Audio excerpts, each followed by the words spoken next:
Hi,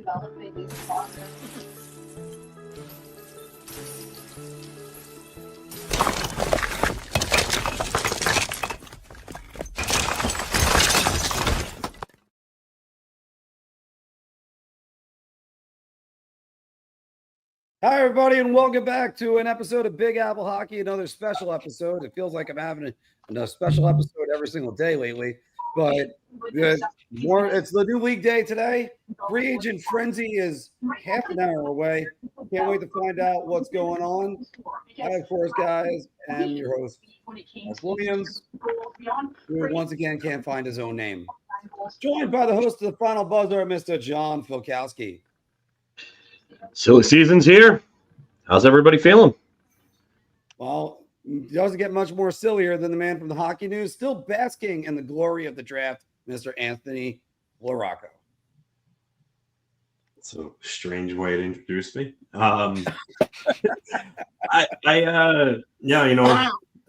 Marner gone off the board. The big three in Florida re-signed, but there's still some big pieces on the board with Boeser and Nikolaj Ehlers and some potential for trades. So hopefully today's still action packed, but we'll see. I'm most intrigued by does Will Cuylle get that rumored offer sheet? And of course, when we need an action packed day, we need reinforcements. Let's bring in Evan from Rangers Central. Yep, I'm ready to see like what Nicole is saying when the Gavrikov number drops. We're gonna throw things. I got the Undertaker outfit in the background on the ready, so it's gonna be interesting. But this free agent class also is looking pretty weak right now, so I'm hoping there's trades today at least. Give me some big trade. Yeah, I'm not looking forward to that Gavrikov deal either. And of course, Matt from Rangers Central also joining us. Yeah, what's going on, guys? I'm happy to be here again. Of course, just like on draft night, got my black beanie on like the Undertaker because I am not looking forward to this Gavrikov deal. If the reports are true and after seeing what Ivan Provorov got on the open market, or at least what he extended for in Columbus, yeah, $9 million a year for Vladislav Gavrikov is not going to be pretty, especially since it's probably going to be a 7-year deal as well. It's funny that you're mentioning the Gavrikov deal and what the potential on that is. Chris Drury can go right to the top of the Ebola list, which is funny because Kevin Adams, to me, is the worst GM, arguably in professional sports. And Chris Drury could easily pass him today. I would have no problem putting – yes, exactly. Greg, I'm right there with you. Please, not Gavrikov. Actually, before we get started on all the free agency stuff, Anthony, what were your thoughts on the draft? Because we never got your opinion on it.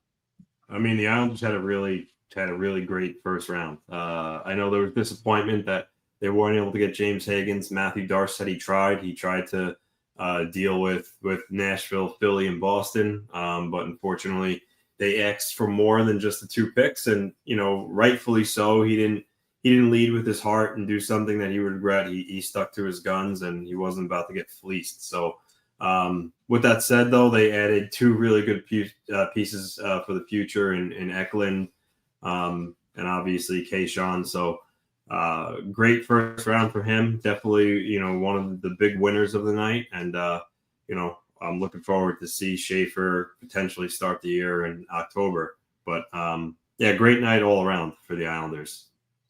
And, Phil, what were your thoughts on the Rangers draft and them getting Malcolm Spence with the 43rd pick? Their draft is kind of a crapshoot. It's kind of a wait-and-see type of approach. They took some upside swings in later rounds, but Malcolm Spence at 43 is great value because he was a guy that was supposed to go in first round. I had him in first round. We had him in our mock. That's a guy that I think is going to be a very good player. I think he'll be at the very least, I think he's a middle six winger / center. I think that's the guy that you want to go into war with. Come playoff time, he plays a playoff style type game, tenacious forechecker, physical, underrated playmaker, got a very good shot. There is definitely some room for growth with him. I do think that he needs to fix his skating. He kind of had an awkward hunch that he skates with. Mm-hmm. I haven't really seen anything like it. It needs to be fixed, but it is correctable. The other thing is that he needs to lengthen his strides for a guy his size. I think if he could do that, which are both I think both things are easily correctable. I think he'll be an even better skater and a bigger pain in the ass to play against at the NHL level. All right. And also, the gentleman down below, they did their own draft day recap. Evan, can you give us any highlights from that? I'm definitely a little bit higher on some of the later round picks than I was on draft day. I don't understand the Gonchar pick still. That one's very head scratching because he was projected to go either in the 7th round or undrafted by most scouts. So I'm still trying to figure that one out, considering there was still some talent that fell from the 2nd or 3rd round on the board. It wouldn't be a Rangers draft unless they drafted someone's kid. Yeah, or just nepotism, reaching on picks, the Rangers way. I do like Barnhill quite a bit, and then the pick that I'm the highest on of the later ones is Eriksson. I think that pick, there's some upside there for him to be a little bit better than maybe we think, just because of the fact that he's still only 17 years old. There's so much room for improvement, but we'll see. I mean, it's late round picks at the end of the day. You never know if they're gonna hit or completely miss. So let's just hope for the best. And Matt, what were your thoughts on the draft? Yeah, I mean, I liked the Malcolm Spence pick. Obviously, like we all talked about, he was projected to go in the 1st round. We had him in our mock draft in the 1st round. And, good job on the Rangers that, the kid fell to the 2nd round and they took advantage of it and they drafted him. So yeah, I mean, listen, I agree with like what Phil was saying with like what Evan was saying, that ideally for Malcolm Spence, you hope that he becomes like a middle 6, 2nd, 3rd line winger. But I mean, I like the kid. I like the way how he plays. He gets on the forecheck. He works hard. But like what Phil said, the thing is he has to work on his skating. The other picks, I like the Zeb Lindgren pick. I think he could be a decent project on the defensive side. And also like what Evan said, I like the Nikolaj Ehlers pick as well. The Artem Gonchar pick, like I don't know what that's about. Like the kid was projected to go in the 7th round. Some mocks didn't even have him getting drafted at all, and you used the 3rd round pick on him. It just didn't make sense. But I guess since Sergei Gonchar's nephew, I don't know. Chris Drury is doing Chris Drury things, I guess. All right, and we're gonna try to keep track of all the wheelings and dealings in the ticker below. But this one we got right here. This is I forgot what Sam Bolduc's brother's name is. Zach Bolduc. Okay, yeah.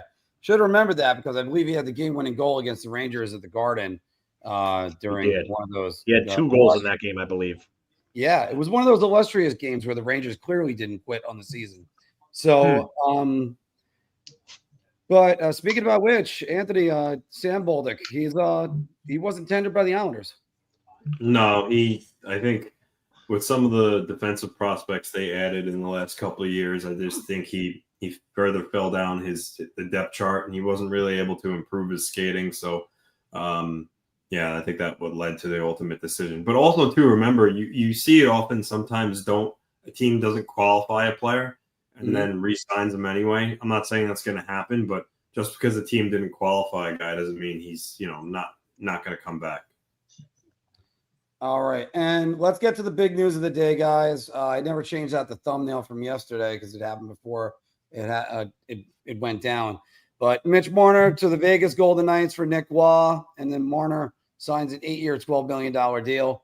Anthony, start us off on this. What are your thoughts? I mean, I think we've all said it at various points, but Vegas is always involved in the best players available. Going back to Mark Stone, Jack Eichel, Peter Angelo, they always get their guy.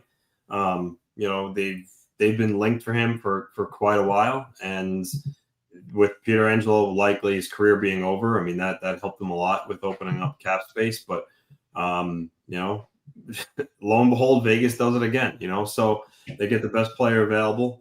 Mitch Marner, I think, playing in Vegas, I think he's going to be a little bit relieved, much less pressure.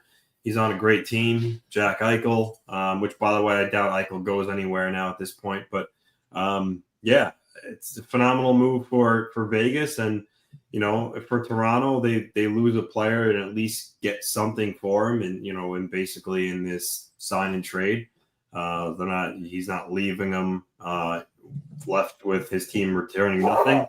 Tavares back in the day. But I think it was time for both sides to move on. Marner, I think he was unfairly scapegoated there at times. And now they look to move in a different direction finally, because we all said for years and years that team needed to break up the core four and change the composition of the team. And maybe that's what they're going to look to do today with Marner gone. But Vegas gets their guy and the best player available. Phil, what do you think about Marner going to Vegas? Is this going to be a situation where he's going to thrive there? I mean, they were just talking about it on TSN's Free Agent Frenzy. I have it going on my TV here. They were talking about like how he could like go to the supermarket and not have to like, not be worried about being like swarmed by fans or being stared at by fans. Like, this is a guy that's going to be able to like kind of just be a guy there. Like, he's going to be a key in a cog in a machine. They've been really good. I wonder how they handle their defense with, Alex Pietrangelo, with his, I don't even know what to call this, because I have a feeling that he might be back by the playoffs, knowing Vegas and the shenanigans they've gotten away with over the last few years. But they're going to have to handle their defense. And I think this is a guy that could probably produce in the right situation. Jack Eichel, people thought that Jack Eichel was never going to be a big playoff performer. What does he do? He plays a Conn Smythe level game when he goes to Vegas, and they win a cup, in his second year there. So, I mean, Mitch Marner, not having to be the guy and the pressure of probably the biggest hockey market in the game on his shoulders, I think that could do good for him. I really do. And 12 million isn't a crazy AAV either for a guy that's, I would say, a Selke caliber winger. I think he's good enough to win one. I don't know if he'll win it just due to the inherency of the position and the defensive responsibilities that come with playing center. But, I mean, that 12 million AAV isn't terrible at all. It really isn't.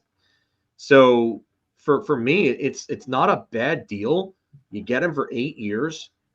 You have Jack Eichel there. Can they re-sign Jack Eichel?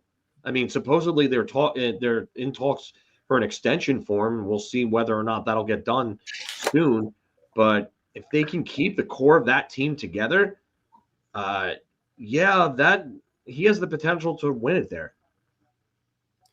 Yeah, and although I do have to say, Phil, always hearing about, he can go to the supermarket.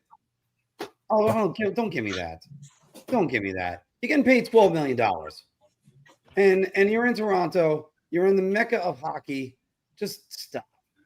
Whenever anybody always says that, I think that's such a cop-out. That means this guy couldn't handle the pressure, and he needs a more low-pressure environment. And I like going to Vegas. I like seeing games there where they're telling you to clap.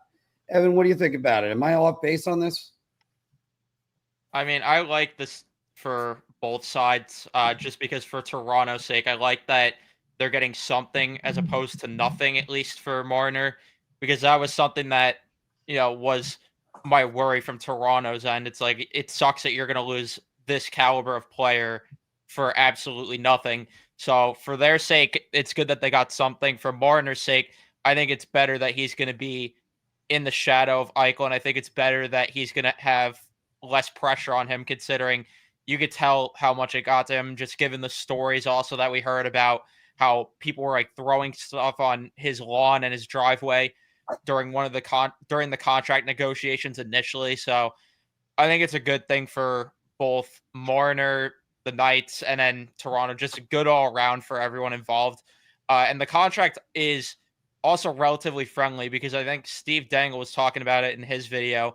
If they signed him in free agency, it would have had to be a 7-year deal, and the AAV would have went up to $13.7 million to match the total salary of the contract. So good on Vegas for getting it done. We'll see if Toronto accuses them for tampering, because there was apparently something, I don't know how much truth there is to it, that last summer Vegas was already talking to Marner about doing this. So we'll see if there's more of a story to that, which that would line up with why Toronto wants to point out that they were tampering, but we'll see what happens there. Sometimes it's so hard to prove the tampering, but it wouldn't surprise me if Vegas did tamper on this one. And Matt, what do you think about Marner to Vegas? Is this going to be a match made in heaven? Yeah, I think for me, it's, both sides get, really good ends of the deal. I think, for Vegas, you add a top quality right winger, Mitch Marner, and, now you look at their lineup, they probably and arguably have one of the best top sixes in all the NHL. I mean, you look at the guys there: Barbashev, Eichel, Stone, Deforevayev, Tomas Hertl, Mitch Marner. I mean, they are stacked in the top six. And it's like Anthony said, whenever a top player is out there on the market, you always know that Vegas is going to be out there, and they're always going to try to get them. And I mean, listen, people were wondering exactly how they're going to make it work because of the whole cap situation. Obviously, we heard a couple days ago that, Tomas Hertl might be flipped, William Karlsson might get flipped. But, obviously now with the whole, with the news coming out about Alex Pietrangelo with his injury, and it looks like he's probably not going to come back to playing hockey. So speedy recovery to Pietrangelo, whatever he's dealing with right now. But I guess, since all that money's going to come off the books for them, that opens up, money for Marner. And look, I think I agree with what Phil said. I think, he's going to be in a less pressure environment. And, you hope that he thrives off that. And maybe a change of system, maybe a change of scenery, maybe a change of teammates in the way how Vegas plays. Maybe that gets the best out of Marner in the playoffs to where, he's not really ghosting and he's actually, contributing it, in those big, tight shutdown games. So, yeah, for Vegas, it's a good deal. And then for the Toronto side, as Evan said, it's a good thing that, that they got something to return. Obviously, Nick Waugh, he's a very good, bottom six center, can play third line center, fourth line center too. So, yeah, very good playoff performer. So, yeah, I like I said, for me, I think both sides did well in this deal. I do think one thing that was hilarious was seeing all the Toronto Maple Leaf fan reactions that were cheering the deal because Nick Waugh has got more playoff goals than Mitch Marner over the last few years. All right, let's go to two more on the roundtable. We got about 8 minutes before the free agency starts. And Anthony, going right to you. The Florida Panthers reloading. We're going to talk about both Stanley Cup Finals teams right now. Sam Bennett extended 8 years, $8 million. Aaron Ekblad resigns for 8 years at 6.1. And Brad Marchand, the big shock, 6 years at 5.3. All right, start with that. You said you were going to be shocked if they kept all three. Yeah, kudos to Barry Zito there. Bill Zito, Barry Zito. What is Barry Zito about to load up a 12-6 curveball there, bud? Yeah. Oh man, Bill Mark there. Good pitcher though he was. But Bill Zito, great job by him by getting all three of these guys to stay. But you know what? When you win back-to-back cups and you live in a place like South Florida where the weather's beautiful, the living's easy. No state income tax. Like, why would you want to leave a team like that? So I think all three of these guys recognize that, and they're bringing the band back together and trying to go for a three-peat. So, yeah, I would say out of all these, I thought actually in the 6 years for Marchand shocks me, but I thought Ekblad was going to be the one that maybe left. But he took a huge discount. I think if he would have hit the open market, Ekblad would have certainly got over 8 based on what you're hearing guys like Gavrikov are going to get. But, they all stuck around because they want to keep winning and they like playing for the Panthers. So it's a little surprising that they kept all three, but then also not surprising considering everything encompassated into one. So, but this comment right here, what my next point was, I think this is a guy that Florida is going to look to move now. They're a little bit over the salary cap, and Rodriguez makes $3 million. He's a solid middle six player, and I think there will be a market for him. So I don't know if it's going to happen today, but I wouldn't be surprised if he's traded at some point. Evan, quick, get the Ranger meme. Ranger. Well, Phil, what are your thoughts about Florida being able to keep everybody, including Sam Bennett, who I thought somebody was going to throw $10 million at? State tax be damned. It helps them, but what really, really helps them is the fact that everybody on that team is bought in. They've checked their egos at the door. They want to win. They clearly want to go for the three-peat. and they'll probably get it. Name me another team that you think is even close to those guys. Emily Kaplan's on the TSN Free Agent Frenzy, by the way, right now, for anybody who's interested. And by the way, the TSN Free Agent Frenzy that Phil is watching is on the ESPN app. It's also on YouTube. If you just go on YouTube, I'm watching that. it on YouTube right now. I'm not even watching it on ESPN, but I'm watching it on YouTube. So for anybody who wants to watch, I think that Bill Zito, not Barry. I mean, I wonder if Bill does throw a good curveball, because he must have thrown a curveball at all these guys, because they all struck out. If you look at these deals, I mean, Sam Bennett probably could have gotten a little north of that. Aaron Ekblad probably could have gotten 8 on the market. Marchand getting 6 years is pretty damn good for him, but I wonder. I don't think he's going to make it. I don't think he's going to make it through that deal. I doubt it. But you know what, though? Honestly, I think Bill Zito did such a great job. He should have won GM of the year, not Jim Nill. Although I do like what Jim Nill has done in Dallas. I think he's one of the better general managers in the league. But Bill Zito, for me right now, is the best. I mean, he got everybody to buy in. He got everybody to believe. And he has everybody on the same page. Look at the AAV on Ekblad. Look at that. 6.1. Are you kidding me right now? I mean, Bennett's is kind of – I still think Bennett's is high for a guy that's a 50-point player at best in the regular season. I mean, they went a little high for him, but, I mean, if he stays there and they get the right win – let's just say Samoskevich turns into a 35-goal guy playing with Bennett. Bennett could probably be a 60-plus point guy, and then 60 points at 8 is a lot more palatable than a 50. What is his career high? 51 points. I think we said 51 points, and he did it this year, if I recall. Yeah, I mean that's very low for an $8 million AAV. But you know what? At some point, he was going to have to pay to keep that guy there because he was in hot commodity. So I'll tell you right now. I love what Zito's done. I hate it as a fan of a team in the Eastern Conference. And I think every fan that's a team in the Eastern Conference should hate all this, just because that team is going nowhere. And then when Bobrovsky's contract comes off the books after this season, they're going to have more space to add not only a goaltender, but they're going to have space to add another forward. Are you kidding me? Like, this team's going nowhere anytime soon. Yeah, and look, I mean, it's hard to believe that they're able to keep all 3 of these guys. But Evan, I mean, they did it. They kept all 3 of them. They're keeping the band back together. This team is going nowhere, as Phil said, which actually sort of is good news for some teams that think they're going somewhere in the East and are really going nowhere.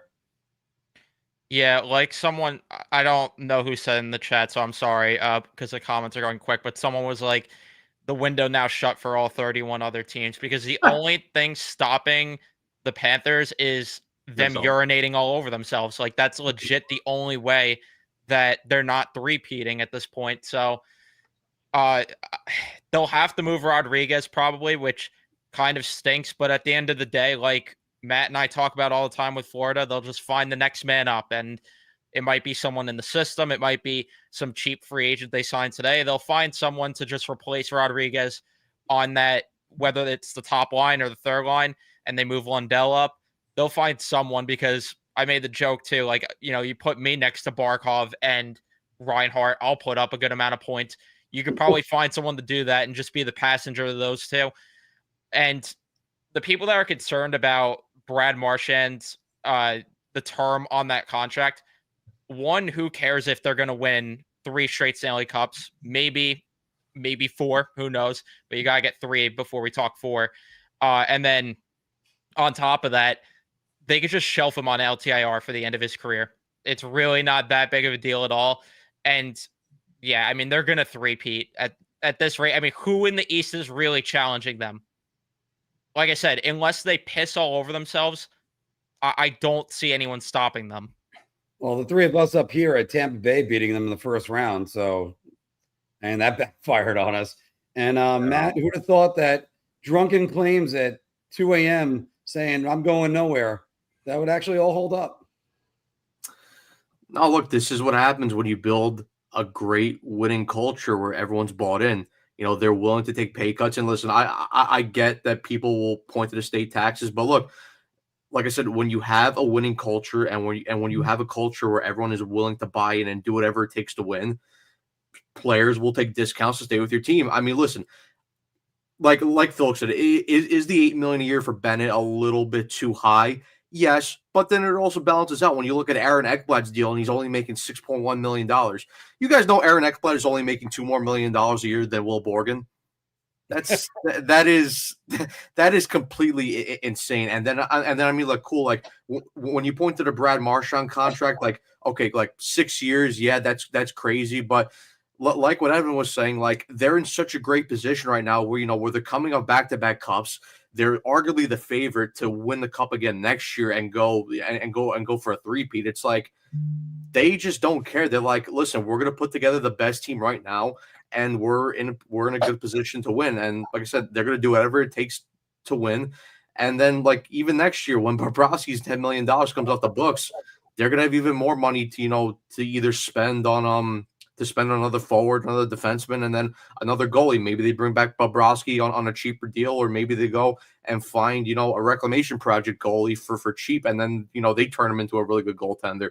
Look, for me, I thought that they were going to bring back 2 out of the 3. I always thought Bennett was probably going to stay. I thought Marchand was going to stay too. I thought they would have figured a deal out for him. I thought Ekblad was going to leave. And I even thought that at the trade deadline, because originally when I looked at the Seth Jones deal, I'm like, okay, that's probably, you know, at the time that's a Brandon Montour replacement, but for the long term, it was probably going to be an Ekblad replacement. But you got to give credit to Bill Zito, you got to give credit to that team, and they keep on finding ways to do it. You know, I mean, getting back all 3 of those guys, it's just impressive work. And yeah, Bill Zito for me should have won GM of the year. I don't know why and how Jim Nill got it, but I mean, it's clear that Bill Zito was the best general manager in the National Hockey League, and that's not even a debate. Yeah, I got to agree with you on that one. By the way, everybody, we are at 12:01. We've crossed the noon threshold. The league new year has begun. So let's see if some of these trades actually start coming down, because there's a lot of players that are going to be moving around the next hour. Although the TSN just showed their big board. When your big board is Nikolaj Ehlers, Vladislav Gavrikov, and Jonathan Drouin was number 5 on that list. Wait until I tell you about this big signing that just happened. Noah Juleson to Philly. What a big signing there. Oh, wow. Oh, no. Hold on. Let's try to contain ourselves. While we wait for the next sign to come down, guys, let's look at the other team in the Stanley Cup Finals. Evan Bouchard re-signing for 4 years, $10.5 million, extending with the Edmonton Oilers. Trent Frederick signs for 8 years at $3.85. Somebody explain that contract to me. And Kasperi Kapanen extends for 1 more year. And right back to you to start it off. Is this good? And also, Evan Bouchard at $10.5 million. They kind of got somebody important they need to resign there. I mean, I'm not surprised Bouchard got that. I think we all knew he was going to get a high dollar amount. My own thing with him, his season offensively this past season was nowhere near what it was the year before. And I also think Evan Bouchard's not the best defensively. So me personally, I don't like the number at 10.5. I think it's a little too much. But again, that's just my feeling, was that it was going to happen regardless. I just don't agree with it. Frederick, 8 years. I mean, this is becoming a little bit of a trend here. I mean, you saw, the Islanders gave 7-year deals to Pierre Engvall and Scott Mayfield. Marchand got 6 years. I think teams are starting to give more term to keep the AAV down. And I get it in theory why you would want to do that, but sometimes it's a little bit dangerous of a move. So I think 8 years for Frederick is a little too much. Kapanen, honestly, that's a fine deal. I have really nothing to say about that. He's a solid player, no issues there. And then they traded Arvidsson today to create some more cap space. It's rumored that they're going to be involved with trying to land Brock Boeser today. So we'll see what the Oilers could do. And you also didn't mention they traded Evander Kane about a week ago, so that helped them shed some salary. So looks like the Oilers are trying to make some moves to add some more depth to their team, because I think we all kind of agreed that they needed it more. And Florida trumped them in that series in regards to depth. So we'll see if the Oilers can sign Brock Boeser. I think he'd be a great addition to the team. But I also think the Oilers need to take a look at their goaltending, strengthen their D as well. But the trade of Arvidsson shows that they're looking to do a little bit of tinkering with their roster here. Hey, Anthony, the TSN feed right now is literally our pick'em segment that you spearheaded on our Wednesday show. If you haven't watched us, we do a pick'em segment on top of an NHL bar talk where we go around the NHL and talk about topics around the league.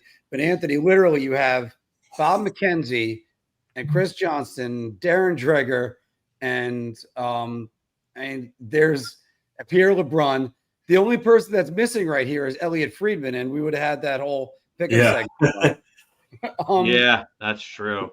So break down the Edmonton contracts and how this might affect potentially Connor McDavid. I don't think it affects Connor McDavid as much as it affects this offseason. Like I said, I think Brock Boeser may be a guy that they may be looking at, because they're going to need to add some sort of scoring to help McDavid and Draisaitl and Nugent Hopkins within that top six. And I think maybe they need defensive help as well. They could serve to get an upgrade there. I don't think they'll have the space to get Gavrikov, especially if they go for a forward. But like Anthony said, they're obviously gearing towards something this offseason. McDavid's extension would kick in after this upcoming season, so I really don't think that's an issue. I don't think that has anything really to do with that. No, just saying potentially. Yeah, it's more so to get Bouchard in, and then to try to get maybe a forward, maybe a defenseman. I think they could use help in their middle and bottom six.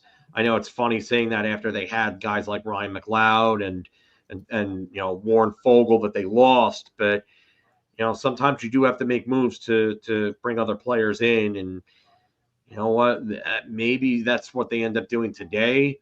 But again, if they're after Brock Boeser, they might have to get a little more creative. I just don't know if he's the piece that I would bring in right there, but we'll see about that. Evan, Edmonton reloading. What do you think? In terms of both of these contracts, I'm just gonna flat out say it. These contracts stink. Especially the Frederick one. I don't understand that, especially with the way that he performed in the playoffs this past year. That makes it even more questionable to me. And we see constantly overpaying depth guys not working, like Anthony was talking about with Engvall before, Barclay Goodrow with the Rangers. I mean, we see it all the time. When you overpay depth, it never works out. And especially when they had younger depth players like McLeod that Philk mentioned, and you had someone like Holloway that you let go to St. Louis. I just don't understand why now you want to go out of your way to overpay for a depth player and an older player that was injured this past year. Very confusing. Bouchard's overpaid, but at least it's a shorter term deal. And yeah, I mean, like Phil was saying, I don't think this impacts McDavid at all. I think what does impact the McDavid thing and every other top free agent is the new CBA kicking in. Because the reason why I think we're hearing about all these guys that might get extended. Don't even get me started with this. God, yeah, no, I think the reason that we're hearing guys like Eichel and Kaprizov are going to get extended this offseason is because once it goes down from 8 years to 7 for players in your own control, and then from 7 to 6 for UFAs, it's going to be hard to match the total dollar amount, because then the AAV shoots up very high. So these guys are going to want to cash in. And to further go expand on Evan's point, they talked about Marner and how you would have to go from $12 million on an 8-year deal to 13.7 on a 7-year deal to match the total salary, and that's really a big thing. And you think about that, even with the cap space going up, you're trying to get a player under contract. And even when you lose that extra year, that AAV is going to have to go up big time. And that's going to affect a lot of teams' salary cap situations, especially the teams that are close to the cap or that are trying to be conservative with their cap space so they can get multiple players. It makes a difference in negotiations. I'm just still reacting to that other news that just fell just now. But Matt, your thoughts on Edmonton reloading? The Bouchard deal, I mean, look, AAV wise is a little high, yes, but you have to bring back Evan Bouchard. He's one of the better defensemen in the league, and Edmonton is clearly a better team when he's on their roster. So, in total, like I said, is the AAV a little high? Yeah, but they had to bring back Evan Bouchard. That's not even a doubt. The Frederick contract for me sucks. I mean, like Evan was saying, and like Anthony was saying, do GMs not learn? Have they not learned from the Pierre Engvall deals and the Barclay Goodrow deals? I mean, giving out 8 years. I understand you're lowering the term a bit, but 8 years at 3.85 for a guy like Frederick, that's not a good deal for me. And considering even when you look at the fact, like a couple of the guys over the last couple of years that Edmonton lost from their depth, I mean, like Phil Kmencher, Ryan McLeod. I mean, they lost Warren Fogle last year, and he ended up signing a 3-year deal at I believe $3.5 million. So, and Fogle for me is a much better player than Trent Frederick. They lost Holloway last year to an offer sheet at 2 years at 2.9 million or at 2.2 million. Again, Holloway for me is around or at least a little bit better than Frederick for me. And then the captain deal, I don't have a problem with. He's a solid depth player, 1 year, 1.3 million. I think that's a good contract for me. So 2 out of the 3, and Bouchard and Kapanen, I like. The Frederick deal, I don't like whatsoever. And after all, as Bilk said many times with the Barclay Goodrow contract, it's not the AAV that gets you, it's the term. No, what I was saying about that is that you have to win on one of the 3 fronts. You have to win on AAV, term, or trade protection. And they did not win on any of them. They overpaid him AAV-wise. They gave him way too many years with 6, and then they gave him partial trade protection. So you can't do that, and you're really going to tie yourself up. Like, look at the Islanders. Islanders were another team that wanted to overpay middle and bottom 6 forwards, and it hurt their cap situation for a while. All right, kind of an under the radar move was this one. Matthias Baselli going to Toronto for a 3rd round pick. Anthony, what are your thoughts on that one? I think it's a good move for Toronto. I think it's a great move, honestly. I think this player is underrated. He's skilled. He plays the game with speed. So for a 2027 3rd round pick, I mean, I think this was a phenomenal deal for Toronto. And with Baselli, came out that he actually asked for a change of scenery. So I think that was the driving force behind it. But yeah, great move for Toronto. Why were the Rangers not in on this? They could have absolutely used this guy. Yeah. I mean, every team could actually use him, but the Rangers of all teams needed a guy that could facilitate offense in their top 6, a guy that could come in and make plays and help out. And he's not a bad defensive player by any means. Not saying he's anywhere close to Selke caliber, but this is a player that every team should have bet on. And he's got, I think, 1 year left at like 3.345 or something like that. It's not a very high AAV, and there's still room for growth. I know that the complaint with him, with Ranger fans, would be shoot the puck. He absolutely refuses to do so, despite having a good shot. I'm sorry, it's 3.425 for his AAV for 1 year. And then he's a RFA with arbitration eligibility. But, I mean, it's still a very good player that any team would love to have. High energy player, competes for pucks, plays a little bigger than his size, if you will. But just a team that everybody would love, a player that everyone would love to have. All right. We got 1,200 if you're watching right now. Some of the news is coming fast and furious. We got Christian Dvorak now going to Philadelphia, as that's what that one just said. Yeah. Year, Yep. $5.4 million. Yeah, that's kind of high for him. I'm not really a fan of that deal. I mean, I get it's only 1 year, but what did he do to deserve $5.4 million? The center market, it's not other than the center market is really thin, and he's probably the best UFA center out there, other than I would say Pia Suter.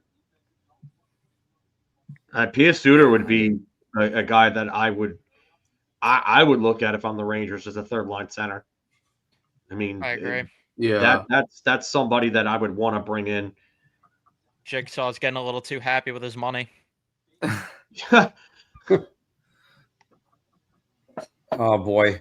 Should the Rangers try to trade for Rasmus Anderson and see if Miller would go? Yeah, I mean, I think Calgary could probably use a left shot D. I know. It depends how true that report is, because I saw something yesterday. I don't remember who it was from, that he would only sign in Vegas or something. I don't know. There was extension. another team that was. It wasn't Vegas. I don't think. I But saw it with Vegas. He refused to sign in L.A. I know that. In LA. LA. So, now is that Miller that won't sign the extension? No, Rasmus Anderson. Okay. Kevin, they have all right. So Calgary he's has got 1 year left at 4.55, I believe. Rasmus Anderson does. I mean, one thing, we can talk about state income tax all we want, but the real thing out of this is Vegas has shown that they're willing to do basically anything that it takes to win. And I think that's what's attracting a lot of players that go there, because they know no matter what, that they're going to be embraced by the city and they're going to be competitive. So why the hell not would you go there? So Calgary's left side depth is actually really, really weak now that Chris T brings that up. It's Kevin Ball, Jake Bean, and Joel Hanley. That extension they gave to Ball. Oh, well, I don't mind Ball, but that AAV is high. Yeah, no, the AAV is just too much. I don't mind the term because he's young. I think the AAV. I think if you would have gotten him at 4, I would love that deal. I mean, say what you want about the player himself, but I think he's worth 4 and with term, because he's got size. He's not a terrible defenseman. You could rely on him to play at least 18 minutes a game, reliably. I'm not saying he's like Nicholas Lidstrom or anything like that, but yeah, I really couldn't. I don't like the AAV, that one, but I do like the player. Just too high in the AAV. Oh, congrats to Sean. Congrats. Oh, hey, Sean, congrats. I knew your wife was pregnant. I saw the pictures on Facebook and everything and Instagram. I didn't know she was that close, but that's awesome, dude. Congrats and best of luck with everything, buddy. Guys, I got to mention one piece of news that happened yesterday or a couple days ago, and that was this. John Gibson, finally, the goaltender answer to Jacob Chychrun, moved to Detroit.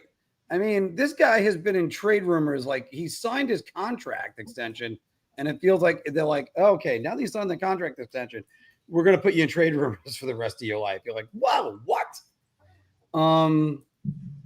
Yeah, Connor Brown closed it on a deal with the Devils. Yeah, that's a good move for them. That's a good move for them. Bottom 6 help.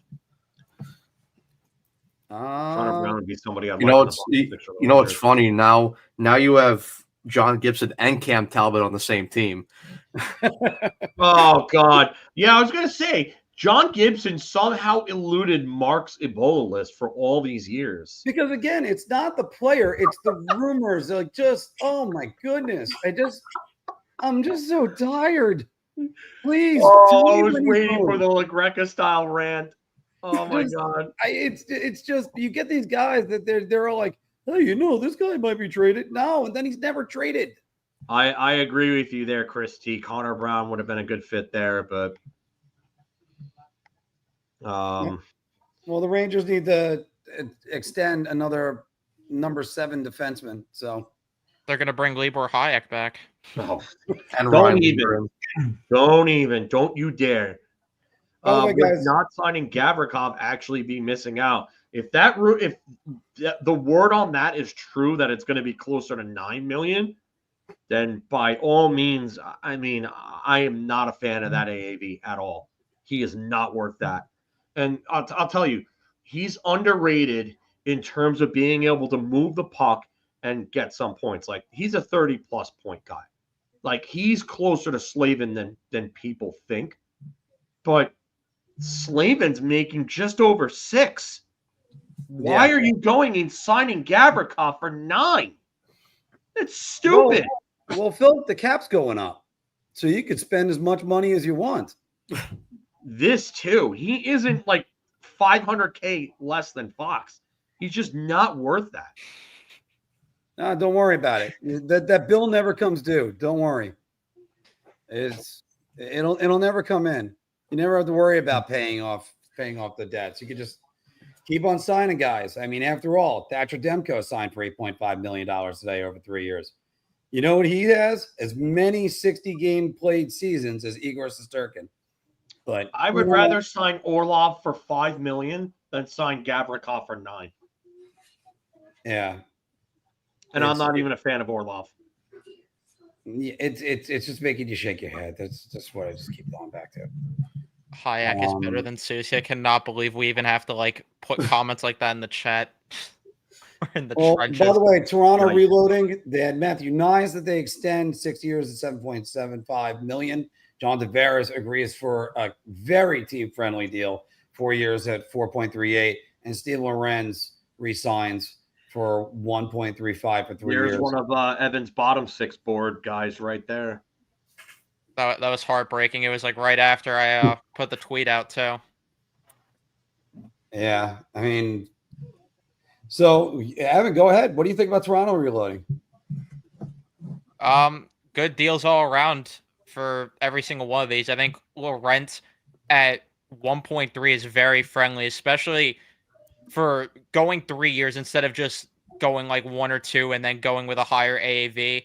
This is what you actually do with depth players. You get these guys on cheaper deals like this, which, yes, I know that I was not happy about the Carrick deal last year, but I would much rather Carrick on the 3 years at $1 million that they have right now than the Barkley Goudreau deal that they gave out. This is also really good depth as well. Like, Lorentz really is going to outperform that contract. The Tavares one, I didn't think he was going to take that much of a discount, but good for Toronto being able to get him at that price, because now it gives them a lot more room around the roster to help him out. Maybe move him to the wing at some point. We'll see. And then the Nyes one, they had to get that deal done. I think that's a really good deal for him as well, to get him at a slightly higher price than Lafreniere. And I think he's up to the same par as him. I like that as well. There's a good question, Matt. Is Drury even awake yet? No, Drury's got his thumb up his ass right now. Oh, God. Don't even get me started on that, man. You know it's bad when that is actually a valid question. Like, it's valid. Like, it's completely valid, and there's no arguing the validity of the question. Anthony, you're very silent over there. Well, yeah, I was going to bring in Anthony because also to get your thoughts on this. 2 things. One, obviously, you got Alexander Romanov that re-signed 8 years, 6.25, which I think, I mean, if some people want to say that's an overpay, I think that's actually going to work out. And also Tony DeAngelo re-signing. He played pretty well for the Islanders. Now, in years past lately, it's been like, the Islanders are going to be active today. You think they're going to be fairly active? I mean, it depends on how much Matthew Darsh wants to do. I think they have like around, after DeAngelo's re-signing, I think they have like 13 or a little under 13. Yeah, just a hair under $13 million of cap space, but they have to re-sign Simon Holmstrom. They have to re-sign the newly acquired Emil Heineman, Max Siplikov, Mark Gatcomb. So they have a couple of RFAs that will chew into that. But if they do want to be involved in a Nikolaj Ehlers or a Brock Boeser, Matthew Darsh is going to have to, move out some salary. So I can tell you the Islanders are highly involved in trying to sign Maxim Shabanov from the KHL, a top KHL free agent.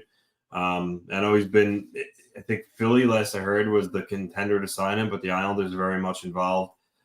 They have good luck in signing KHL free agents. Were at Siplikov last year, and they have a large contingent of Russians and, Varlamov, Romanov, Sorokin, Siplikov. So he might feel comfortable there. So watch out for that. He's small, but from talking with Igor Arenko, he's highly skilled, and that teams think that he might be a real productive player in the NHL. So we'll see if you can land that. But if you're talking Ehlers or Boeser, Darsh is gonna have to move out some salary. So Jeff Marek reported a day or two ago that Scott Mayfield was being shopped. I mean, that would help a little bit.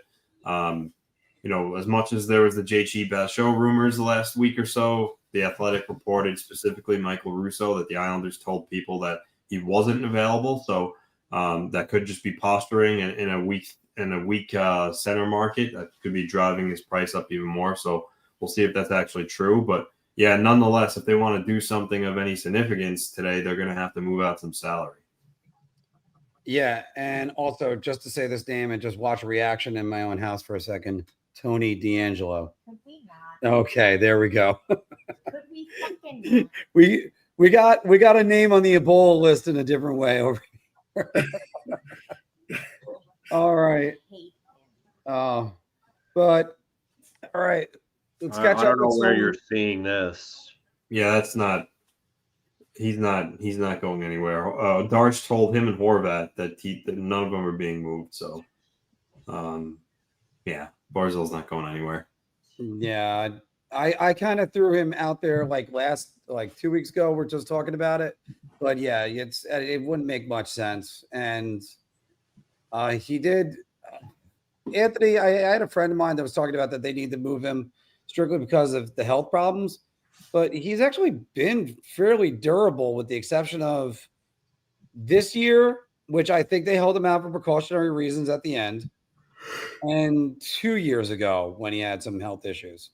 But other than that, he's played not so much health issues. Like the one's just bad luck. He blocked the shot and hurt his kneecap. I mean, that's not like a health issue. So yeah, no, he's not going anywhere. Yeah. But yeah, no, as for them, again, they're going to have to move out some salary to see if they want to add somebody. For me, I'm looking at the Rangers. The Rangers, just Will Cuylle get the offer sheet that's been speculated upon. Keandre Miller's name obviously has been out there. So, and then of course the Gavrikov speculation, which again, if it's 7 times 9, that's gonna be brutal. But yeah, we'll see what the day brings for them too. I think Gavrikov at 7 times 9. That's a blessing to most Ranger fans and maybe even Chris Drury, because then you can walk away. I don't know where you're hearing these exact numbers. I would love to see it. I haven't heard anything on the TSN broadcast. Yeah, unless I missed it, which is absolutely possible. But I mean, if you can just kind of throw on where you're seeing it. Excuse me. Yeah, Rick. Through our sources right now. Matt, go ahead. Rick DeWall just said Boeser and Vancouver are going to get a deal done, and he said it's going to be long term. Wow, in Vancouver. I didn't see that. Wow. Yeah, that's crazy. That's going to be another one. Phil Kocher is saying right now exactly what we're saying. If he wants a deal for max dollars, let him go to whoever's stupid enough to offer it.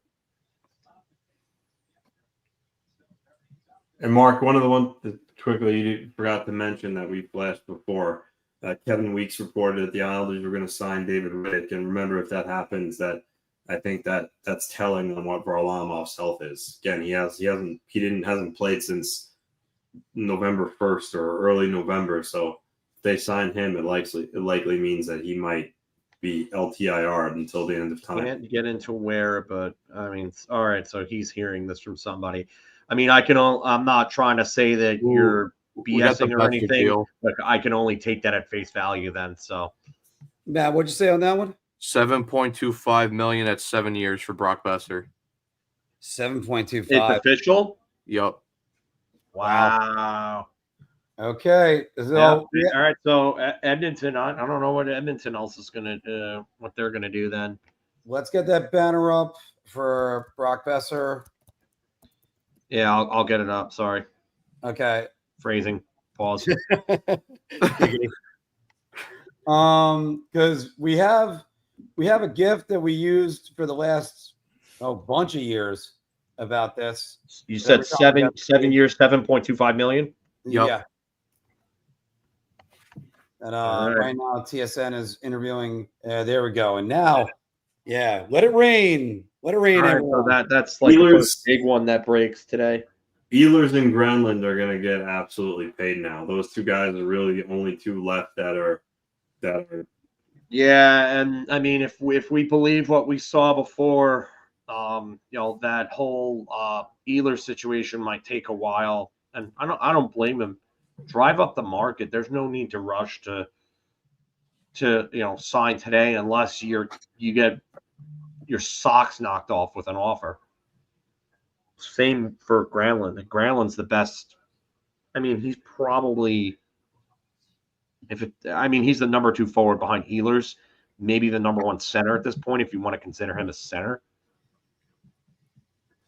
Anthony, quick question though. For the Varlamov contract, Mhm. he signed the 35 plus contract. So that 2.75, that stays on the cap no matter what, right? No, he's on LTIR. He was on LTIR earlier this season. That's the case if he retired. I'm sorry, right? Yeah, he's not gonna if he's done playing, he's not gonna retire. He's just gonna Take the ride off LTIR into money. LTIR. All right.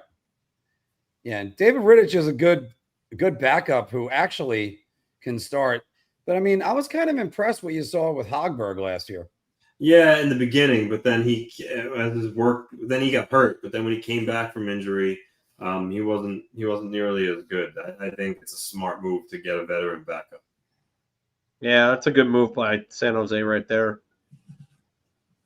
William Eklund for 3 years, 5.6. I think there's room for growth with him. 58 points this year, which was like a breakout year for him, and I still think there's room to grow. I think he could be close to a point per game player. Gotta agree with Josh. Right Josh. here. Like, I mean, if Brock Boeser was going to resign, did he basically just go to see what was out there on the market and then just say, I mean, Cue up the Blink 182, the I miss you. Where are you? I'm so sorry. Yeah. Chris Drury right now where listening to the voices inside of his head. Oh, boy. Is Brandon Tanev still out there? Yeah, he is. Yeah. He's a good bottom 6 addition for anybody. I saw Tanner Jeannot was actually is another guy that's out there. I'd rather have Brandon Tanev than Tanner Jeannot. So some news from Kevin Weeks, and I talked about him before. But Kevin Weeks said the Flyers, the Mammoth, the Rangers, and Islanders are favorites to land Russian forward Maxim Shabanov on a 1-year contract. I'm surprised the Rangers are in on that. Surprised they want anything to.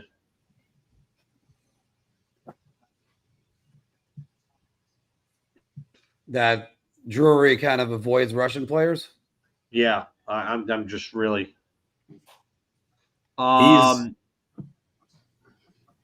Go ahead, Anth. He's from what, like I said, I talked to Igor Ronko about him a bunch of times over the year, checking in on his status.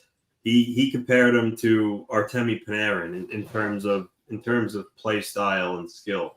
He's smaller than Artemi Panarin. I think he's only like 5'7", 5'8".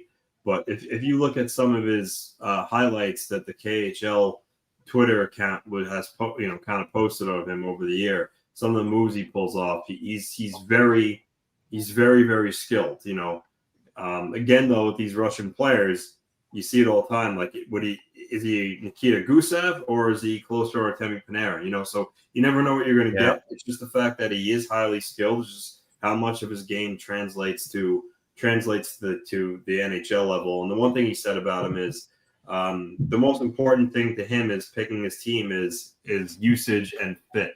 He wants to go somewhere where he's going to play a prominent role. He's not looking to go somewhere and play on the third line or have to fight to try to be in the lineup. So the Flyers, I feel like, can offer him that biggest role. So we'll see where he ultimately chooses. Yeah, I would agree there. I have my concerns about him, especially at that size. He's shifty, but I worry about his speed and his ability to play the game at like this pace at the NHL. We'll see. I'm going to answer this real quick. I'm going Mark. Yeah, I'm I going like Mark the older too, Blink but not 182 just for my name. better. Yeah, of course you would. But he's a K mark. I know. That's like the Antichrist as far as I go. Oh, stop. Settle down.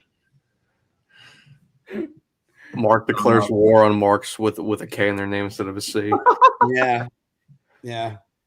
I mean, but older Blink for me with Mark Hoppus on the vocals. As Rich joked, does he disappear like Panarin in the playoffs? That's a good question. All right. Right now we got Mark versus Mark Civil War. Civil War D.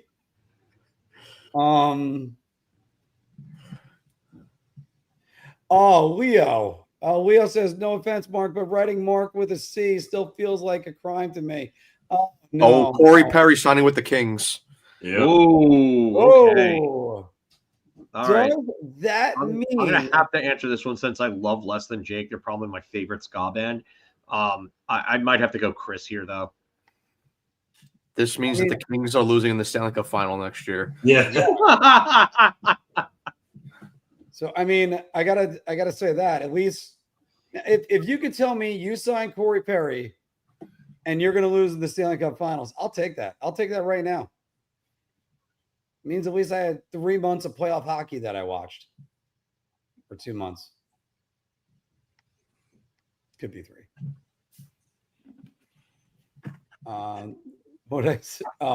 Is Drury worse than Esposito as Rangers GM? I'm starting to kind of think that way.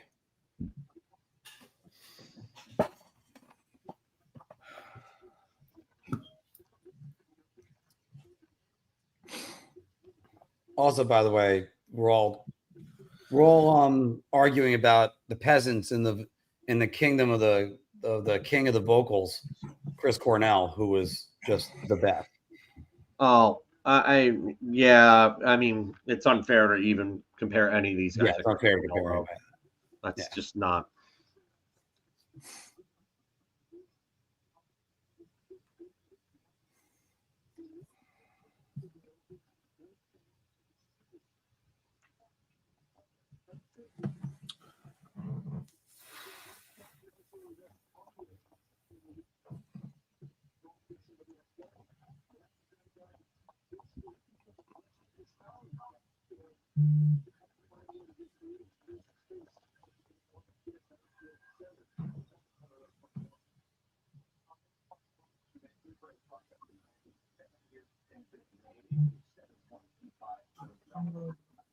All right.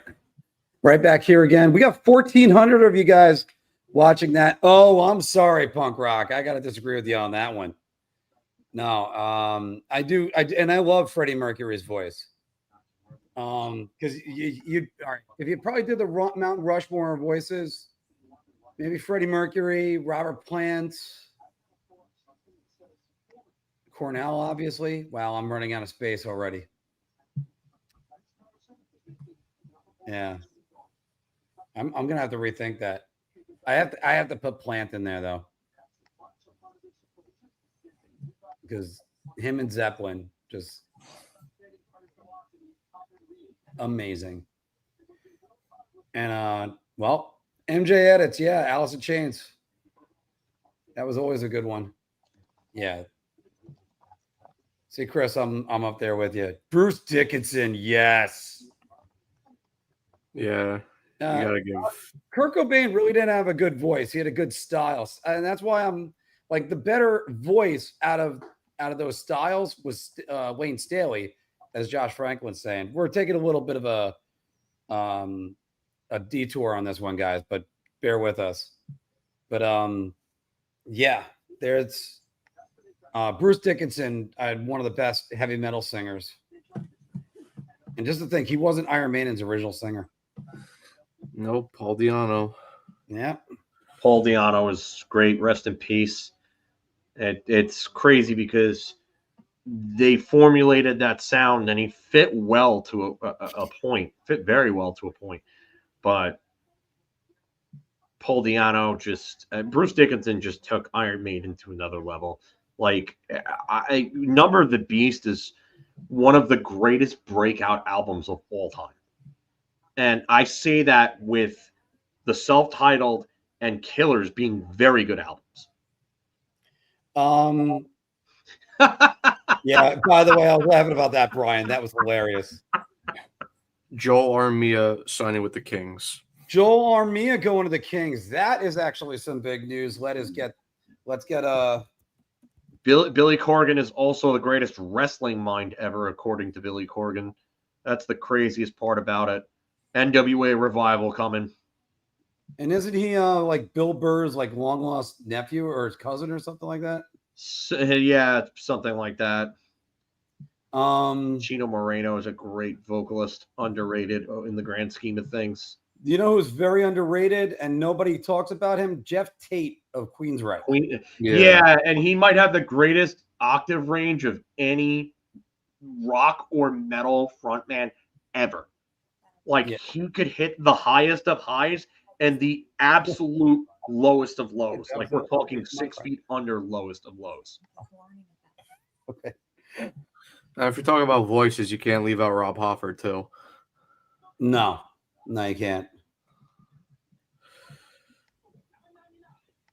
But greatest underground, yeah, the Meat Puppets, yeah. Battle of the Ego, Billy Corgan versus Jeff Tate. Yeah, those guys are both. Oh no, Lars Ulrich is another one that could be up there too. Yeah, Yngwie Malmsteen. Yngwie Malmsteen gets a lot of hate. Oh, Mark, you're not going to like this one. Well, you know what? When you make an album like Operation Mindcrime, you get to live off of that for a while. But yeah, Dan Vladar to the Flyers, 2 years, 3.35 AAV. Dan Vladar to the Flyers. I was just highlighting that one. Let's get some money. I don't think Lars is the worst drummer ever. I think that would probably go to Ringo Starr. He's probably the worst drummer I've ever heard in a big band. Like, his shit is all basic, and he's not even like regarded as somebody who's technically great either.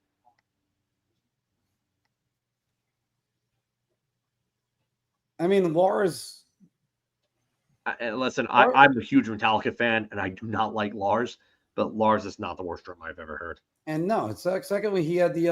I mean, he wasn't like one of the big pioneers of the double bass. Ringo Starr was not the bassist. No, Ringo was the drummer. That's Paul McCartney. And it's funny because one of the songs that lived on long after the Beatles stopped playing was "I Get By with a Little Help from My Friends." Yeah, and they made that for Ringo. Oh His man, vocal range is also not very good. No, stop, Brian. What happened? Oh, but. And no, sorry, that, yeah. And then Brian's comment afterwards, second worst drummer. Oh, yeah, Odorous. Oh, rest in peace, Odorous. He was the man, Dave Brocky. I always think of Empire Records. Mark, don't you want to be in the band? And they ram him into the TV. By the way, is he referring to James Hetfield? Because I think he played. Yeah, I think Romanello is probably referring to James Hetfield. Yeah, because I think he played drums in Spastic Children. I think it was. where they all play different instruments. I gotta remember. I gotta check the name on that band. Yeah, I don't see Tampa moving Cirelli. I think you probably saw something fake, Nicole. Yeah. By the way, everybody, join the conversation. We got 1,400 of you guys watching right now. The Rangers just signed Lace chips for their concessions for the next 3 years. That sounds like a big one. Yeah, I'd be fine with that. See, but it's not really a New York Rangers signing because they need to sign him for 8 years and pay way too much. I thought someone wasn't a big fan of Joey Jordison. I thought that. I thought you weren't the biggest Joey Jordison fan, even though I do agree Joey Jordison is a massive upgrade over Lars by any means. Yeah, and if the Rangers get Lace chips, they have to give them a no movement clause too. Yeah, probably will. You can't use Hal's kettle cooked chips then at that point. Jason, you're kind of right about this one. Losing Clifford was a big loss, but Injustice for All was definitely old Metallica and the last bastion of all Metallica. No, the end of good Metallica is when they let go of Fleming Rasmussen and brought in Bob Rock to produce their albums. Yeah, Bobby Rock, fresh off of Poison. Yeah, Eloy is amazing. Eloy Casagrande is amazing, but like he's I was fucking with Brian just because Brian decided, here's why I'm messing with Brian. That's why I'm messing with Brian. Eloy is everybody. unreal. We're hoping to break more hockey news right now. Yeah, I've seen Eloy, and Eloy's unreal. He's really, really good. He's one of the better drummers out there in all of metal right now. Although if Eloy, Joey was better than the original drummer. No, who was the guy that was on Mate V Kill Repeat before Joey? I don't know, but I think Joey was better than him. Joel Armia signs with Kings. I'm trying to. Oh, okay. So we got the deal for Perry. 1 year salary plus bonuses totals around $3.5 million. So now that they brought in Perry and Armia, how are the Kings going to piss away a first round exit to the Oilers this year?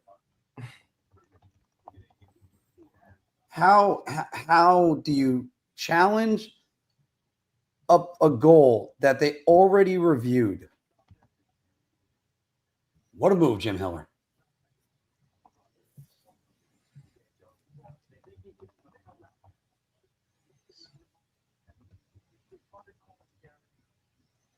And a lot of people are saying that the numbers are going up for Ehlers and Granlund.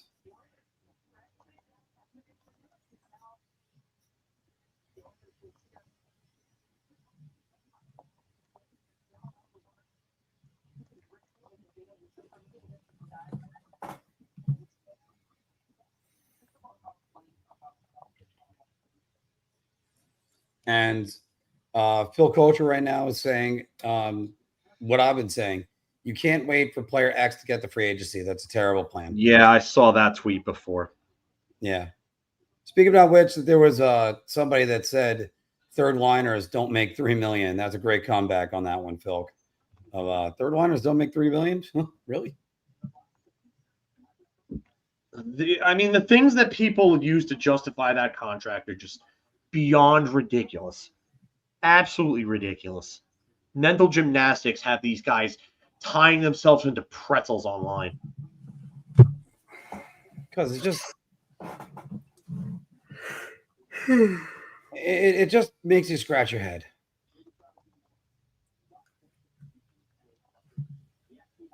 They didn't need to go this high. And now it looks like the one thing that's good is that everybody keeps on saying the Gavrikov thing's a done deal, and yet no announcement. Good. I don't want him to sign here, so keep him away as long as possible. Keep driving that number up.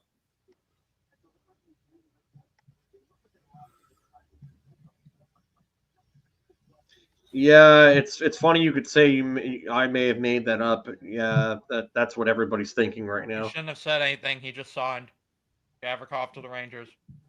What? He did. Yep, Pierre LeBrun. Okay, Pierre LeBrun. There you go.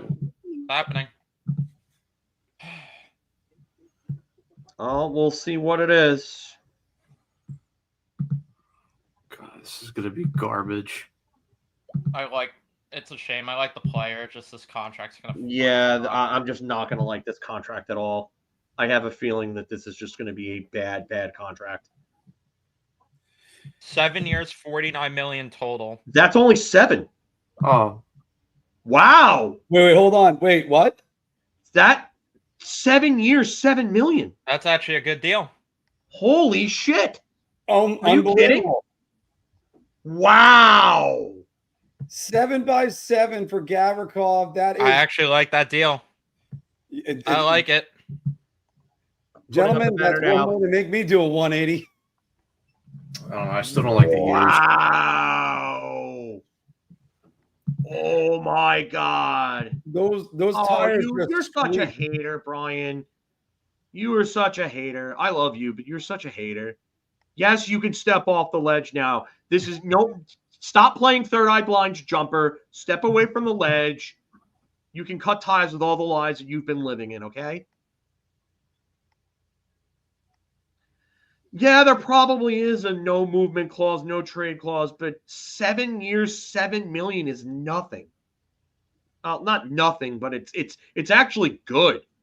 Considering what guys like Romanov are getting, $7 million is Romanov not bad. just got 6.825, and he is nowhere near Gavrikov defensively or offensively. And Phil, this goes to what we just said before. He's a little bit closer to Jacob Slavin than what most people think. Yeah, And- Gavrikov's closer to Slavin and Forsling than Romanov is, like by far. Slavin is making 6 and change, and just looking up. Yep, Gabriel, he was awake. So Yeah, wow. I like the AAV. I'm still not a fan of the years. I hope he ages better than what I anticipate. But I'll take it for. Welcome to New York, though. Welcome to New York. I'm going to tell you right now, the reason why he got 7 years is because if you had to give him 6, you were giving him above 8. You were giving him above 8. Think of what you said before about Mitch Marner. 12 million over 8 years would have been 13.7 to match the total. So 49. All right, let's see this. Let's do the math right now on this because I want to take a look at this. That, and on top of this, I really do not care about down the line with this contract because they're already gonna have an $11.5 million backup goalie by then. So yeah, and we're not going to worry about Vladislav Gavrikov in 5 years. We're worrying about Igor Shesterkin in 5 years. Because in 5 years, he's going to be declining. He's going to be, 35? And he's going to be making $11.5 million. Goaltending markets are hard enough to gauge, and it's hard enough to make goaltending trades to begin with. Now you're going to have an $11.5 million goaltender that has full no move. Good luck moving that contract. And first off, they didn't need to do that. They should have learned from the Henrik Lundqvist trade, or sorry, non-trade, whatever deal, that they didn't need to sign him to that much money and that much of a deal. They're eating away a bunch of their cap, and as I keep pointing out, his numbers keep declining. No, they're not. Oh God, Nicole, do not speak this. Ugh. The term, yeah, I mean, we've been talking about this one, Jay. Connor Brown is, I like that move for Jersey. This is a steal considering Oh, don't worry, G. Don't worry. One of them is already in my mentions on Twitter. Connor Brown just got overpaid though. 4 years, $3 million a year. I don't like that deal for New Jersey. 4 years at $3 million per? Yeah. Ugh. No, I know. I don't really. That's not bad. I think that's a slight overpay. I don't like the term either on him. You know what? I really all right. I think So he's just the term is a little high. Okay, but 30 points, a $3 million deal for a guy who has had 43 points as a career high in a season. He had 30 last year while playing 14 minutes a game. I mean, he's probably not scoring 40 for you again because he had 20 minutes. Wow. Oh, hold on. Big news. Big news. Elliot Freeman hearing the Rangers are working on sending Keandre Miller to Carolina. wow. Whoa. An in-division trade, Chris Drury knows he could do that. Whoa, what's going on here? And it's not Western Conference as we kept talking about. Yeah. Oh my God. You know what? Maybe he works out there, maybe he doesn't. But Well, I did not want to pay him that type of money. Tell you that right now. Well, there's their Orlov replacement, so Orlov's definitely gone now. Yeah, Orlov is absolutely gone. Yeah, considering wonder what what they're gonna- Provorov got, mean, I if could it's not believe. Carolina, I'd imagine they've got to be paying more because they're somebody that the Rangers, they're a rival. Considering what Provorov got, though, I am very happy about this Gavrikov deal. I actually cannot believe they got him at that price. Yeah. I thought it was a lock he was getting $9 million. well, because Yeah, the higher Shea worked out there, and you're right because Shea was a fit there. He was a fit in that system. I don't know if Miller will be, but I mean, If he works there, I mean, it's the thing we've been saying. If he works there or somewhere, then good for him. But it's not going to work here. It's just that simple. he's distracted here. Yeah. He's distracted. I think this is not the market for him. I just, how is Jake Allen number 4 on their board? How is he ahead of Granlund? I have no idea. You're talking about a guy with 66 points versus a backup goaltender. I understand that Jake Allen can spot start at times, but I mean, this is that's ridiculous.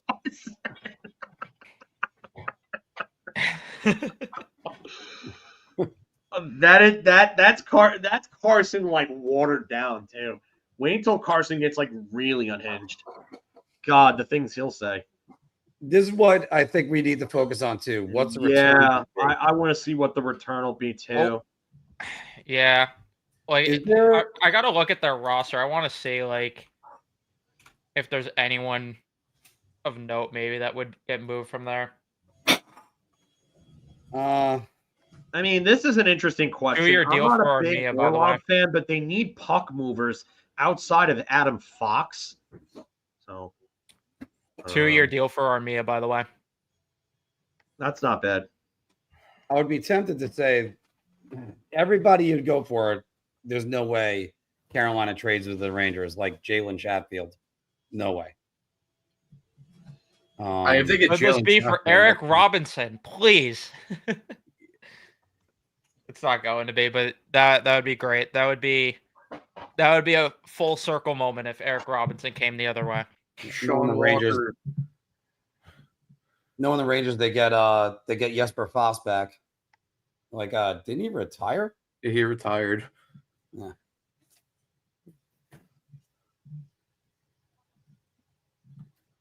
All right. By the way, we got 1,600 of you guys watching right now across X and YouTube and all the other platforms. So again, everybody, great job tuning on in. Is today the last day of the Brad Richards buyout? Yeah. And of course, every Met fan is going to say it for the next, fortunately, I think they got 7 years of this left. Happy Bobby Bonilla Day. But I'll always point out that the New York Mets don't get David Wright without the Bobby Bonilla buyout. So Chris Big Bear is saying right here, remember that hit Cuylle put on Pietrangelo last season? Yes. And I had a short about that on here, comparing it to God of War. I mean, I had it for that, and I had it on the Romanov hit on Miles Wood.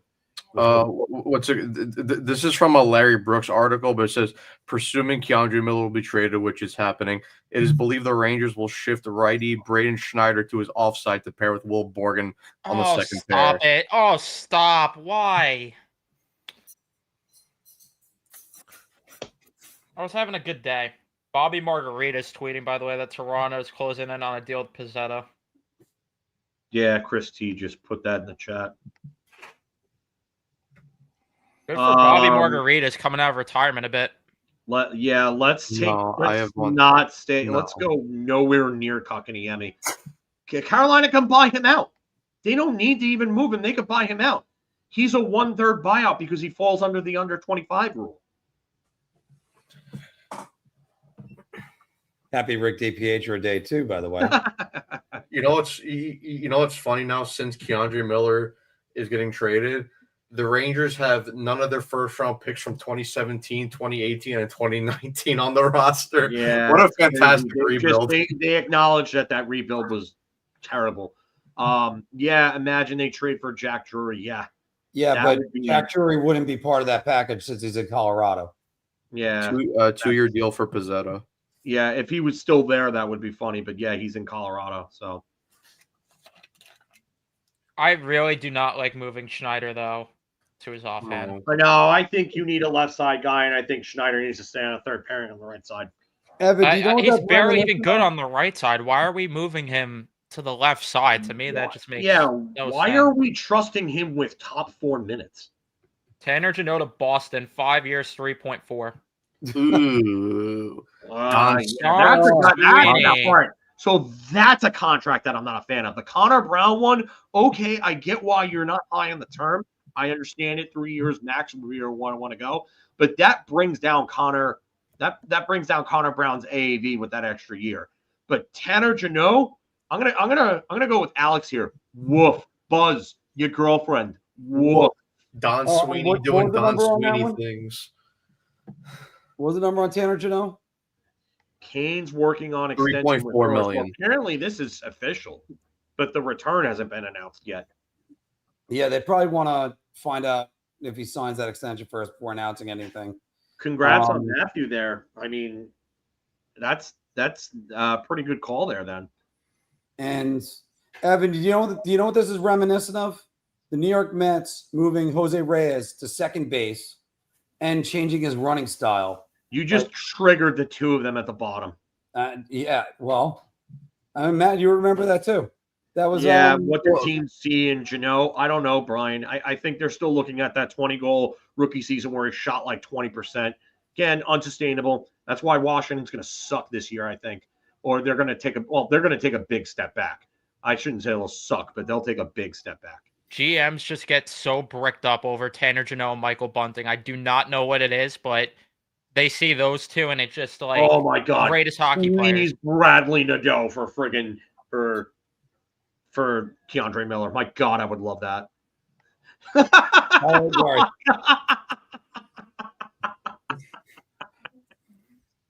With arms wide open under the sunlight. Yeah, I would. Oh God, would love that. For Kazmatsui. Yeah, for Kazmatsui. Who then I remember how found out midway through all that he never backhanded a ball. Tsuyoshi Shinjo, the last New York Met to wear number 5 before David Wright. Listening to you guys instead of working. Thank you. Appreciate that. We appreciate all near 1,700 of you on there. Keiga was terrible. And then we're gonna go back to the Toad, Hideki Arabu. Oh no, we're getting all the Creed references, all the Creed. Yeah. And then did they really spell his jersey wrong again? My God, how dumb are they?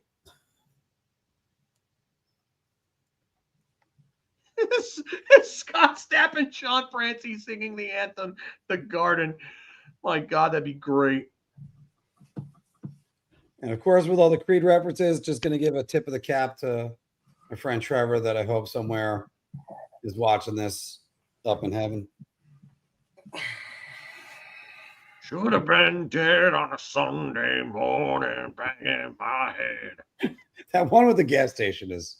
Oh my God, that was one of the funniest freaking reels I've ever seen.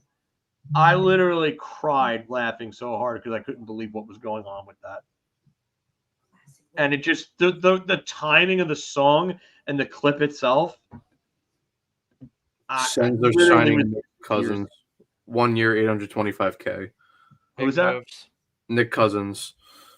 Oh, that was that. Yeah, I had that already. I had a thing for that, but I didn't put it up in the banners just because it was a smaller signing. So, Can we please move Susie today? Also, oh please? my God, if they could move Carson Soucy, and yeah, time warp to 1999, buddy, not 1997. Thank you, Steve. Thank you, Steve. I think that I'm not a fan entirely, but I don't know. Like, it's not the worst deal, but I just think the term is a little too steep for Connor Brown. yeah, I get again. I'll say this: I get the term being high, but that brought down the AAV. But just remember, it's not a Barclay Gaudreau contract. He's a legitimate third line winger at the very least. Like, I would say he could play in your top six in a pinch if you really need him to do it. But yeah, he's an annoying forechecker. All right, so we have some updates on Gavrikov's contract. From years 1 through 5 of the deal, full no movement clause. Year 6, 20 team no trade clause, and then year 7, 15 team no trade clause. I'm fine with that because, like I said, I mean, by the end of this contract, this team is going to have to rebuild anyway. Hey, Gene. So for getting him at $7 million, I mean, I don't care. I like the term. It's $7 million from him. It's a good deal. You know what? Here's the thing. You have that for the first 5 years, and then when you need the flexibility to move him, you have the flexibility to move him. And by then, that $7 million AAV is not going to be anything big. Concession. For me, it's more just I think the team's going to be rebuilding by then. They're going to have to. I mean, all these guys are going to – Father Time's going to catch up to all of them. We're still waiting on that. It's sad, though, that we have to freaking move Schneider to the left side because of how bad Carson Soucy is. Trade a third-round pick for him. I don't think they're going to extend him. I don't think they're going to extend him. Mm. I don't see it.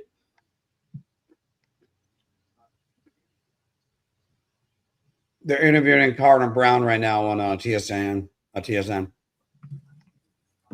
I'm guessing with the Keandre Miller thing, I'm guessing there was already some sort of framework of a deal in place. They just waited for Gavrikov to sign to make that deal. The Rangers are playing the Super Bowl halftime show. Oh, God. That'd be great.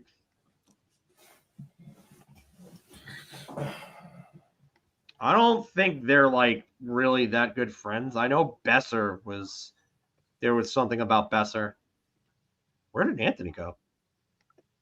I just pulled his box out for a little bit. No, I know, but Steve, what do I think Luke Hughes' extension costs New Jersey? That's an interesting question.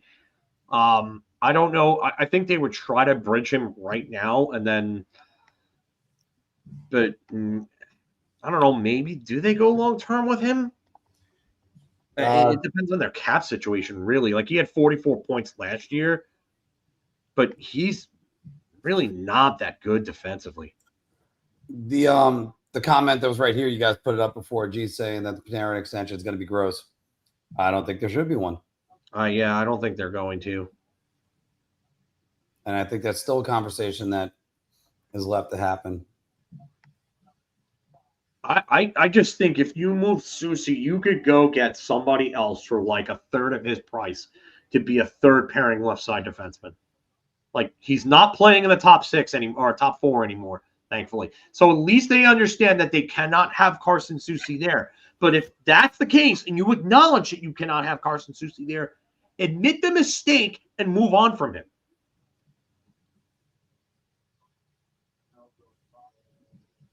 Yeah, but they're not going to. But you know these GMs. Just So, by the way, future considerations. Take the loss and admit it. You know what?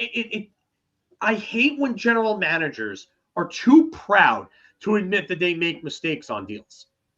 Like, it happens. James is asking right here, do you think a different defensive system makes the Rangers better than they were last year? Matt, I'll start with you on that one. I mean, if David Quinn is coaching the defense, then I'm not sure how much they're going to improve defensively. I mean, listen, they're going to have a good first pair with Fox and Gavrikov, and I anticipate that Fox is going to look a lot better than the last couple of years we saw him, just because he's finally going to have a capable partner next to him. But, you know, the next 2 pairs, I mean, if it's true that they're going to move Schneider over to the second row with Borgen, that's not a great pair. No. And then what your third pair is right now, Vakanainen and Soucy.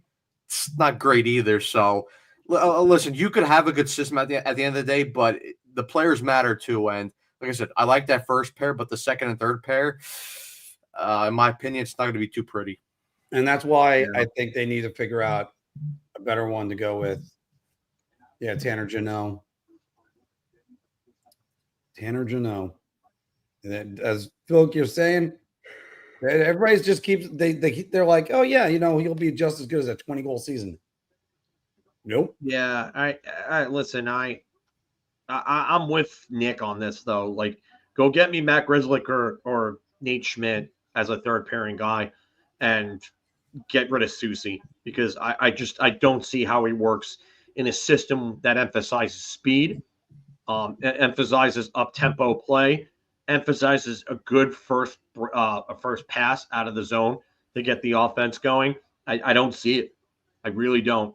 And I don't know why you're laughing at a 7x7 deal for Gavrikov when Provorov got 8.5, Romanov got just under 7. I mean, I don't know what you're laughing at there, dude, unless you're trolling. So maybe it just doesn't like the player. I mean, if you don't like the player, that's fine, but that deal is actually pretty good for him. Nick Would you Hague just take got Barnes what, over like in your deal? 5.5? Yeah, seriously, Nick Hague got 5.5, and he's not good at all. Like, what are we talking I about said here? he's better than Soucy, but that's a bars in hell there. Yeah, this is considering what we were worried about it being like 9.5. This is. I'm very happy about this. Better man. I was gonna say, keep in mind that song isn't exactly positive. No, that song is not positive at all. But I remember when people were doing that to Connor Bunneman, who played with Philly. Nico Stern to the Wild. So let's throw some more cash out there, because we haven't done that in a little bit. Boom. Yeah, if Evan is happy, you know it's good. Facts. It's facts. Evan is very hard to please. Very Louder. true. Yeah. No. Nashville gave him like $7 million. Hard to please isn't exactly true. Just be competent, and I'm actually very easy to please. I don't know who he's talking I have about. not seen any sort of competence. I will say, if I'm going to say one thing that I do worry about, and it's not with Gavrikov, it's what I talked about the other day. The thing that worries me is with how poor the defensive depth is beyond the top pair, I'm worried they're going to have to split up Gavrikov and Fox at some point, because you're going to be too top heavy on the top pair. I am not highlighting that comment. I'm not highlighting that, but that comment is absolutely absurd. But yeah, especially now that you're moving Schneider to the left pair, like that's the other thing or the left side. That's the other thing I'm just worried about is like, are you going to have to split up Gavrikov and Fox to accommodate the rest of the decor? I would love it if Nikishin came our way, but I doubt it. I highly doubt it. Nothing yet. They're still working on it, Landon. I don't know Nothing how yet. we haven't got any sort of details. Apparently, Nisa is not very happy about Keandre being dealt to Carolina, but I tell you right now, and I've said this for a while, they didn't want to pay him like long term. And you know what? They acknowledged it around the same time that they acknowledged it with Brady Shea. Move on. Just move on. Get the best return you can get. And hopefully they do what they did with Brady Shea and they get like a first round pick or they get like a top prospect. Or somehow both. And Kaylee, to answer your question with what the decor looks like now, Gavrikov, Fox, Schneider, Borgen's probably the second pair, and the third pair is probably Susi, Vakanainen. So you're gonna have 2 left shot D-men there, and then 2 right shot on your second pair. I don't know. They got to do more for this decor. Like that, it's not good enough at all beyond the top pair. Yeah, Bradley Nadeau would be a nice haul too, but it's I don't know. I'm calling him right now because all the Brent Burns talk. If Brent Burns comes to the Rangers, they're definitely doing a Brent Burns beard night. Yeah, I don't think Brent Burns is going to be a part of that. Yeah, Keep Brent Burns away. Yeah. Rasmus Anderson is available. We just don't know where he wants to go.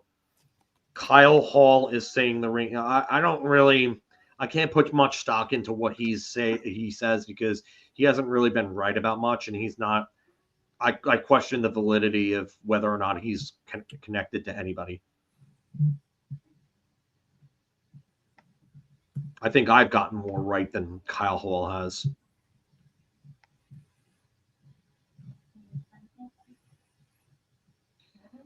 Yeah, we'd all take Nikishin, I think. But I don't think that Nikishin's going to be the player. But if Bradley Nadeau is in the deal, I could get on board with that. Yeah, I don't know what they're going to get back, but let me tell you, if they take back Kotkaniemi, I'm going to put my head through a wall. I don't think they'll take back Kotkaniemi because I don't think Carolina needs to do that. I hope not, but he falls under the buyout rules, the 1/3. Go look up his buyout. I know, but I don't trust Chris Drury. I think he's getting bought out. No team is going to take on that.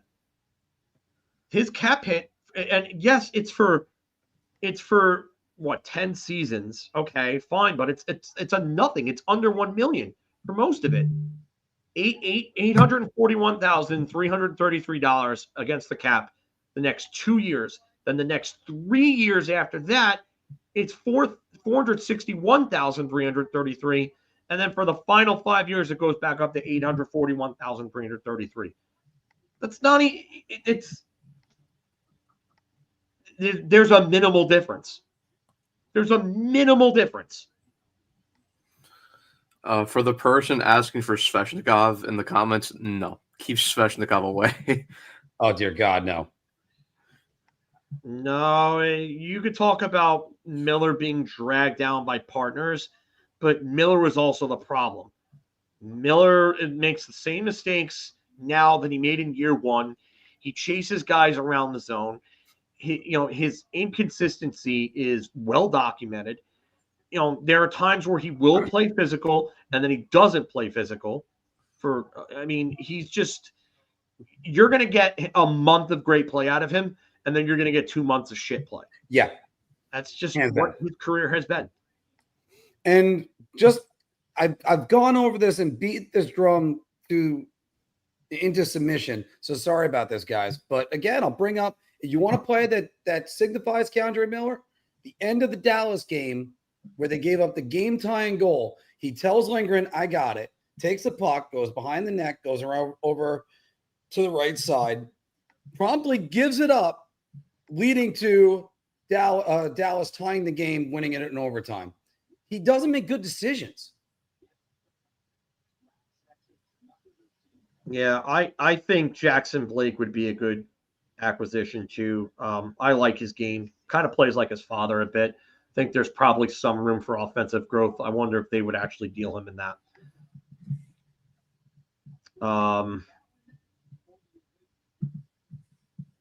I don't think Gavrikov. All right, so I saw something about this on Twitter, which actually proved it wrong. But I watched Gavrikov in Columbus. He was a good player. Not only that, but the analytics actually support the eye test with Gavrikov in Columbus. So this is not a guy that's a byproduct of the King system. I would suggest going and looking up his cards and going and watching the film, because he's one of the guys that literally everything lines up with Gavrikov. Like when the eye test and the analytics tell you the same thing, it's I'm not going to say it's rare, but it's somewhat uncommon, because analytics leave out a lot of context that you miss that you need the eye test for. But the analytics on him, the player cards, and some of the other charts, go look them up for his time in Columbus. I just did now, and in some of those seasons with Columbus, he was like consistently in the 96th percentile defensively. One year he was in like the 80th percentile defensively. If at worst he's in the 80th percentile, or at worst 70, I mean, for $7 million, I'm completely fine. The thing that I keep going back to is this team got to 2 Eastern Conference Finals with Ryan Lindgren playing next to Adam Fox. Now you put Gavrikov next to him, and considering Lindgren was making 4.6 last year, so you get a actual left shot defenseman for 2.5 more, $3 million more than what you were paying Lindgren. Wait, hold on. If all you're saying that he doesn't play physical, then why did you say he was a byproduct of the system before? Now you're moving the goalposts. Like that's, I mean, it's fine to have an opinion on the player, but like, and he doesn't need to be super physical.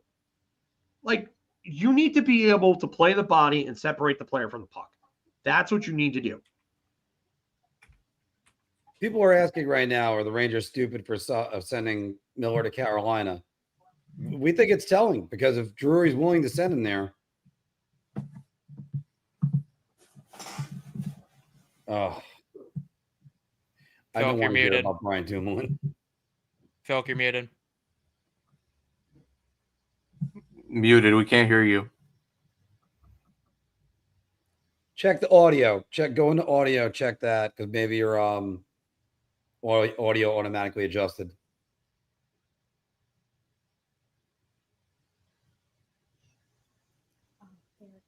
Is this better? There we go. Hear you. Is it too loud or no? No, it's all right. Maybe a little bit, but don't worry. I think it's just louder because you're leaning towards your laptop more than usual. That's all. Here, let me move the mic It's back a good little now. bit. Yeah, no, I moved the mic back a little bit, so this way it's better. But what I was saying is, where was I? Sorry, I kind of got a little lost after that. Travis Yost, by the way, saying I'd keep an eye on Granlund and Edmonton. Oh, this is what it is. I would absolutely move Susie and get Dumoulin for him. That would be a major upgrade over there on the left side. Okay, yeah, I should have realized that. 86 Susie, yeah. Yeah. What's going on, Jay? I wish I could be there for Dylan's graduation, buddy, but I'm going to be away for that. So definitely when I get back, we'll link up again. We'll link up with all the boys. Capo Kakinen signing with the Canadiens. By the way, guys, right now we have 1776 of you. Evan, can you pull up the card for Gavrikov for him? Which year? One of the he wants to do a comparison of the Columbus and LA years. Like the man says, like, share, and subscribe if you haven't already, please. We'd appreciate that. Oh my God, Seattle! What are you doing? They signed Lindgren 4 years, $4.5 million. Oh my God! Wait, they signed who? Lindgren. Ryan Lindgren. Oh dear God! Oh my God! I'll get the banner together for that one. Oh my God! Seattle just. Oh, I have no idea what they're doing. They are obsessed with mid to ass players. So for $2.5 million, the Rangers got Gavrikov. So let that settle in. Not even mid. Lingard's just ass. I said mid to ass, to be fair. I mean, he's clearly declining. His body isn't going to hold. I wonder if his body holds up through that contract. It won't. It won't The at way all. that he plays, like I can't. No. Oh my God! What a garbage deal. Bill the Kraken. Oh God! Oh, Carson is having a laugh over there. I mean, Steven said under Elliot Friedman's comment, LTIR for years 3 and 4. Felk, I'm gonna send you the card on Twitter DMs right now. okay. Kevin, we were talking about that before Anthony mentioned that, Jay Lewis, And- that the Rangers were one of the teams interested in Shabanov. I just sent it. Okay. Again, Sean's asking right here, is $4 million that bet? Yes, because he's not going to be playing that much. He's gonna be blocking shots left and right, and then he's gonna be out for a month or two. All right. Safe. And he's already breaking down. By the way, that was 53 on one of the streams. We got all the streams together. We have 1,800 right now. All right. I'm gonna try to put this Gavrikov card up. Image file. Let's see here.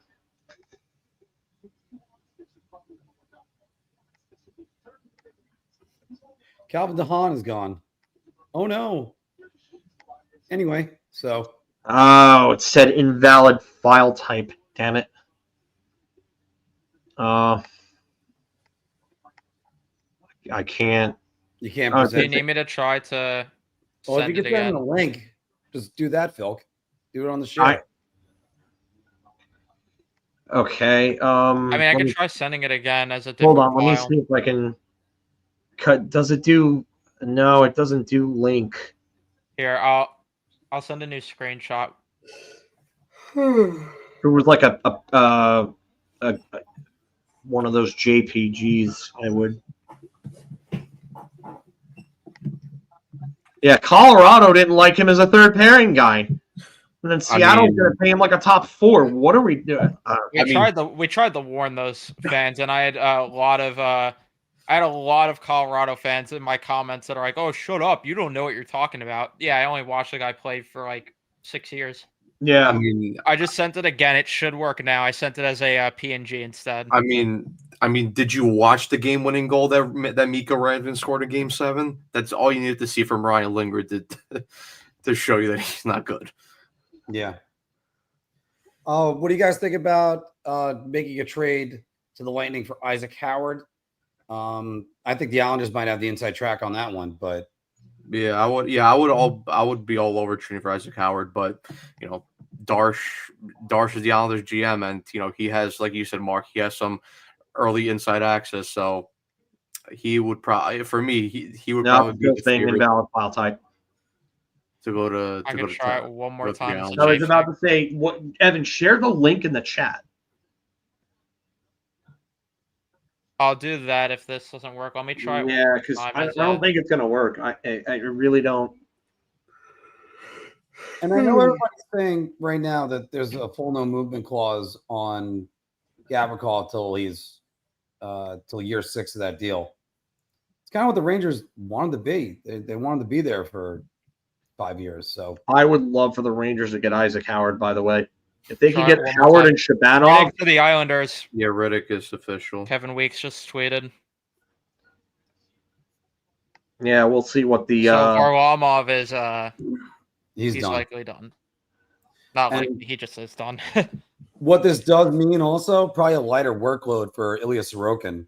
yeah, David Riddick is definitely capable of playing like over 30 games. He's done it before in a season, so that'll be something that'll help Sorokin out big time, especially considering he got worn out over the year from having to play all those games. That did not help the Islanders at all. Nick is saying right here, I respect Lindgren for putting his body on the line in any form of constructive criticism of him. Fans would immediately get their feelings. And you know what? And yeah, it's not so much Thank you, Victor. Yeah, it's not so much that nobody didn't respect him. I mean, I've said over and over again, Ryan Lindgren made Chuck Norris look like a wuss. But it's just that when his body starts breaking down, which was clear, and he was starting to become a cone, you have to move on from him.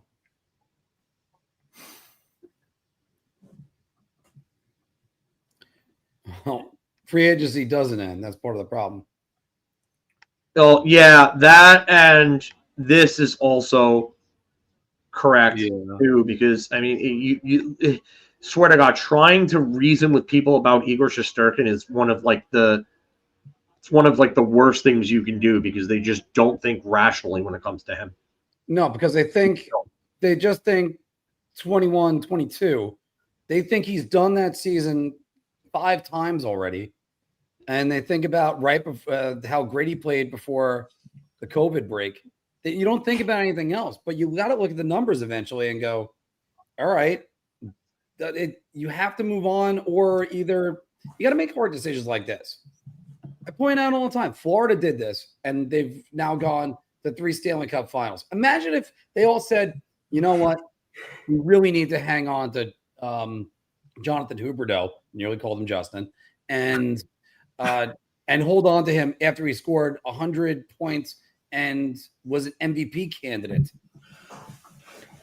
Oh man, Jay Fresh messed up by putting Dallas for Lindgren, but that card, whew.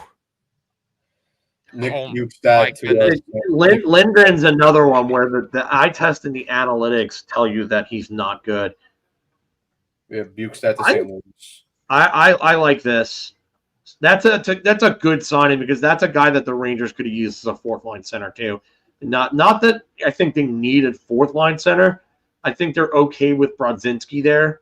I like the way that 4th line played, but Bukestad is a guy that could probably play on some teams' 3rd lines too.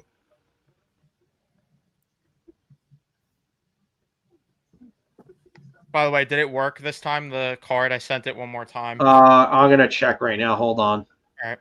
By the way, just to say right here, Jim Behringer is saying, just want to hear from the crowd talking about state taxes, about the Gavrikov deal getting done after what Provorov got. And I got to agree with that. Provorov got $8.5 million, and in New York, Gavrikov got $7 million. Yeah, let's talk about state taxes. That's the only reason why anything's happening. Well, Sam Carrick, Brodzinski. I mean, guys that Brodzinski shouldn't be on anyone's 3rd line. Let's be real. I like Johnny. He's a good 4th liner. Like, he's turned himself into a really good 4th liner, but definitely not near anyone's 3rd line. And that's where I would love to get Pius Suter to kind of come in and get 3rd line minutes. So I think he's a Swiss Army knife. Yeah, Pius Suter is one of my favorite free agents available in this draft class. He's such a good 3rd line center. And I watched a ton of Vancouver 2 years ago. That 3rd line where he was deployed with Connor Garland on the left and Dakota Joshua on the right, that was one of the best 3rd lines that I've watched in a while. Invalid file type, Evan. Can't do it. Matt, I was going to say, turn your camera off and on. No, off and on. Okay. Go back and no, John. I have nothing but good things to say about Brodzinski. I think he's a 4th line center. Yeah, totally agree, Brian C. Yeah, Pius Suter would be a real good pickup, but is he the top free agent center right now on the market? Granlund right now, but Granlund, yeah. No, we don't know the return for Keandre Miller yet. It's still, I think they're still probably finalizing things. I hate to say it for everybody, but lower your expectations until it's announced. A lot of these free agent deals for restricted free agents have been underwhelming. See JJ Peterka. But then again, look at the deal Noah Dobson just got. Yeah, I'm with you there, Kaylee. Like, I'm more than okay with Brodzinski being the 4th line center there. Like, and he's a perfect fit for Sullivan's system too. He really is. Like, he plays the way Sullivan wants to play hockey. So, yeah, Jackson Blake would be a very good return.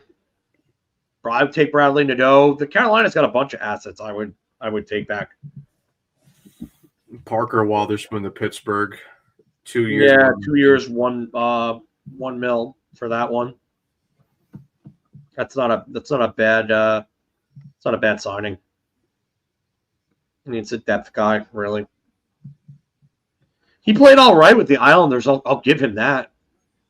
Yeah, he looked like he finally found a home in the NHL with them. Yeah, I'm with you, David. Brodzinski and Blake both remind me a little bit of Carl Hagelin. So, yeah, I think Nikishin is asking too much. Maybe can they get Morrow? I doubt it. How about the Zach Jones news? We were actually highlighting the same thing at the same time, Felk. You know what? I mean, it sucks for him because I do like him as a person. I think he's a good kid. He's wanted nothing but to play and just to have a chance to play. He's not like the other guys that are whining when they're bad and shit. I do think that I don't think he's an NHL level defenseman. I think maybe you bring him in for a couple of games when you need a puck mover, and maybe he fits in the right team and with the right partner. But he can't defend in his own zone. He's small. He gets pushed off the puck easily. He doesn't really have any muscle to him. And while he's a good puck transporter, he's not a guy that puts up a ton of points. So the fit for him at the NHL level really isn't there. My problem was more just always the handling of him and just at times not giving him enough of a chance. That's what my tweet was about, because people took out of context yesterday when That's fair. I tweeted that I wasn't happy that they're going to lose him for nothing. And people were like, well, clearly no one wanted him. Yeah, I couldn't piece that one together. Thank you. My point with that tweet was just all these years they had numerous opportunities to give him a chance, especially when they were still on the up with the team, and they instead played guys like Patrick Nemeth and Ben Harper and Jared Tenorti instead of just giving the kid a chance. By the way, anybody else a little bit surprised that the only thing we're hearing from the Islanders is David Rittich? I'm not really. Surprised. I feel like they're going to go in a different direction. I mean, if they can add a couple of smaller depth pieces, then they'll probably do that. But I didn't expect them to make any big signings or anything. We have an update on the Bowen Byram front by Darren Drager. Things are percolating around Sabres D-man Bowen Byram. Trade conversations are happening with Calgary, Vegas, LA, St. Louis, among those interested. Also hearing an offer sheet for Byram is being contemplated. Oh, God. I wonder if the offer sheet is the Rangers. I would love that a lot more than putting freaking Brain Schneider on the left side. Yeah, that's true. Thank you, Long Suffering. If you like these guys, if you like us, then you'll like Rangers Central as well, because they've been on top of that deal the same way for the longest time. Yeah, you got good post-game coverage from these guys down here. They do a lot of good talk. Their post-game coverage is much better than mine. I'll tell you that right now. And then you have us, our weekly show, doing the NHL bar talk, going around the league. We're always going to talk Rangers and Islanders. There's so much, and thank you. Should the rain boxing fan? I think you're getting your hopes up there, buddy. Stankoven's going nowhere. They just extended him. They just signed him for 8 years. Should the Rangers sign Klim Kostin?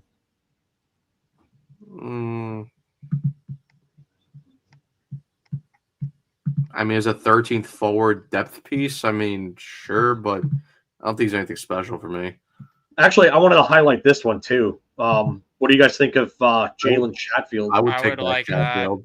I would take that. I would really like that, because, like we keep talking about, this team needs to add more to the blue line. I'm very I'm very against this whole putting Schneider on the left side thing because, again, he barely plays well on his own natural side. Thank you, James. I appreciate that. Although that would line up. The problem is that Chatfield, I thought he was a left shot for some reason. He's a right shot He's a right shot. defenseman. So I guess it would be him on that third pair with Susie and then Schneider with Borgen on the second pair. I mean, it's not as bad, but I mean, ideally, I would just like them to move Susie, get a guy like Byram for the second pair, and then you have Chatfield and Schneider on that bottom pair if you're going to put Schneider on his offhand anyway. Yeah. Stefan Rosner just said, but he said could be something between the Islanders and Ethan Bear. Big time move. Yeah, well, that's Emily Kaplan saying about Ehlers believes the Canes, Capitals, and Lightning are among teams in on him.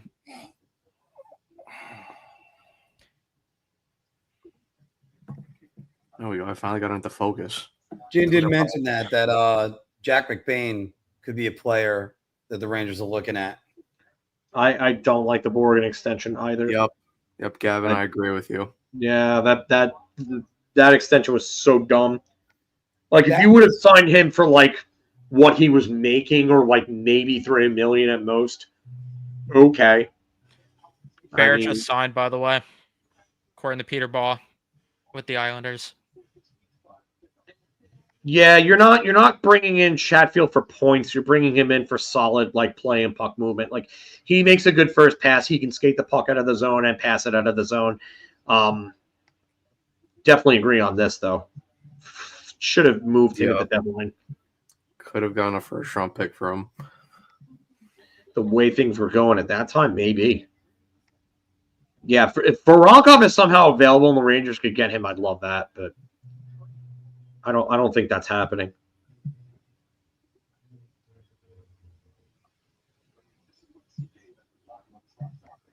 I'm not really a fan of Tyson Jost. I'm not. No. He doesn't really do anything for me. Like, years ago, I would have said, okay, like, there's still some upside, but like, he's barely an NHL player at this point. Yeah, no, yeah. Like, there was a point where I thought maybe he would be worth taking a chance on, but like when he was going to like Minnesota or Buffalo, but yeah, now it's like, no. I think we're past that point. You're right. Yeah, it's been a while. The Bear deal is a league minimum, by the way. With the that's not even something to go crazy on. Even though it's an Islander signing, he might not even play in the NHL. No, probably not. I don't know. I would even debate that. Tyson Jost had 9 points last year. Sure, it was in 39 games, but like, yeah, that's debatable at this point.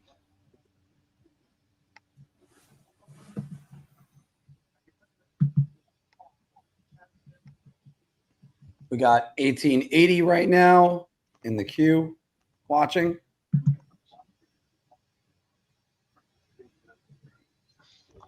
Yes, Brian, Bear is on a two-way contract.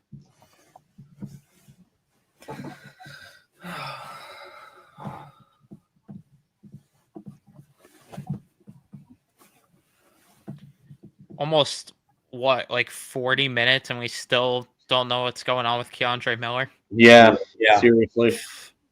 You would think something at least by now.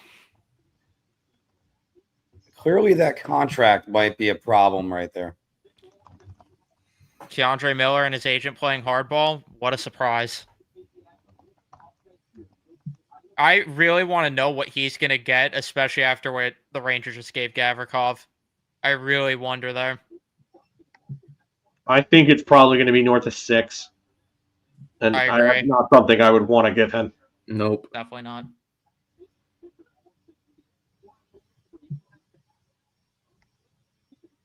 Blue Jackets just made the Provorov extension official. They trying to gas it up.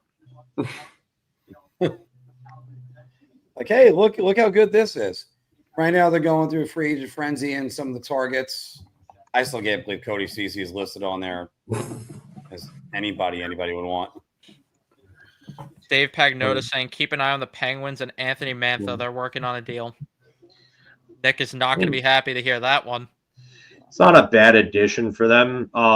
For a team that needs to get faster, for younger and faster, it doesn't make a lot of sense for me, though. I mean, he could still score, I think. I still think he can get you 20 goals, right situation. Shot's good. Hands are good. Especially next to Crosby. He'll put up the points. Yeah. I'm not. I think overall the team needs to go in a different direction, and they're continuing to hold on. Instead, they're doing what the Rangers did in the 90s. Try to keep 94 alive instead of rebuilding and going the other way, especially after the Zubov Nedved trade. Like, yeah, when you did that, you should have just, okay, we need to rebuild. Yeah, it's like entering Detroit territory at this point with them. Yeah. Well, what also hurt that was 97, because then they came close to 97, and then they signed Skrudlin and Keane, and you lose Messier, which was definitely the linchpin in that situation. Because they were again, they put all their eggs in the basket on Sakic. Yeah. That's not good. Sakic was the backup plan, and Sakic was the number one. Ooh. Sakic wasn't the backup plan. LaFontaine was the backup plan. And that's why they pivoted. Well, the first plan was re-signing Messier, but no, Neil knew he was gonna tell him to go scratch. No, Neil even said when he was on with us that they didn't want to re-sign him to that. Mm-hmm. Messier, they knew what Messier wanted, and they did not want to give him that deal. And I don't blame them. Look at how it worked out. Sakic was their one. LaFontaine was their pivot. They should have had another plan in the works, though. And again, the thing that happened with the Rangers that got them as bad as they were in that whole Dark Ages era was because of the fact that they didn't know how to build a defense behind Leach. Yeah, Checkitz was done with Messier. Checkitz was checked out. Sorry, pun intended. He was checked out on Messier. You just gave a Mark pun right there. Yeah, I know. I know, buddy. We haven't had a demonetized moment yet on the show today. So no, I have to talk to Steven about that, though. That is not. You can't have that happen again. Anthony updated the free agent tracker. So, updated his free agents. Jordan Harris is going to Boston. Yeah. Edstrom is, yeah. I don't know about any number update, but Justin Check.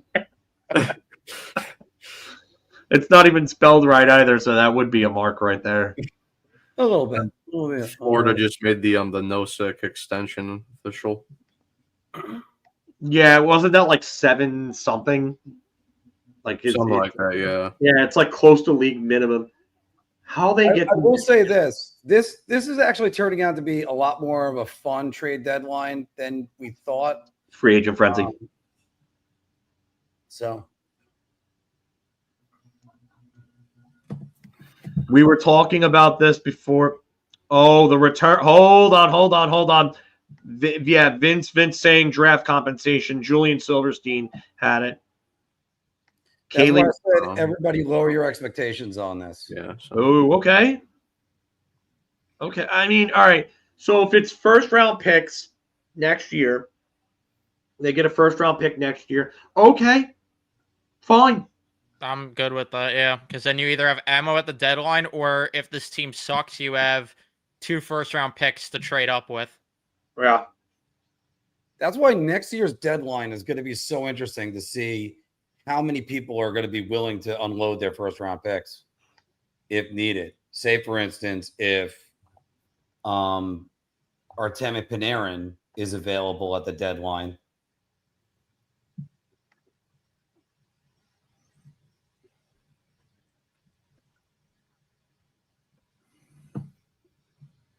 Yeah, I'll absolutely take a first rounder for him too, but I think there's going to be a prospect involved. Yeah, Rangers. Yeah, We were talking about that before, Jacob. And yeah, and that's why I'll take it. Next year's draft is supposed to be a really good draft. Because that's why I don't know why anybody would really care about Kuznetsov. Guy's washed. He was washed with Carolina. And let's just say his work ethic isn't exactly there. It's Laviolette's fault. It's the Hurricanes. I understand that, but it's still going to be a first-round pick in a draft, and the Rangers are now going to have 2 picks next year instead of 1. It's going to be the Hurricanes or Dallas's first because they have two first-round picks. Yeah. So this is a legit just Brady Shea all over again, though.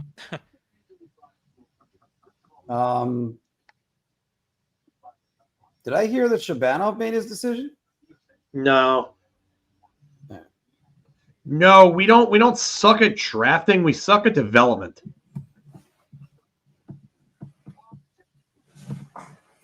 Ehlers is not coming to the Rangers. No. Yeah, Again, I don't want him either. Especially if he's going to ask for like $9 million to disappear in the playoffs. No thanks. It's a soft player that doesn't play the type of game that they want to play. No, thank you. And Blake no, Wheeler the Rangers are not 2.0. going to sign Kuznetsov. That would be dumb to do so. That would be Blake Wheeler 2.0. Yeah, that would be stupid. I don't know why you're high on Kuznetsov. I really don't see what there is there to that player. It's also where would Kuznetsov fit in this because he's not going to be your third line center. There's no fit for Kuznetsov in general. Yeah, I mean, I don't know. We can make our jokes about, I'm not even going to make a joke about that. I just think that it's like this guy is completely washed. Like he's washed. Let him play in the KHL. He had 24 points last year, in 2024. He had 7 in 20 games with Carolina. I mean, basically right now he's a shootout specialist. And hey, there's a name we haven't seen in a while. What's going on, D. Ely? D. Ely. We were actually just saying how we haven't seen you in a while. Yeah, I visited Matt and I visited Mark on Thursday night. We were talking about that Thursday night about you. Well, we talked about the Slavin interview and how we haven't seen you and some of the others in a while. That's right, because Shannon came back. Yeah, we haven't seen Shannon in a while either. That has been hard for some people to catch the live shows. And again, you were the key component on us landing Jacob Slavin. So. No, it's not the drafting that they're terrible at. Lafreniere and Kakko were the consensus picks where they were. It's the development. And if you want to say that they suck at drafting, they did under Gordy Clark. It's different now because Gordy's gone and he's not making money. Sammy Blaze coming home to Montreal. Woof. We got what a big move there. Woof. Still waiting on. I mean, you got to wonder how long Nikolaj Ehlers wants to drag this out. Yeah, I'm with Iceman on this. Like, for all you can say about Drury, he gets rid of problematic contracts very well. I don't understand how either. I really don't. Again, that was Gordy Clark. Gordy Clark is not here anymore and hasn't been for a while. You guys are pointing to Gordy Clark. Gordy Clark isn't here. Seriously, yes. Yeah, that's fair. I won't argue with you there, G. I won't argue with you there.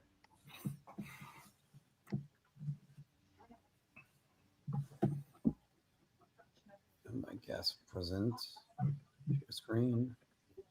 Was this what you guys were looking for before the chart on Gavrikov? Yes. That's with LA this past year, though. Yeah, that's with LA. Yeah, we tried to get the comparable for Mazkovsky. I probably mispronounced it. I don't remember the spelling on the name. Mark, do you want me to share with you the the card so you could share your screen? You can Columbus try, one? yeah. Yeah, you could try. Yeah, I'm with you on that, Nico. mean, Drury is good at identifying Folks the know them, problem. That's handling it from there is a different story. But I would hesitate on all the praise on Jeff Gorton, everybody. Gorton is amazing. Gorton, let's pump the brakes on that one. Oh my God, Gorton gave Trouba that terrible fucking contract. What? Now we're gonna sit here and play revisionist history with Jeff Gorton? I was Jeff actually going to Gorton is point the out. reason why your rebuild never actually happened. I was about to point out too that they just got Gavrikov at a cheaper price than Trouba was at in a cap environment where the cap is going up every single year by a And lot. and Yeah, don't forget something seriously. else, Evan. They had the hammer. He was an RFA. They bid This is against UFA. themselves. Gordon literally bid against himself for Trouba. Brandon Tanev to Utah, 3 years, $2.5 million. That's a good contract. This is okay. You know what? I'm going to highlight this one. This is actually a really good thought, Connor. Would the Rangers get a first from Miller and then flip it for and Susie for Byram? I don't think Susie would go in that. Yeah, deal, I don't think but- Susie would go in that deal either. But maybe Byram. I will say though, if they get a first in return, maybe that lines up with the fact that there's reports that a team wants to offer sheet. Maybe the Rangers are the ones that would offer sheet because they'll have the extra first, to where at that point you're losing a third and then your own first, but you'll still have a first next year. I agree with you there, Josh. He definitely bid against himself for Igor, but at least he got rid of some of Gorton's terrible deals like Trouba. He got rid of Kreider, which was a deal that should have never been signed in the first place. I don't care about his 52-goal season. I really don't. But and to say that Drury isn't the reason why they got to the conference finals. Drury brought in Barclay Goodrow. Jeff Gorton was not going to bring in Barclay Goodrow. And we could talk all we want about that contract, which was bad. But, I mean, Goodrow was a key component in getting past Carolina. Shit. And you know what? It's funny. Gorton is literally building up the same type of team in Toronto that is going to get pushed around come playoff time Montreal. because they're too soft and they're filled with too many skill players. That doesn't win. Yeah, like I said with the Dobson deal, that is their version of Trouba all over again. That's just my opinion of it. I mean, Dobson's better than Trouba, but that contract's just not good. You could blame Drury for the Goodrow deal. Yeah, I think that was pushed by Dolan. Especially after the Wilson, like there was a clear directive from above with Drury when that happened, because Dolan had the team release that statement about the Wilson thing, and then they went and they got Blais. They got rid of Buchnevich and they got Blais. Then they went and they got Goodrow. Then they went and they traded for Reeves. Then they went and they got Nemeth. They were clearly doing it. No, he does not. And I can tell you you're wrong because I know people on the inside who will tell you otherwise. So please don't tell me that, because I know you're wrong. Sorry. It's all revisionist history, because right now we don't like what he's doing right now. But also, by the way, just to say this, Barclay Goodrow, if he's the reason why the Rangers missed the playoffs last year, this team had a lot more problems. It's actually the other way around, because Glenn Sather got James Dolan to take his hands off at the 0-4 deadline. And then for a very long time, up until the Tom Wilson incident, there was no meddling from Dolan. See, by the way, and Chris T is right about this. Dolan is definitely in Drury's ear. And I think that's one reason why you have to look at the Igor Shesterkin contract that was immediately done as soon as Trouba was traded. And we all shook our heads going, why are they doing this? Why? Then, yeah. You just identified that your core was not good enough to win. but you're going to go sign what will be a 30-year-old goaltender to a 7-year deal? Woof. Well, and by the way, what has Drury done to rip the fan base apart? The truth is, it's not anything that the fan base needed to be ripped apart on. Like, this was, again, Jacob Trouba played hardball, everybody. How are we not remembering this? I think if anybody is siding with the players at this point, I don't know what to tell you. Michael Pekka literally came out and explained everything. Yeah. And you're still siding with the players, you're never going to learn then. That's either you either can't see it or you refuse to see it. He gets an end game Wade boss level bad contract and he must do. Yeah, I agree with that one. Okay, Anthony Laraco is posting because this is Anthony, I believe. No, that was me. I said. Oh, that was you? Okay, I thought that was Anthony. First rounder next season. That's what somebody asked about the Miller compensation. Yeah. Anthony is definitely working in the wings. Is it confirmed a first rounder for next year? I thought that's what it was confirmed before, I guess. My bad. Yeah, I haven't seen anything about exactly. The I just Pekka saw interview, draft compensation. If they get a first, though, for Miller, I really wonder if they're going to actually offer sheet Byram because then they have the pick flexibility to do it. Like JTB has got Vincent was hearing Blake in a 4th rounder. I mean, I haven't seen that anywhere, but okay. JTB's got a good one right here. Sorry. Blame the Rangers, development and coaching on Kako and not reaching his potential. The Rangers suck at developing young guys. The minute they leave, they thrive. But also the other problem is, let's be honest about something else. That locker room is terrible. Mm-hmm. And it started with the man who was the captain.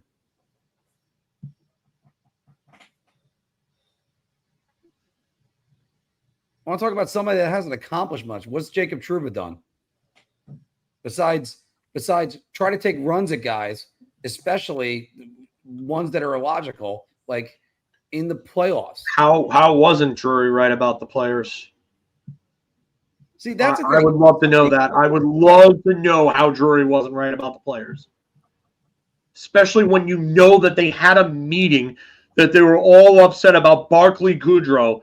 They were crying over Barclay Goodrow getting moved. Like, are you kidding me?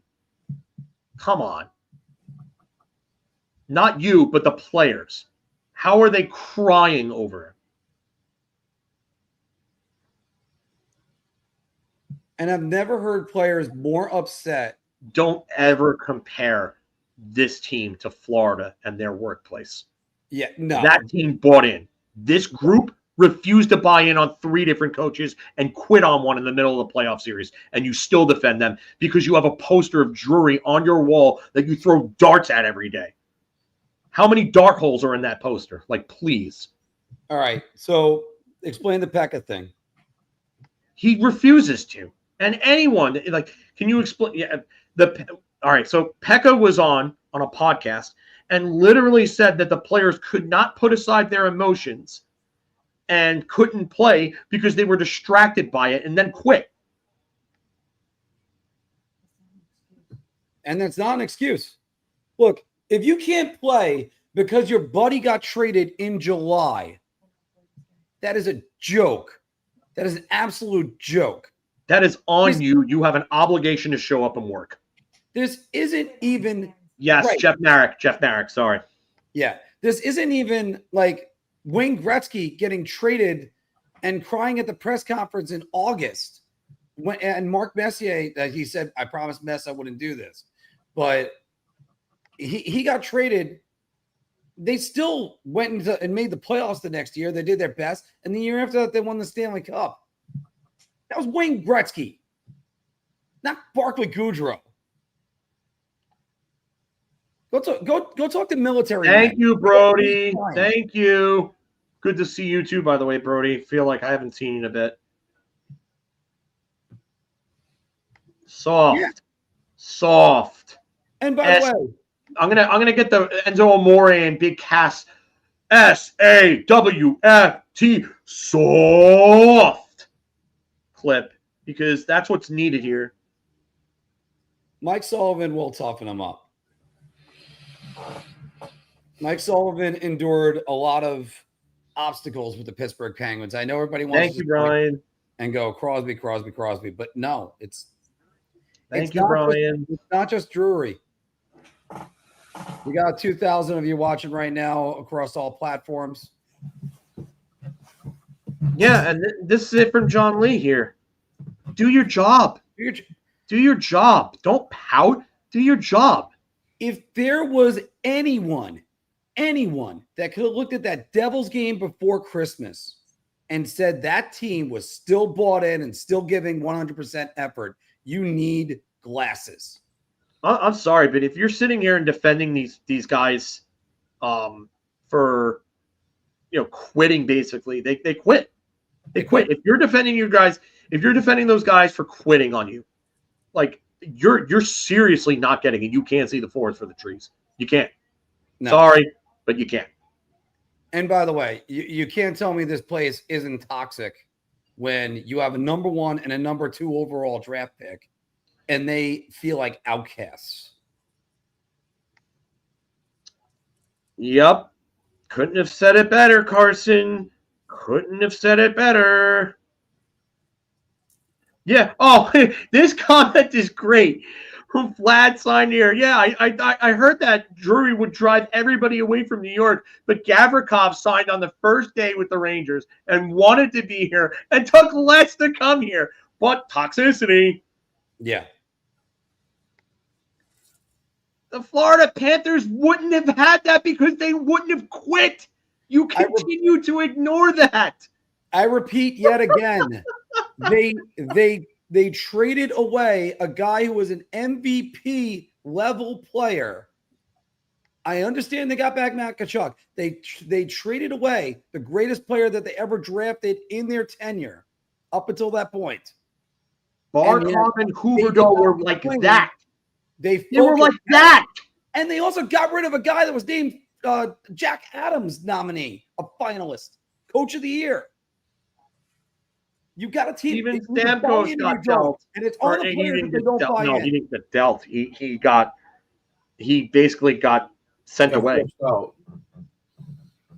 Ryan McDonough, you could compare it to like the Gaudreau situation and everything. Yeah. And he went back to Tampa. Yeah. And he went back. They basically said, we're going to put you on waivers or trade you. All right. Yeah. In Nashville. All right. And then go back. And, Keandre Miller had to take 2 weeks off because a girlfriend broke up on him, broke up with him. I don't even think it was a breakup. I think it was like something about Instagram posts. That's what Steven was saying, I think. And I've said this. Stamkos did not leave on his own terms.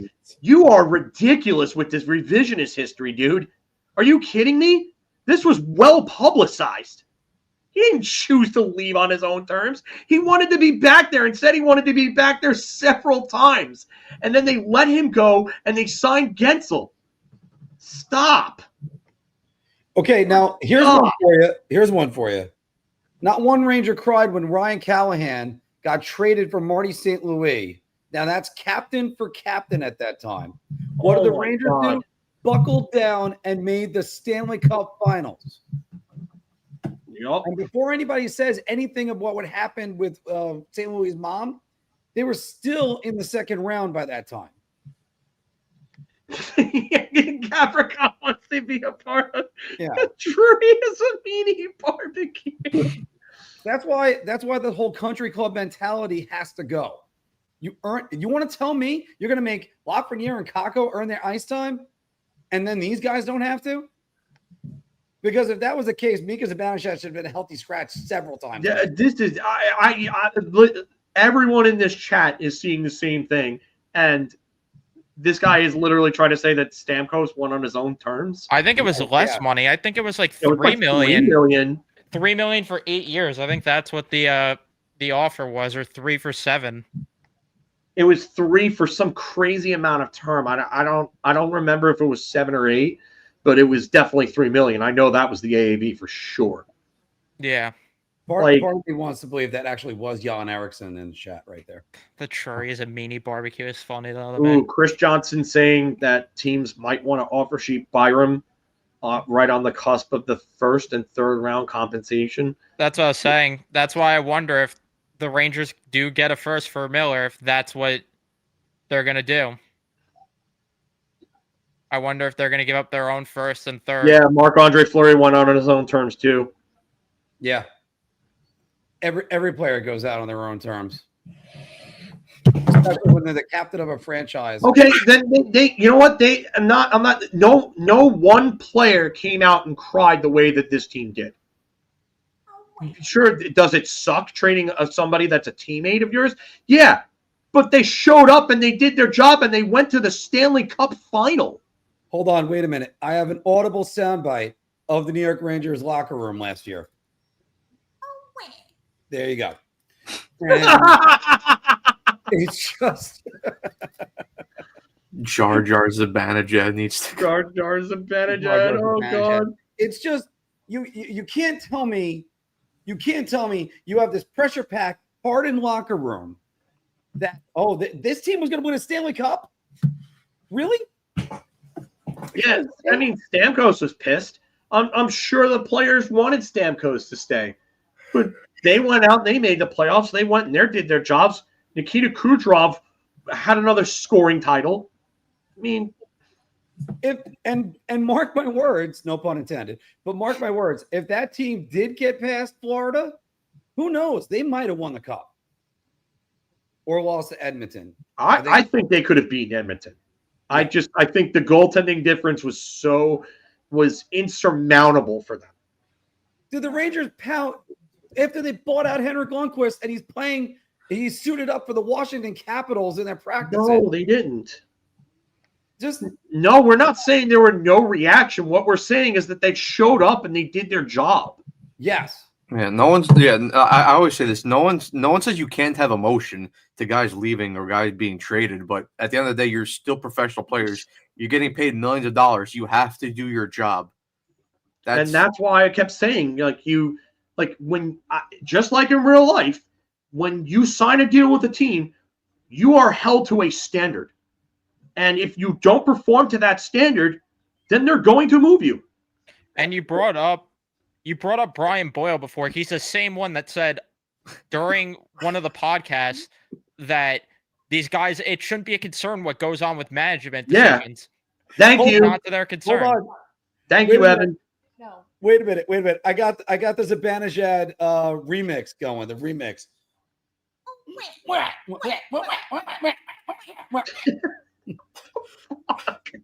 Anyway.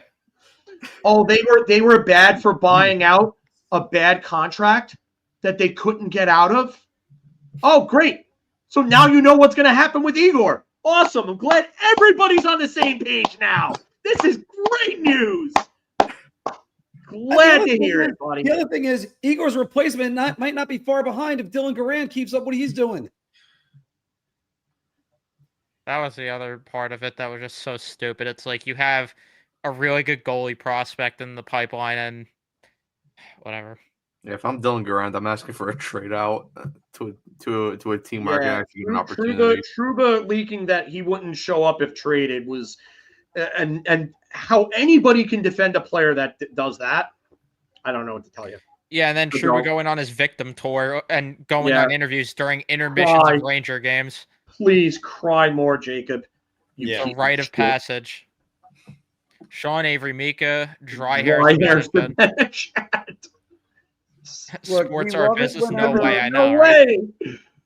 We love it whenever guys. Yes, Peter, they did 7x7. It's actually a good deal. No movement in the first 5 years. Year 6 was what? It's a 20 team no trade clause in the 6th year, 15 or 15 1 year, 20 the other year. Yeah, I would imagine it's probably 20 the first year and then 15. 20 the first year, 15 the second year. Similar to what basically the Rangers, as far as no trade clause, what they gave Vinny Trocheck. So I'm not highlighting that one. Oh my God.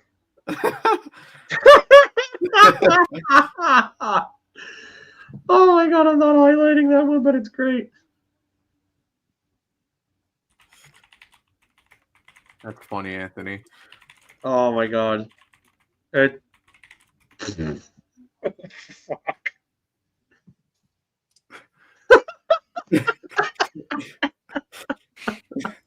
If Dylan Grant has another big season. No. No. Drury did not bring Truba's wife into it. No, he didn't. Larry Brooks was the only one that did. Yeah, Larry Brooks was the only one that did. And not only that, but that was public knowledge well before that, buddy. Yeah. You seem to have like the worst case of revisionist history I have ever heard, ever seen in my life. It's not the same thing. It's just not. It's not. Like, it was, he wanted to come here, and it was made known at the time of the trade that his wife was a doctor or was going to be a doctor in New York, and that was why he wanted to be here. Like, I don't. That was something that was public knowledge literally from day one. Day one. And the fact that, knowing that, Gorton still bid against himself makes him one of the biggest dumbasses I've ever seen in my life.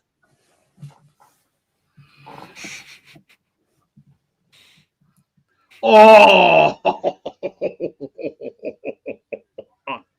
I'm not highlighting that one either, but oh my god.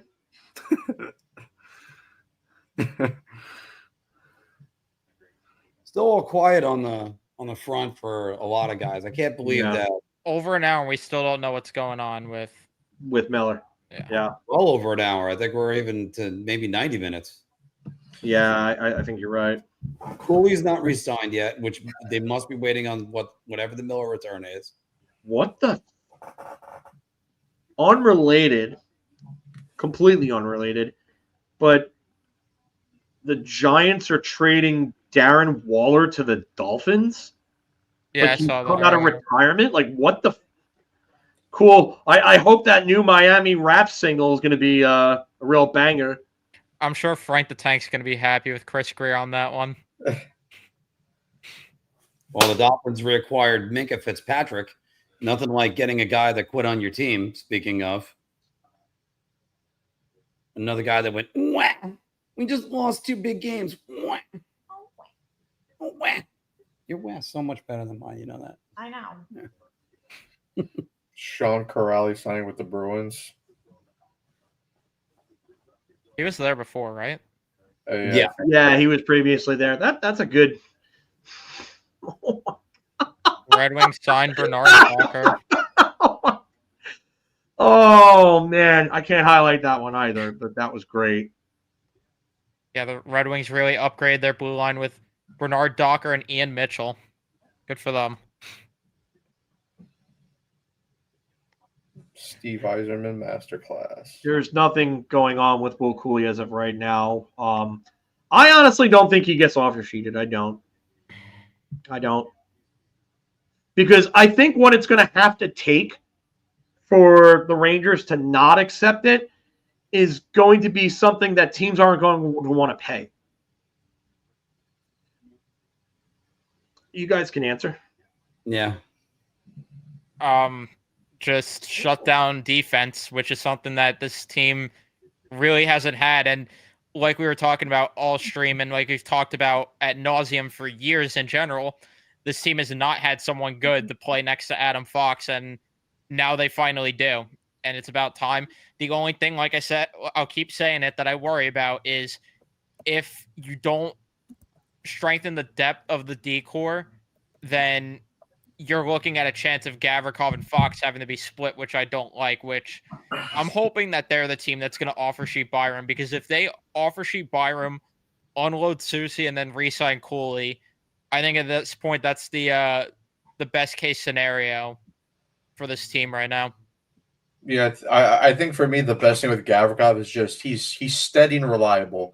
like you're not going to get anything special from him, but on a nightly basis, he's going to play good, solid shutdown hockey.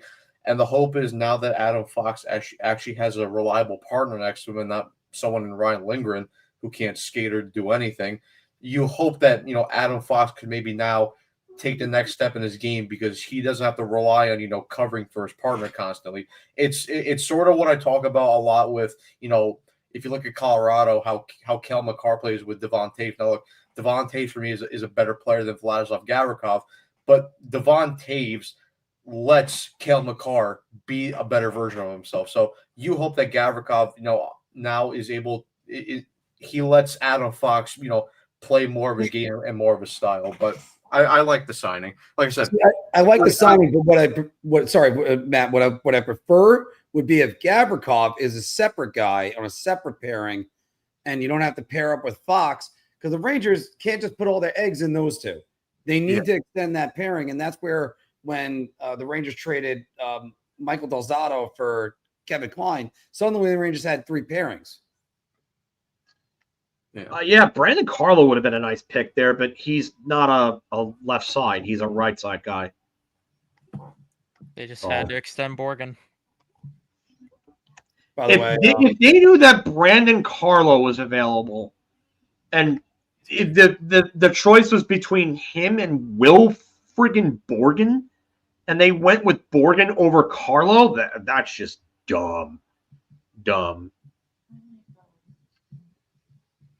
Yeah, we talked about this earlier on. It's a nothing signing.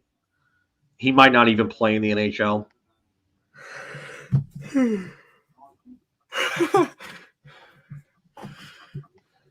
Yeah, I saw what the Leafs gave up, and Capo Caco could have matched that. That, or maybe you actually give up Schneider for once. I know that's insane to think about, but yeah, Schneider. I do not understand this team's love affair. Well, you could have done it the year before. it all started with a fist pump in the war room. Yeah. JVR to Detroit. JVR. So let's just get rid of Tarasenko and then sign another Tarasenko. Yeah. Place slightly more physical than Tarasenko. Let's sign Tarasenko. I mean, they had 36 points in 71 games with 12-24 of ice time for JVR, and I don't think he was really a factor on their power play. Oh no, he had one power play goal or one power play assist, and he had one power play goal. Okay, yeah, so he wasn't really a factor in their power play, as opposed to Tarasenko, who had 33 points in 80 games with 11 goals, and he played 14:47 of time. And he had more points on the power play. He had 8 points on the power play as opposed to 2. All I could say is Celtic Shack for Celtic Shack on that one. Yeah. Yeah, I think JVR is a better player than Tarasenko at this point. Tarasenko's shooting shoulder is like beyond fucked. At least it's a cheap deal because they just announced that it's $1 million for 1 year. That's not bad. Yeah, that's not bad. Nate Schmidt's a Utah. Nate Schmidt's a Utah. 3 years, 3.5 a year. Ooh, that's a bit of an actually a overpay. good one. You got a nice little payday there. Yeah, Schmidt played well for Florida, and I mean, not only 19 points in 80 games, but I think he could give you maybe a little more points than that, and he could still be like anywhere from a 6, maybe a 4 at a pinch. But he's a legitimate bottom pairing guy.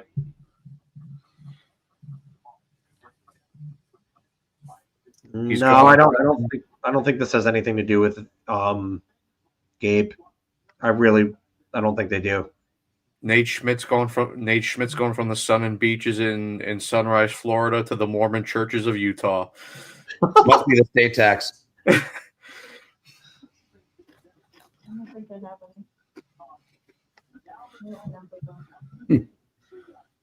Oh God, Team Canada's Olympic goaltending is fucking trash. Thompson, Bennington, and Montembeault.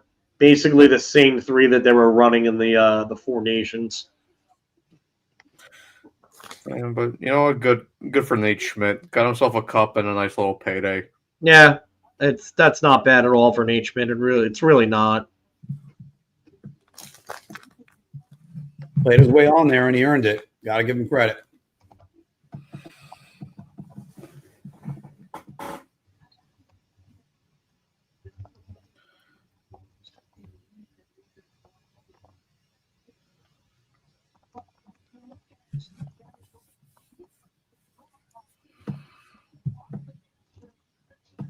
All right, so we got, and it's amazing how just Canada's goaltending could be so bad right now.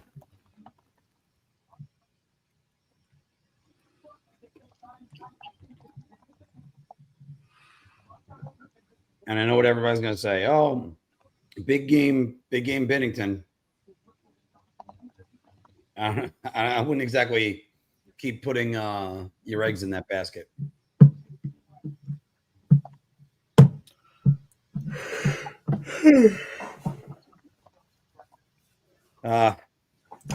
So yeah, I can't believe that there's no word whatsoever. I mean, Yzerman to the Bruins. All right, whatever. Oh, he No signed with the word. Bruins.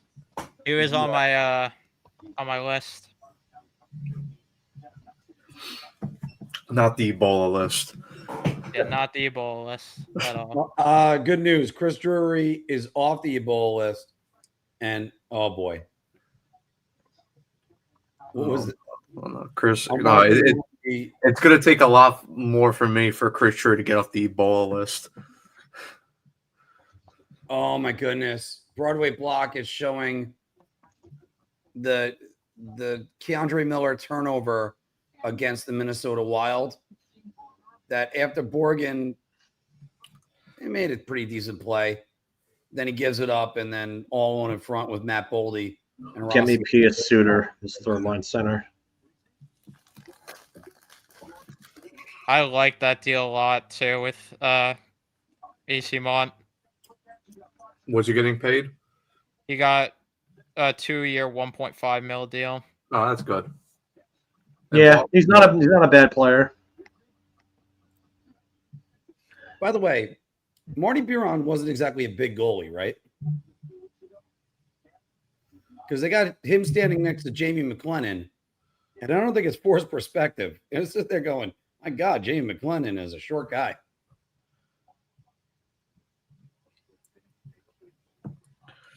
Yeah, I wonder what the Suter contract ends up looking like. I'm gonna give you guys a hot take. I don't think Cooley gets done today. No, Probably not. I think this is gonna drag out a little bit. 29, probably like a 4-year deal.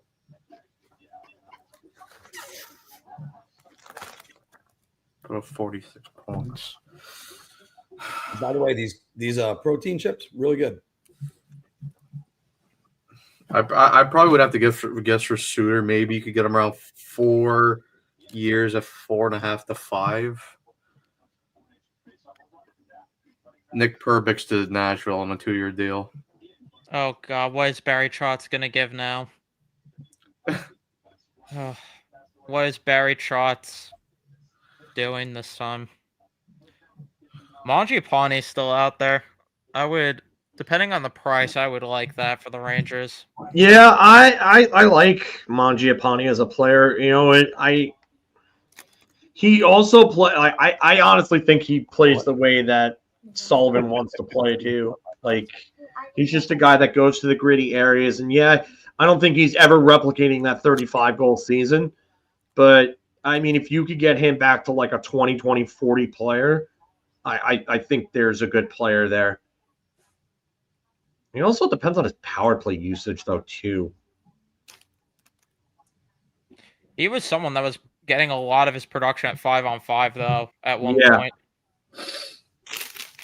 Well, I mean, even in his even in his big year, 25 of those 35 goals came at even strength. 8 on the power play, 2 shorthanded. 16 assists at even strength. So of those 55 points, 41 of them came at even strength with 25 goals. That's really good. And power play goals otherwise, he's had 3 other seasons with 2 power play goals. And those are 8 seasons of 18 goals in 2021 in 56 games. 2 goals on 17 in 2023, and 2 goals on 14 in 2024 with Calgary. So, like, I think he would be nice, but I think he's going to command somewhere between 4 and 5. And I think that's going to price him out of the Rangers' range. Yeah, I agree with that, unfortunately. Thanks for pointing that out today, Brian. Thanks for That's awful. reminding me that the Mets play tonight. I'm so excited to watch Starling Marte age 50,000 bat second. Ugh. Hey, good news. The Mets didn't lose last night. Yeah, it's a first. Dude, I needed that off day. you need to move on, man. Like, McDonough was literally dealt with in the same way, and you still just move on, man. On the team that went to the Stanley Cup Finals, that he was a key piece. The Panthers got the replacement defenseman, Jeff Petrie. Oh, boy. He's somehow going to be good there. Oh, my God. League minimum. He's going to play for like $1 or $2 million. It says league minimum plus bonuses according to Friedman. Wow, yeah, he's going to come in and just give them good minutes on third line, and that's going to be it. So that's their Nate Schmidt replacement then. They can just slide in those reclamation projects so well. Yeah. The Nick Perbix deal is 2 years for 2.75. That's actually not that bad. I thought I was ready for Trotz to give him like $4 million just because it's Trotz. That's not bad though at all. Yeah, Forte second. I really hope that this the things you see on Twitter. I'm not even looking. Anyway, I'm really hoping that deal still isn't going to fall through or anything.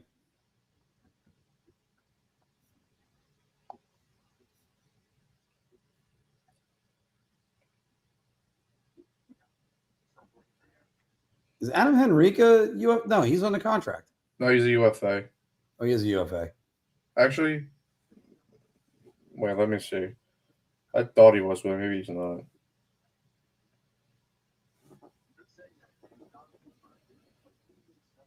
No, he has 1 more year left at $3 million. Yeah, okay. That's what I thought.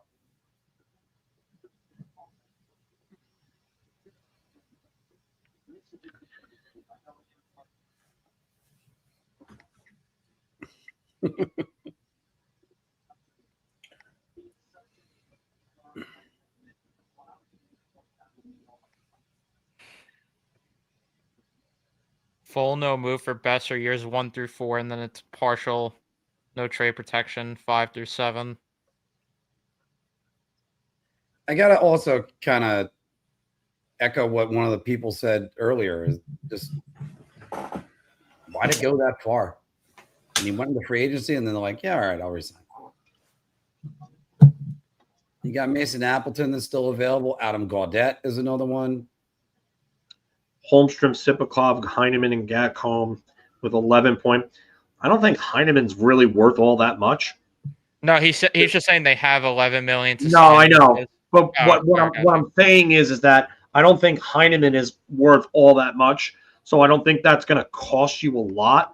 Like, he had 18 points in his entire career points wise. Came in 62 games this past year. He was a -6 for Montreal. I mean, he's 23, but I don't think there's a whole lot there. That's $1 million change at most. What's going on, James?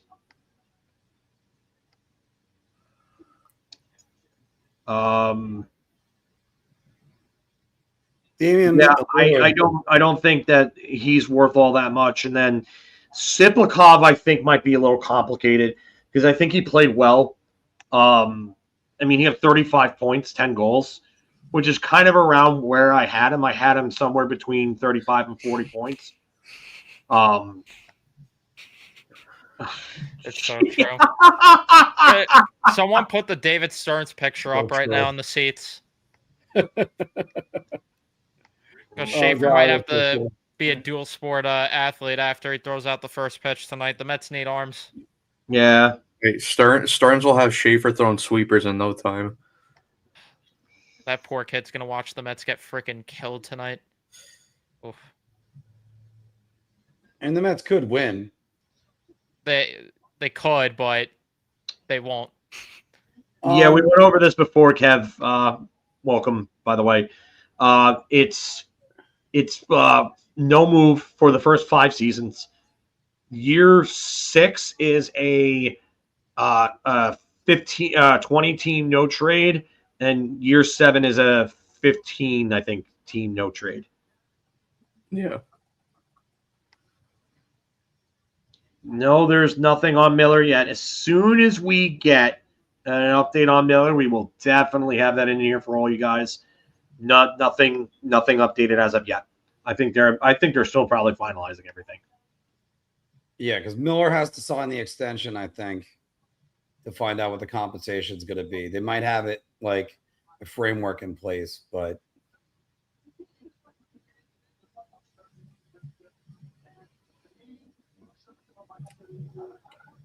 yeah, Anthony said he had to go to Tony Ann's job and put in ACs in the windows because their air system crashed there, which sucks. Oh, MT Netters, apparently Kaylee. Good find, Kaylee, by the way. Thank you. Hearing CC to the Kings. Oh my God. 4 years, 4.5.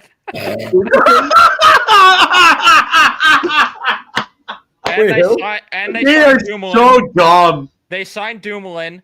And Anton 3 Forsberg. years, $4 million. Anton Forsberg, 2 years, 2.5. Ken Wait. Holland, baby. The Kings signed Dumoulin? Yeah. Oh my God. Ken Holland at his finest work right there. wow. Imagine giving Cody Ceci 4 years and 4.5. Cody Ceci went to LA. Yeah. All right. Yeah. I wish I heard that, and I would have been right there to laugh with you. Oh my goodness. Cody Ceci. Why are GMs still giving money to Cody Ceci like he's anything good? Like, I don't understand it. Yeah, pops to the Kings essentially is right.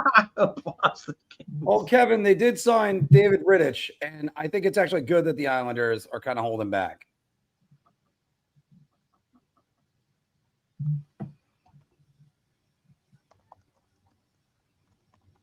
Jay Lewis is asking about if Grizzly is going to the Rangers. That would be a good third pairing guy. Now that Schmidt's off the board, I would take Grizzly as a third pairing guy. He can move the puck. He plays physical despite his size, and he's somebody that can move the puck very well out of his own zone. Like, they need that on the third pairing. Yes, Don't Kevin. Susie's stupid ass. Yes, Kevin. CC to the Ranger dream is dead. I'm happy about that. Well, now that Cece is signed, they can actually trade Carson Soucy to the team that wanted Cece. That doesn't even be having fun. That's just me saying, if somebody wanted Cody Cece, they'll take Carson Soucy. I just don't understand why teams pay this guy like he's anything good. I really don't either. Dumoulin 3 years, $4 million. Cody Ceci 4 years, 4.5. How did they think that? Oh my God. No. We got on Mark about that. We're not doing that again. Oh, I accidentally clicked that. And then I was like, oh, wait a minute. Hold on. All right, so Ken Being very Holland. active today, as Dave said. Kevin, no, we think that Schneider might. Sorry, not Schneider. We think that Schaefer might not play in the NHL at all next year. no, I don't think any. I honestly, I'd be shocked if anybody from this first round is on the opening night. Yeah. At most, maybe get the 9 games, and then that's it. Will Borgen actually makes less money than Cody Ceci. I mean, that's. And maybe you might see Schaefer at the end of the year, but it's good. I know he wants to be, but you know what? He's still 17 up until September, right before the cutoff. And why not just give him a year just to relax, develop, be a kid? That's the other thing too. Sometimes we forget about that. Oh, I know he has a no move clause, but it's still wild that Cody Ceci makes more money than Borgen. It's an interesting decision there, Ken Holland. I think I'm happy about it. No, Kings spending money like drunken sailors. Last year they signed Edmondson, right? And we were Yeah, all Joe laughing at Edmondson, that yeah. also. Yeah, he actually Man. wasn't bad for him though. Yeah, because he was friggin' sheltered so much, which rightfully so, but all right. How the way news is pouring in, guys, I think I might call it on my end at 3:00. And this is Misa, yeah. We're still at I mean, 2100. I can go on for a little bit afterwards, but yeah, I'm not going to be here all day. Yeah. There's just not enough going on. Can we send love to the Kings from Mikey Anderson? No. Why? You need a better deal than that. Why? Yeah. I don't. I mean, I get people being frustrated with Lafreniere, but why are we selling that low too on Lafreniere? So the King. I this just came to my head too, but so the Kings lost Gavrikov for nothing, traded Jordan Spence for a 3rd round pick, and spent money on Brian Dumoulin and Cody Ceci. I know what San Jose can do. They can trade for a slightly used Carson Soucy. That'll help them get to the cap floor. Carson Soucy, Barclay Goodrow, and Alex Wenberg. Hey, but power friendship, former Rangers, you know. There you go. There's that making it rain. 2,100 people right now across all the platforms watching. Thank you very much, everybody. It's great to have all you. Instagram, I don't know if it's still on Instagram.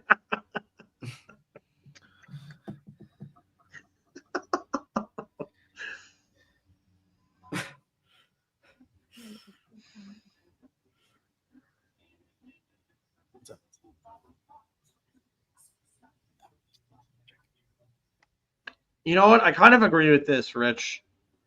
I do think that Lafreniere needs to be he needs to be featured prominently in this offense. And I mean, you really need to see what you have in him.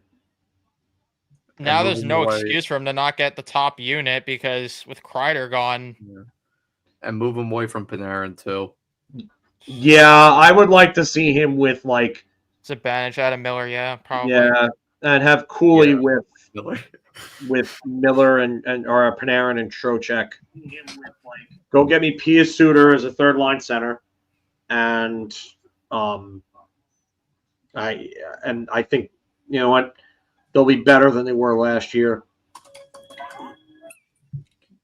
If you could get rid of Carson Soucy, I don't know why you don't want to admit this mistake. You would be viewed as a smarter general manager for admitting the mistake than being stubborn and holding on to it and having him hurt the team go forward. The only way that I'm trying to convince myself that maybe a Soucy trade still happens is those reports maybe are just gaslighting GMs to thinking, fine, we won't give this guy away if we don't have to. And maybe it's just Yeah, smoke screen to get teams to actually maybe offer Sure. something. Good signing by the Stars here. Radek Fox at 3 years at $2 million. He goes back to Dallas. Yep. Yeah, I like that. I like that. 3 deal years, with $2 million per. Yep. Oh, if he plays in a game 7, he's scoring. Good little 4C right there.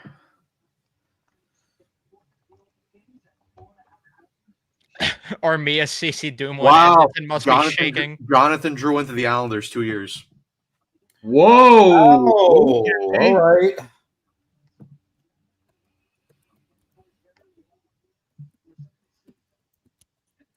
Where are you seeing Drouin? NHL new at Puck Report NHL. How much AAV? Doesn't say yet. Just 2 years.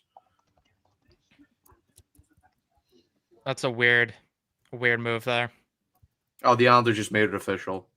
Yeah. They just tweeted it. 2 years. No AAV still. So you got to wonder if, I don't know what that pickup is. Me personally. Oh, there we go. 2 years, $4 million for Drouin. Okay. So only 2 years. I'll AAV? edit it right now. All right, go I'm ahead. not a fan of the price point, but with the direction the Islanders are in, it's not like it's the worst contract imaginable. No, you get some talent. I got it, Mark. Yeah, I got you. I thought I had canceled to get out of it. I'm sorry. No. Bobby Margarita. There's a lot of hockey brands at that table. 4 million AAV for Drouin, not bad, I guess. It's a little bit of a risk, but then again, like I don't understand. All right, Ehlers would help, but they need something. They need a legitimate needle mover. Like for me, I think I would have rather seen the Islanders trade for Jordan Kyrou. Yeah. I think that's what they need. Well, is this kind of showing you guys that the Jordan Kyrou thing is a bit of a smokescreen as well? No, I don't think so. I think that's always going to be something that would take a while. But I guess the thing maybe what Darsh is viewing is he kind of wants to take these next couple years as a transition year and not commit too many big deals. So, you can sign Drouin for this year, and then next year, if you're still not exactly a great team, you can always flip them for assets at the deadline next year. So I agree. I think that that's they're how I can view it. I just wonder about his production away from McKinnon. Yeah, that's the only thing that worries me. That's why I don't love this signing. Like I said, I mean, if they're transitioning and kind of just bring him in to be a veteran, then fine. But if they're looking to actually contend still, I don't get this move then, because I think 4 million is steep for a guy that really thrived because he was playing with McKinnon. Yeah, that's why I said this for me is a transition signing, just so the young guys could start to come through. He's a nice little veteran piece, and then eventually, if you can, you flip him for assets. Yeah, 37 in 43 games this year. That's 70 points over an 82 game season right there. So I'm not. And then 56, which is a career high the year before, 19 goals, which was his second highest. And he had his third highest shooting percentage that year, behind this past year, 19.6, and 2015-16. Oh, that was only 21 games, though. So really his two best years were in Colorado, pretty much numbers-wise across the board. Yeah, Looks like a crescent moon. production was also heavily reliant on the power play. Yeah, I mean, so actually, no, not necessarily, Kevin, because 14 of his 19 goals last year, or not last year, but the year before, were at even strength. Only 5 of them. 5-on-5 or even strength? Wait, what?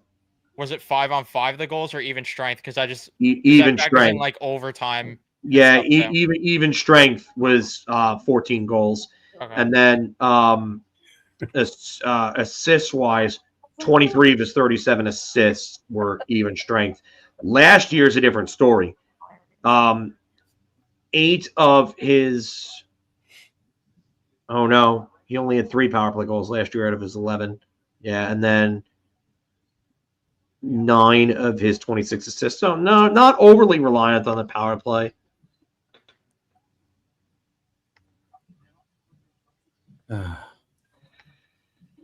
EJ Emery did not play well this season. That's somewhere where if one of those defensemen like Jackson Smith or someone like that had fell and the Rangers had that pick, I would have taken somebody like Jackson Smith he did not have a good season. It only makes not trading for Gensel even more of a kick in the balls. Yeah.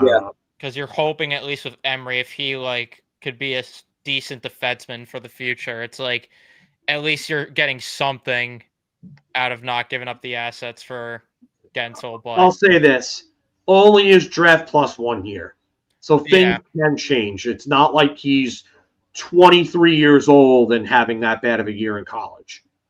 Yeah, we just have to wait and see. I'm not highlighting that one. Definitely not highlighting that one. Yeah, I still have hope that Emery can turn it around. I still liked what I saw from him in his videos before he got drafted. So it's just he's got to improve on that offensive game just a little bit. You think that's one of those situations that maybe the team needs to take control? Like I think Kyle Pozo was that, where the Islanders did not like what was going on with him, so they brought him up. And they kind of took control of his development, and it worked. Drew Fortescue had a good year. So yeah, he played well at the World Juniors. Fortescue. Yeah, I can't sit here and act like I know everything with that because I didn't really watch a lot of. I watched him games.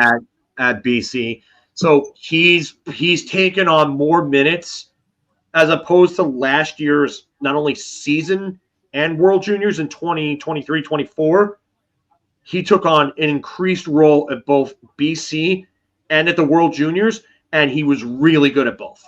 So that's a guy that's really developing well.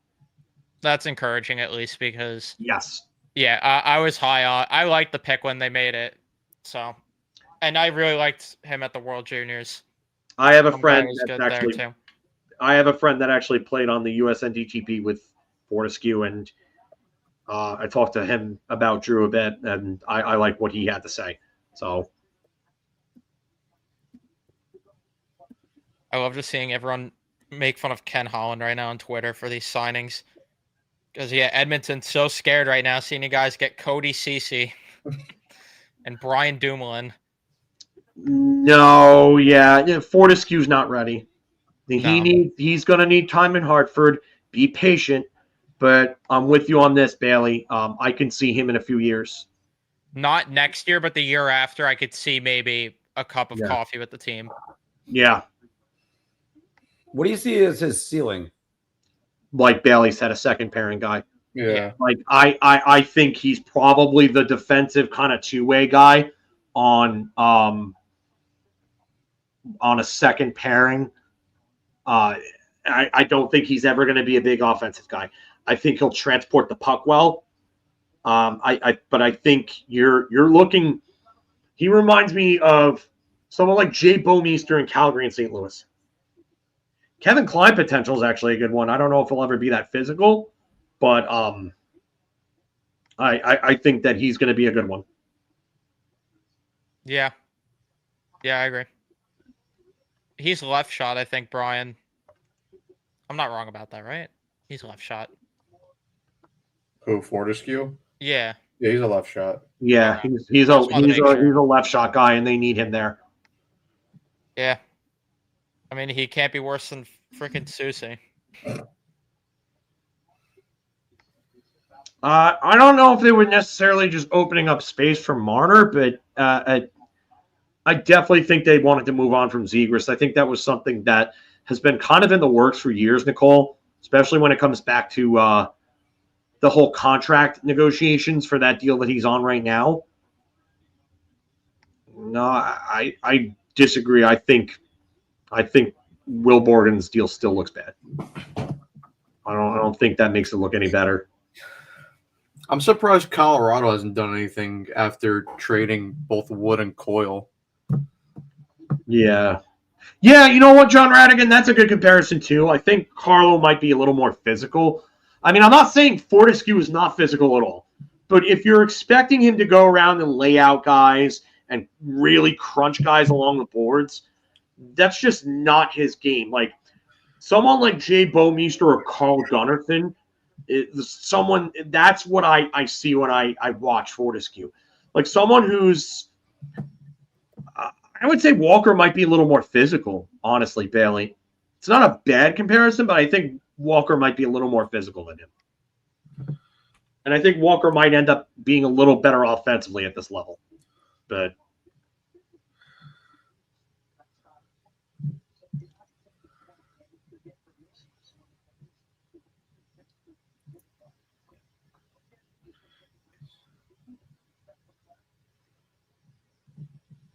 Oh boy.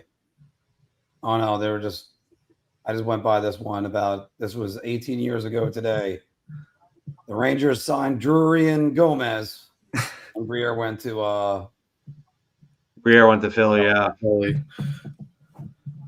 Yeah, Briere was the guy they should have gotten. But he also fell off hard in Philly.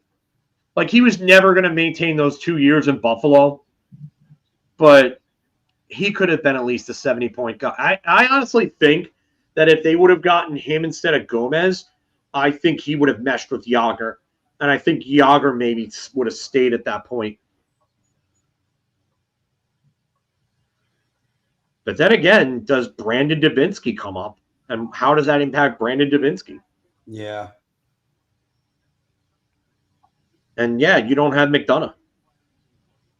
Yeah, I'm not getting anything on my feed right now besides penguins in shorts.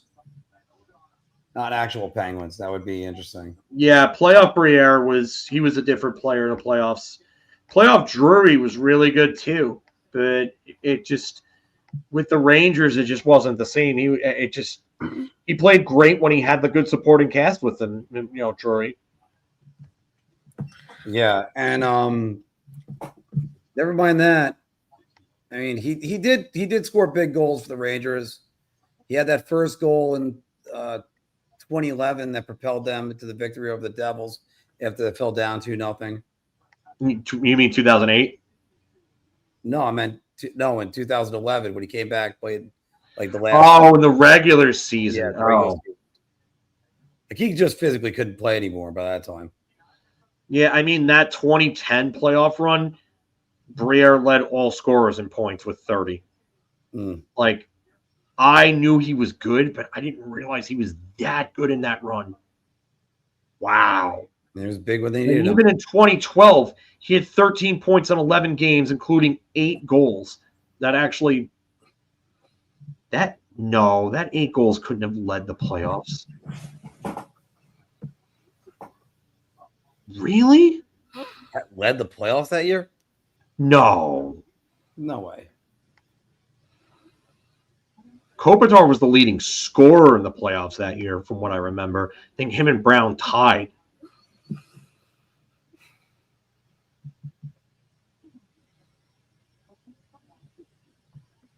Oh, 9-10. Let's see.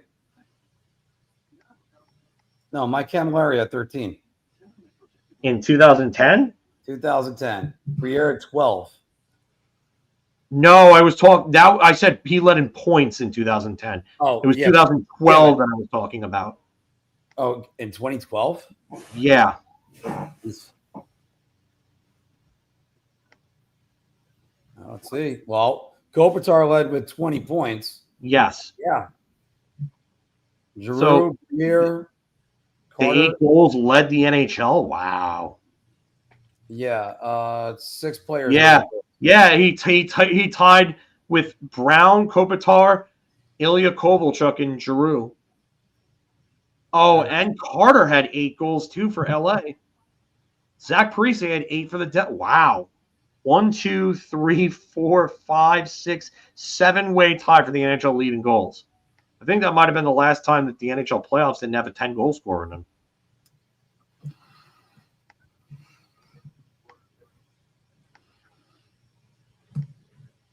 Because I think Kane or Taves had 10 in. Sharp had 10 in 2013. 2014, I think Williams had 10 himself. I'm going to be cursed forever. Yo, Gavrikov had 14. That's right. He led the playoffs in goals. I'm going to be cursed forever to hear Williams being the Conn Smythe Trophy winner against the Rangers. Yeah. Tyler Johnson had 13 to lead the NHL in 2015. He tied with Kane in points. Rich, take it easy. We'll see you soon. And hey guys, I'm gonna take a break for a little bit. Maybe step out. If you guys feel free to keep the stream going. We're gonna cut off on Instagram right now. If you're on Instagram, go over to our YouTube, either us or Ranger Central. But yeah, this the news seems to have kind of stagnated a little bit. I wonder how much longer it's going to go. I can't believe Nikolaj Ehlers is dragging this out as long as he is. And for that matter, I can't believe the what do you call it? The Keandre Miller deal is going out, or as long as it is. That one's more annoying than anything that's taken forever, because it's 2 hours since we heard that he's on the move. Yeah. All right. Guys, take it easy. Keep going. Talk to you later. See you, Mark. See you later, Mark. See you, Mark. Yeah, we may get Anthony back at some point, but want to hear Anthony's thoughts on the Druin deal. Yeah, I definitely want to hear that. I'm more excited to hear what he thinks about Big Save Dave and Ethan Bear. He probably likes the Riddick one, but yeah. Panarin signing 6 years ago today. Yeah. Where'd the time go though with that? Like, even though everything, I have my opinions with Panarin, and he's been garbage in the playoffs. It's just like, where did the time go with that? Oh, Mark. I know that's Mark that said that. I just know it is. It definitely is Mark. Yeah, that's definitely Mark. That was not me. I can tell you right now. I know for sure that wasn't you. Yeah. God, Mark, go get some rest or something. Come on, Sir Marcus. You're better than that. Brody, I really do actually feel hearing that with the Panarin thing, because it just like, I remember when they freaking signed him out, hyped up I was and everything. Yeah, I remember. I remember when first the VC trade broke to Buffalo. I'm like, oh, we're definitely getting Panarin now. And then a little bit later after that, Panarin signed. Yeah, and I remember like just hearing from my Islander fan friends about how they were going to get Panarin and everything, and then I just didn't shut up the next day.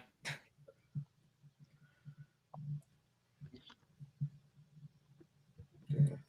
2019. Oof.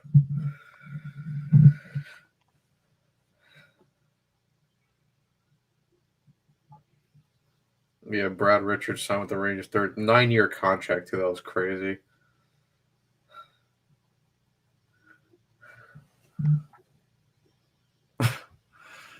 I'll keep the bad jokes. I mean, Maria, if you went on and you did that, oh my God, that's great. Mark's probably up protecting the hoop right now. Make sure no one takes it. Hall of Fame rim protector. Hall of Fame rim protector. Sir Marcus. The Florida Panthers just signed Jack Studnicka to a 2-way deal, $775K at the NHL level, $450 at the AHL level. Cool. Like, So how are they 40 points? He's putting up 40 points next year. Cool. Probably. But like, how do they still even have the space? That's what I want to know. Yeah, I don't get that. But yeah, Rodriguez is definitely on the move. I'll take Rodriguez as a Ranger. I would really like that. That would You be put him as the and 3 not only safe. that, you gotta remember, Sullivan's a fan of his. Yeah, Yeah. he played under him in Pittsburgh. Yeah, And you he's put- a BU guy. You put him as the 3. See, that's quite the upgrade over Parsonen. Yeah. He's a BU guy as well. So he's got that Boston connection. Nepotism, yeah. Nepo. The Garden Shakes.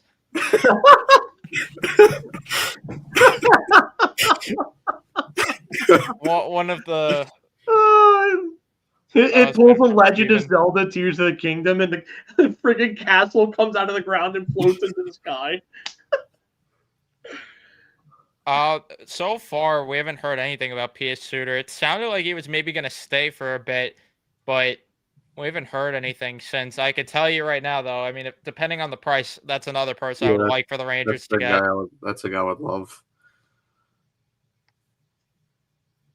Yeah, you say nepotism in the garden, and the jumbotron falls to the ice. It pulls like a carry, like everything just starts like coming apart and like going at you and shit, flying all over the place. And the Chase Bridge goes down. How else is Dolan going to get his money now? Oh god, insurance. Dolan's filing the insurance claims. Yeah, wow. I really do think that was the last postseason to have that 2012 postseason was the last one to have no players in double digits in goals. Wow. Sharp. So far, they got Gavrikov and Keandre Miller's maybe, most likely, going to Carolina. We're waiting for that to be finalized. If it does, hopefully that doesn't fall apart, but we'll see. No one. There's no money that I would ever put on a team beating Florida right now. No. No team is improved. If anything, the only thing I would do right now is put money on Florida and LA in the final, since LA got Corey Perry today. So that's a guarantee they're going. And then the Panthers will make it out of the East and beat them. The 2012 playoffs. What a time.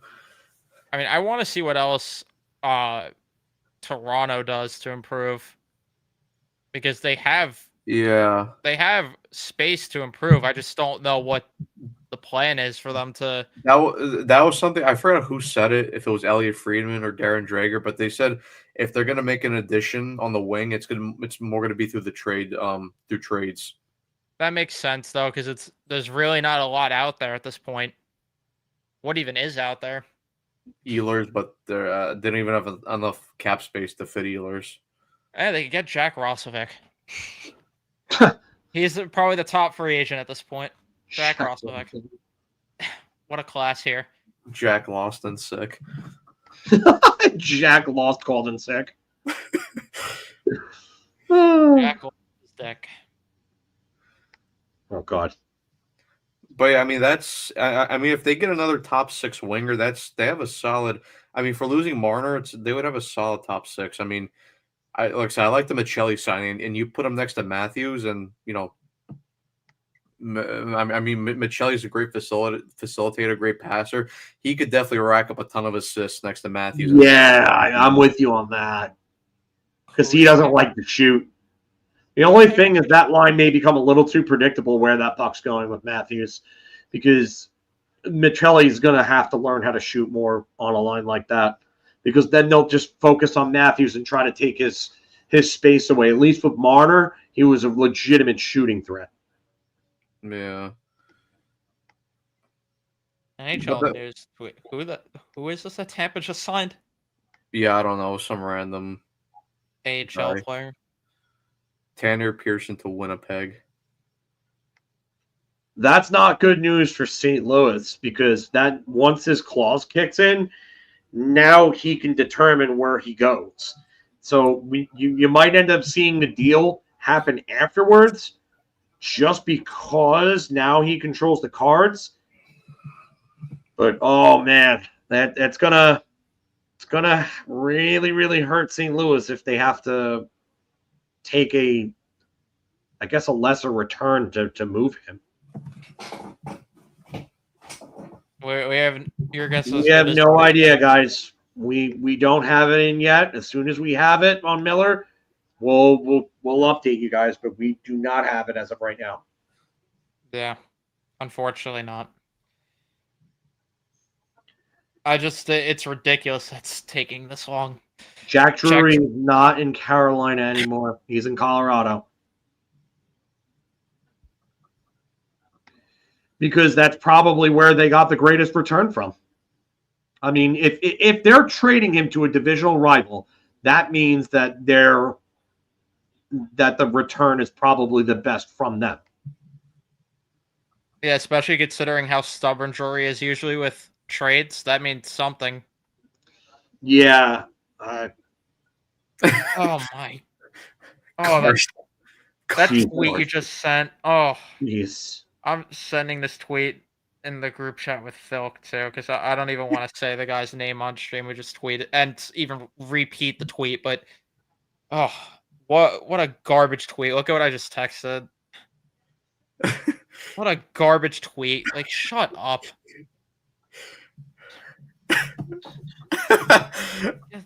Are you fucking kidding me? No. Like, I can't even with that guy. He needs to go away again. Yeah. Like, how stupid do you have to be to think that that's a good deal, even with some of these signings?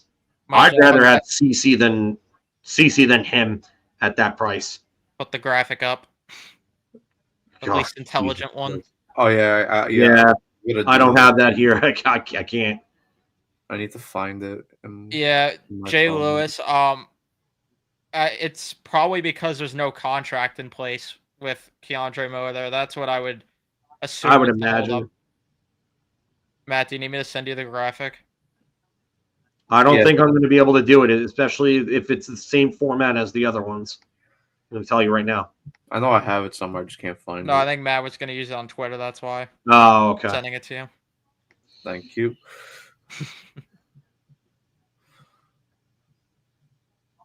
I wish I could use... Yeah, but I can't do anything with my phone. I'd have to, because it's on my phone. Yeah, I wish I could use. I wish I could use stronger language on this tweet or any type of language, but I don't want to get canceled. Yeah, that's just a terrible.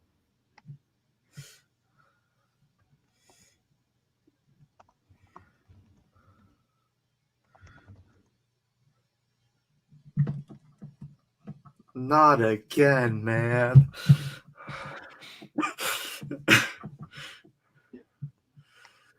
Come on, man.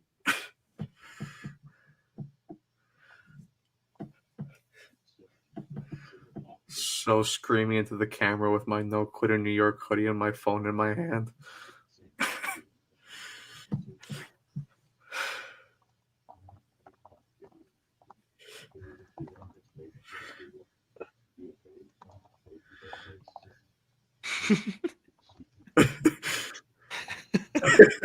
That we could restart the challengers.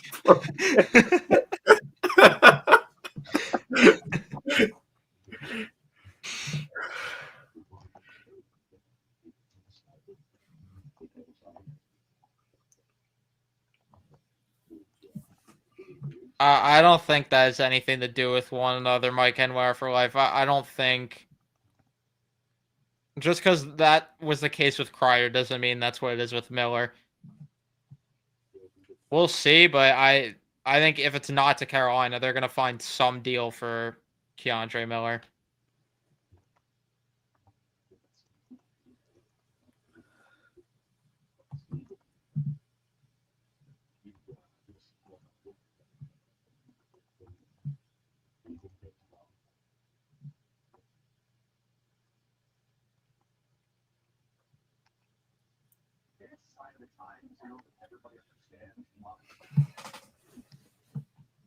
No boxing.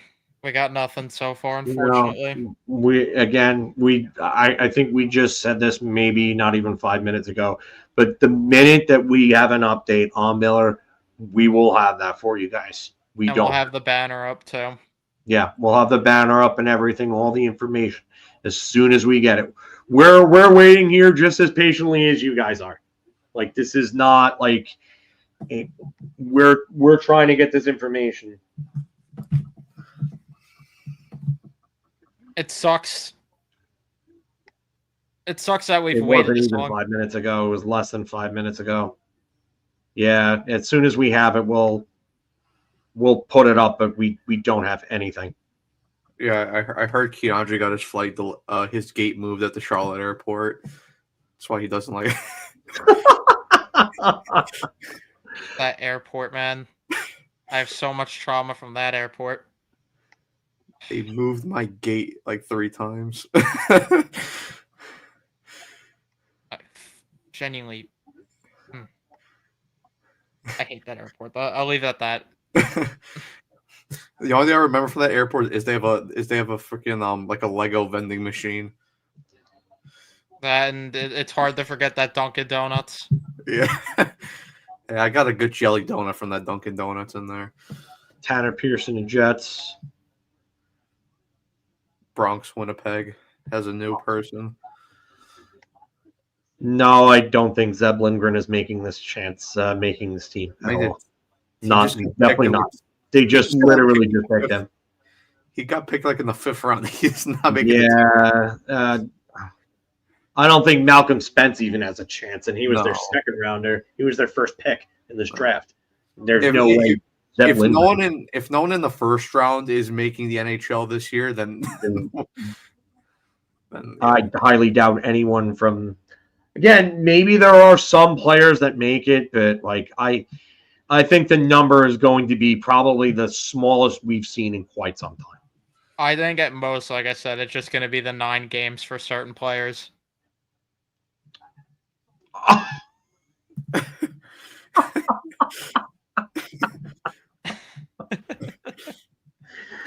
Yeah, they're trying to make sure that she doesn't delete Instagram pictures. Yeah, well, I mean, when that happens, that'll happen, but I've got to imagine that's like one of his big focuses right now. who is this John?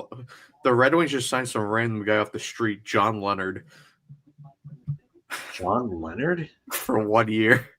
I don't know who that is.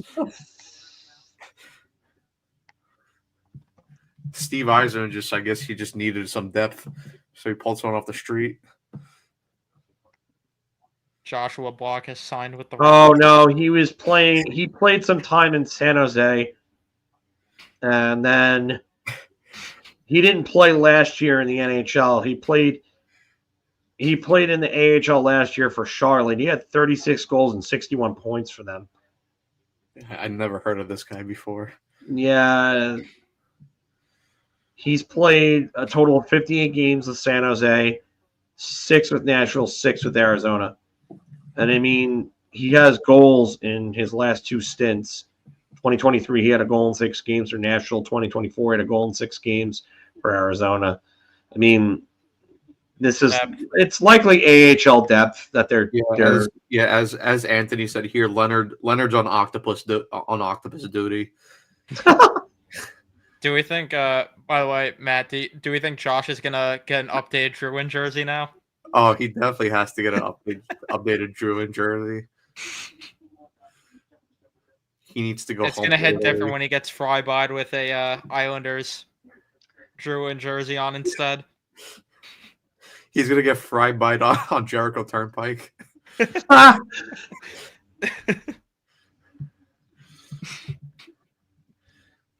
He's gonna be right outside Borelli's and get fried by. John make it feel like he's at Leonard Italy. saying Leonard was noticeable in the AHL finals, which I could see that. He's gonna be at Borelli's thinking he's back in Italy. No, I wouldn't accept. I wouldn't. I mean, the AAV. I don't think anybody's going to give that AAV though. Boxing fan. I just think it's going to cost like more than that probably for them to not match. I think they'll match. I really do, because there's room for growth with Cuylle. This damn country.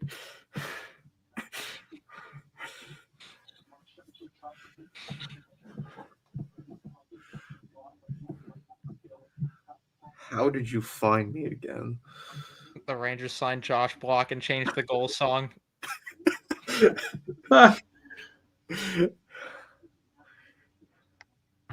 Dude, I don't know, but I can tell you right now, the minute we have it, we will give you that update.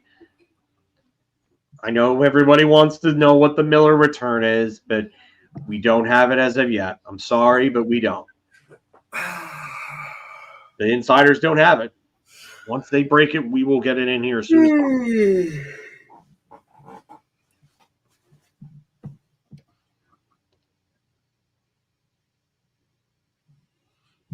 This is a secure area.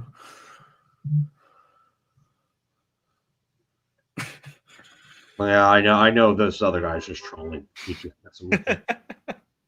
That's fine.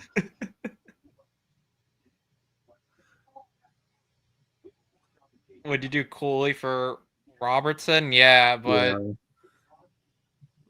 unfortunately, I not just realistic there. I like Robertson, but something just strikes me as a guy that doesn't win. I don't know. I know he had like 2 good playoffs in a row, but he was just non-existent this year's playoffs. Really was.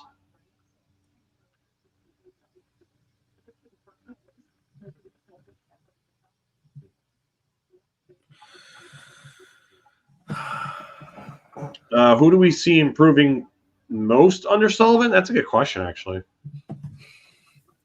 I think that would be a good year. I mean, the first guy that comes to my mind, and I know people say that he had a good year in terms of points, but if you actually watched how he played, he did not have a good year. I think Trocheck for me has to be a bounce back candidate. I don't think Trocheck was even like. All right, so points wise, he wasn't far off from what he usually gives. Like he had 59 points. That's why I said points wise, he wasn't terrible, but the way how he actually played visually, I didn't like his game at all this year. I that's what I was going to say. I do agree with you there. There were a lot of times where I was very critical of him doing just dumb shit with the puck. Yeah, Kaylee, you're right. Like the eye test was really not that good. You're right. And the one guy, like as Jay Lewis says, Brett Berard, I want to see him get ice time was under Sullivan. He's intriguing to me. I want to see what Lafreniere does under Sullivan. Brian betting the house on Laugh bouncing back. Yeah, I would agree. I think he'll play better. I don't think Sullivan's going to tolerate the shit. I don't. No. At least he better not. I don't know if they're going to trade him at the deadline. He's got to approve. I would personally love to deal him this offseason. I mean, if I don't think that's going to happen. I mean, if they don't move him this offseason and they're out of it at the deadline, or even they're like, or even if they're a bubble team at the deadline, I'd still trade Panarin just because one, I don't think even if they get in, I don't think they're going to do anything. I think they'll be an early first round exit at best. And 2, I'm not going to re-sign Panarin, so I'd rather just get something for him. Zibanejad has got to be a bounce back candidate. Like he can't possibly get worse from what he was last year. Like if he comes to this team crying because Kreider was dealt, then he needs to fucking retire.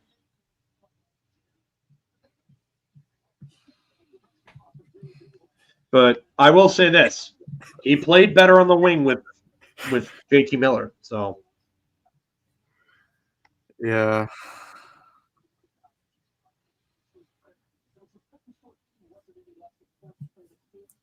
I want to see how Edstrom looks this year, considering that he missed a bunch of the year being hurt. He's a guy I think that might look good in Sullivan's system. Yeah. Yeah, I too kind of agree because Trocheck definitely looked frustrated. Like Panarin he decided to not really wake up until like the end of the year. And then, I mean, him and Lafreniere didn't want to play any freaking defense. So it was really Trocheck trying to play the defense on that forward line.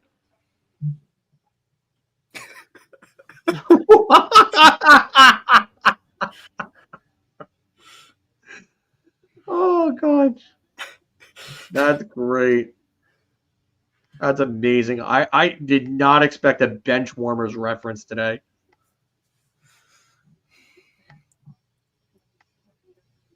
Dan, you and I both. Who gets the Not C? happening. Nobody. No one deserves the C. No, Chris, nothing yet on Cuylle front. Another one that if we get any news on that, we're definitely talking about that. Definitely. Imagine a three twin tower or a triple threat towers line. I don't even know what to call that. Triplet tower. Skyscrapers line. Yeah, the skyscrapers line. Well, it's wherever we see them. So, I mean, yeah, Parson can make the lineup. Yeah, I didn't. I mean, last year was a small sample size, so and he signed an extension, so it doesn't matter what I think of him. He's gonna get an opportunity to play. I didn't like what I saw from him in a small sample size. I'm not highlighting that one. Oh, I'm not highlighting that one. Yeah, I thought he was terrible in the neutral zone. He gave the puck away way too many times, and then both in the offensive and defensive zone, he was just a ghost for me. But let's see, maybe under Sullivan, he looks better. But I want Rubrek called up sometime this season too. I mean, he had a really good year in Hartford. Like I think he could be a surprise out of nowhere. And they love their big guys that can skate and have some skill. So I do think that he may be a surprise candidate at some point this year.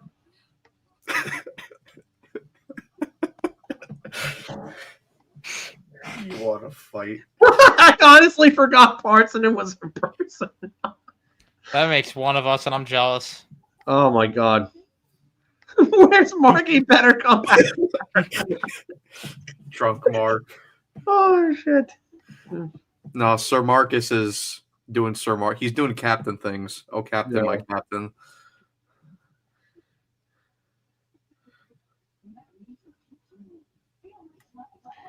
Yeah, I see why people are excited for the fourth line, and there's definitely some options there.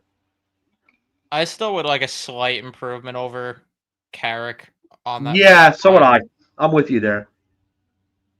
Serviceable and good for the price, but I think if you really want to contend, I think you definitely need an upgrade there. Yeah, that's at least something though, where like Carrick could play until the deadline, but come the deadline, if you're in contention, you gotta shore that up a little more. Yeah, I agree with you there on that. Definitely agree with that.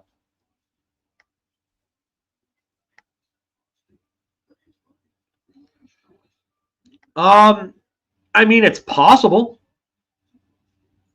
I think that's very, very possible. I think if Rempe can improve his skating a little more and improve his decision making, like in terms of like hits, I definitely think there's a player there. To what level of a fourth liner he could be at this level, I'm not sure of, but I still think there is an NHL level player within. There's definitely work that needs to be done. But for all of that, and for all you could talk about the bad penalties, stuff like that, for the majority of his short career so far, when he's been in the lineup, they win. For the most part. So, I mean, yeah, you could say, oh, well, it's the other guys on the team, but it's Sean Avery light effect.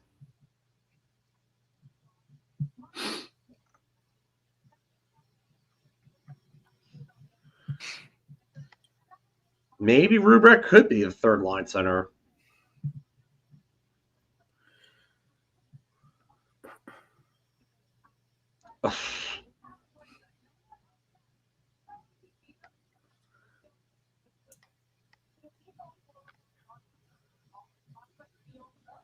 It's not to the same effect, or it's not to the same level. Like it's not.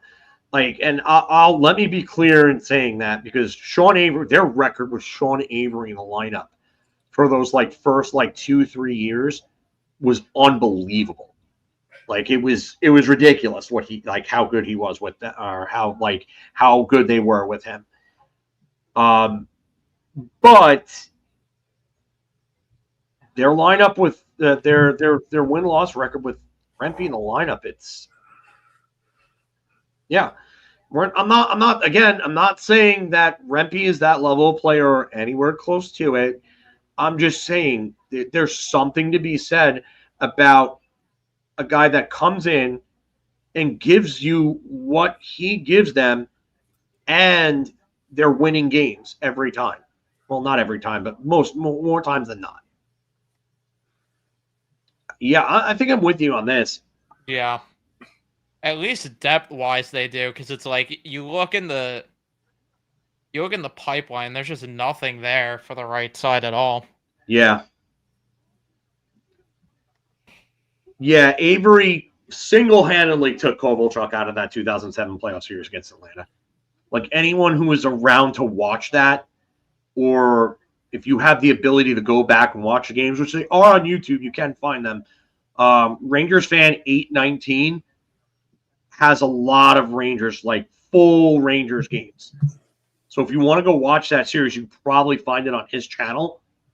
But he was a masterclass in getting. He got Kovalchuk to take so many bad penalties, and then they killed him on the power play. Like, he was so good. He kept going after Avery. He got in Kovalchuk's head. I wonder what Avery said to him, because it was just, oh.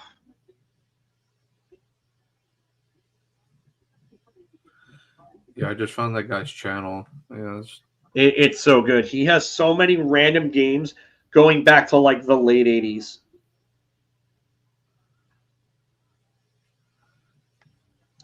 I don't know about that, but I know that Milan Lucic said that about Dale Weiss.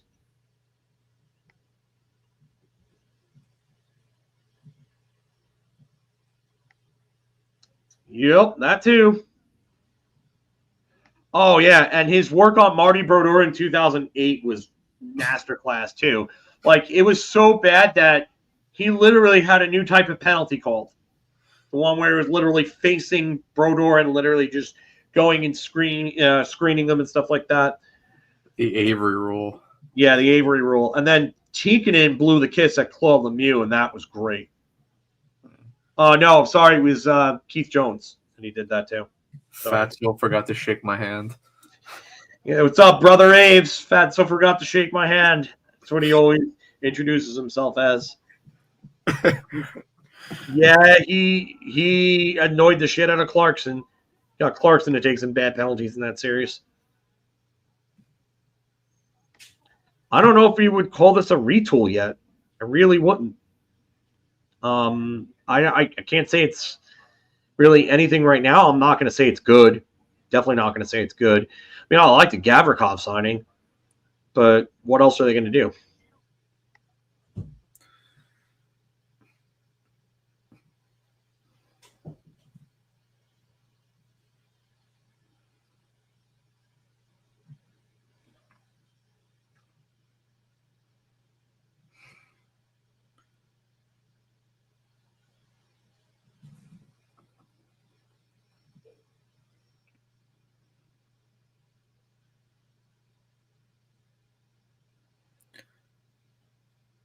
Felk, you're muted. You're muted. I can't hear you.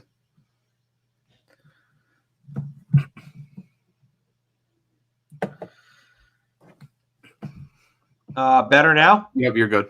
Okay. Yeah. That's awesome, Kaylee. That would be epic to get that for a birthday. And I don't to answer this question from Andrew, I don't think Byram is a pipe dream. I think they're, who knows, maybe that's what they're looking to do. I don't know. I have no clue there, but I don't know. And it's that, and then you gave Igor that contract. Like, how are you going to retool around that contract? Like, you're going to have to add and go forward. Yeah, I'm with you on this, Josh. If we got rid of Susie and got like an okay like third pairing guy, I think I'd feel a little better. But I don't trust Carson Susie at all with like any NHL minutes right now. The only way if you're going to do like a major retool is one, you would both have to get Panarin and Mika to get out of their contracts and nothing retained. You have to fully get out of their contracts. Yeah. Panarin you might be able to do. Mika, that's not going to happen. And then two, if you were able to do that, you would have to find good replacements for them, and then two, to fill out the rest of your depth, you would more have to hit on like reclamation projects like what Florida's done over the past couple of years. That's not easy to do. Yeah, you're right about that, and I can't say that I'm in or out on Drury right now. I don't think it's possible to make that decision. Like, I don't know how you make that decision on the first day of free agency, after all this. I don't. I mean, he just got an extension that is now kicking in. So I can't really make any type of decision. I'll tell you right now, I am not the biggest fan, and he's definitely got some warts. But I mean, I don't know what to tell you. I really don't. I mean, they can't blow it up because they signed Igor to that extension. Yep. And they traded for JT Miller at 32 years old. So can't blow it up. Yeah, you cannot do it. Yes, and he did know that the locker room was weak, and that's why he tried making the moves that he's moved. Yeah, it's his team now because, I mean, really, the Gorton move is Panarin. No, Edmonton would not take Igor just because they can't afford his contract. No, they can't afford his deal. Connor Dewar back to Pittsburgh. All right. I mean, not a bad fourth liner. Ground shaking extension. Yeah, I don't think we're getting like Ehlers or Granlund today. I don't. Well, that's why I'm cutting this off at 4. Seattle with a massive signing, Matt Murray to a 1-by-1.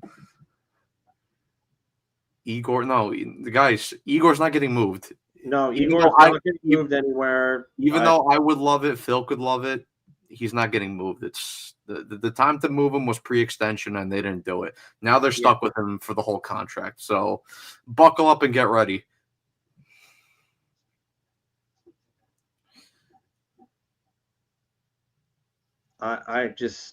It made no sense to give that deal. No sense to give that deal if you thought that the team in front of him wasn't good enough. Should have just gotten rid of him. And yeah, Brody, Drury put us in a win now mode by signing Igor to that extension, even though the team in front of him wasn't good enough to do it. And like I said, story of being a Ranger fan for over 5 decades. I mean, I've only been a Ranger fan since my first season was 09-10, so. And I've seen plenty of playoff runs, but I got close to one cup, but I want the big prize. And I don't know when I'm going to see it. Hopefully I get to see one in my lifetime. All I'm asking for is one.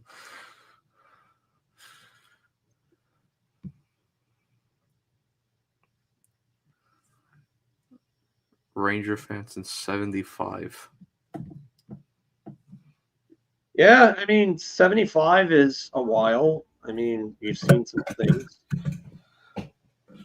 Like, yeah, I agree with you. Like the people trying to tell me that Igor was getting $12 million in the open market. Okay, I don't see that, and 2, go ahead and give him that. It's a stupid deal for a goalie. It's a stupid deal for a goalie.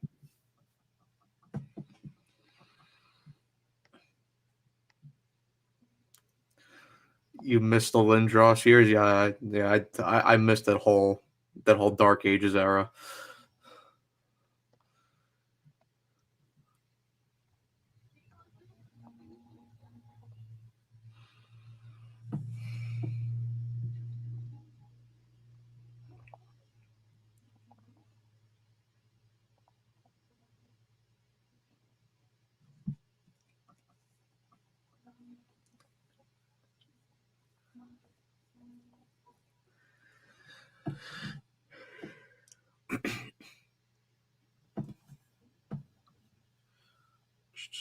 Igor was just statistically the worst. 5.5 million goal last season. Does 6 million more fix that? Nope.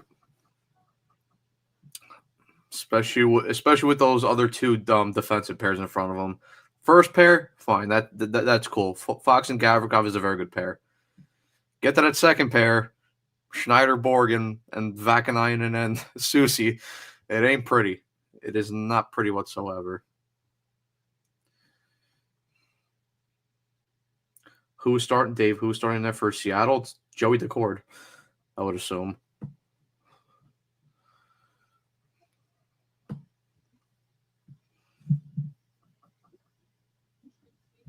Yeah, Decord, and then, I mean, unless Matt Murray's going to be their backup, I don't know who else is there, though. I guess is Grubauer still there? Let me see. Yeah, Grubauer's still there. So I guess Matt Murray's going to be a third. Will be the third goalie / AHL first call up. Maybe it does age poorly, but 7x7 for at least the next 4 to 5 years is really not bad. And I couldn't disagree with you more about Schneider. Like, where is the offense? No. And his defensive play really isn't that good. The eye test tells you he doesn't pass the smell test in any capacity to be considered a budding young star. I'm sorry, he just doesn't. No.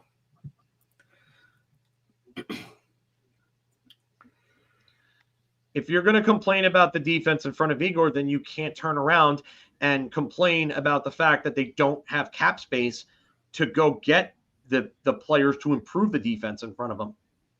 You got Gavrikov, but what else? What else? Matt, I'm curious who on the Rangers you are a fan of. So easy to say we suck as a troll. I agree it was a disappointing season, but we have good pieces. Yeah, but look at the team as a whole. Like this team is nowhere near Florida, which you are. That's the best team in the league right now, without a doubt. And does this team have a number one center to the level of Barkov? No. Does it have wingers to the level of Verhaeghe, Reinhart, Kachuk, guys like that? No, do they not? Look at Florida's decor, especially after bringing back Ekblad. Their decor is much more stacked than us, and they have a good system. So, plus minus doesn't mean a whole lot to me. Marek Malik once led the league in plus minus in 2003, 2004. Does that mean he was really good?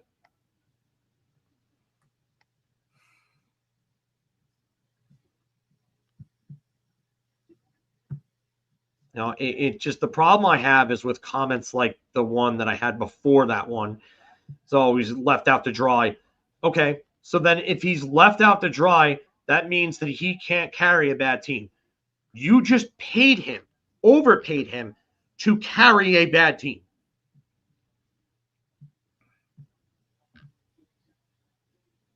How is that going to fix everything? Like, please, how?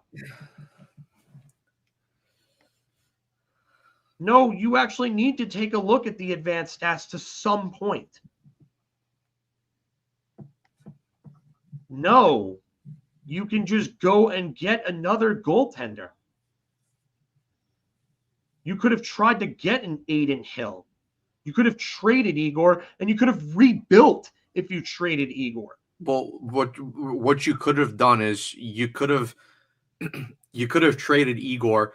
You could have called up ground up here, and then maybe you could have signed a backup veteran, or at least a veteran goaltender to even out the games with him and Garan. So then you start slowly implementing Garan into a starting role. Jake Allen. Yeah, over the next couple of years until Garon's ready to be the full-time starting goaltender. And then hopefully by the time that happens, that's when this team would be coming out of a retool, but that's not happening now. 7.5 would have been a steal for Igor. Let's be real. But Igor should have gotten no more than 9.5 million. Like, no goalie is worth 10. Okay, and Hill has a cup and Igor doesn't. You want to know why? Because Vegas took the money that they could have had, or that they would have put towards a goaltender like that, and they went and they improved the rest of their team. So this way, the goalie didn't have to be their best player. And that's why a team with a goalie as their best player hasn't won a cup since 1993. And the reason why the Canadiens won in 1993 is because Patrick Waugh won on an all-time heater and had one of the best runs of any goaltender in any playoff postseason. You don't win by paying your goaltender to be your best player and building around your goaltender. Oh my God, the Rangers signed Frank's favorite ex-Devil, Justin Dowling. Yeah, just a depth, nothing more than depth. He's probably going to compete for a bottom, a fourth line spot. I mean, that's really it. No, but I'm laughing because Frank couldn't stand them last year. Not that Frank can stand anybody, but he specifically did not like him. Yeah, and you know what Hill, you know what Hill also wasn't when he won that Stanley Cup, when he entered that playoff run. Hill wasn't even one of their first three choices for a goalie. Adin Hill came out of nowhere and won with Vegas. He was their fourth string goalie. Laurent Brossoit was starting in net for Vegas in that cup run, and the only reason why Adin Hill started is because Brossoit got hurt. A great point. This is such a great point.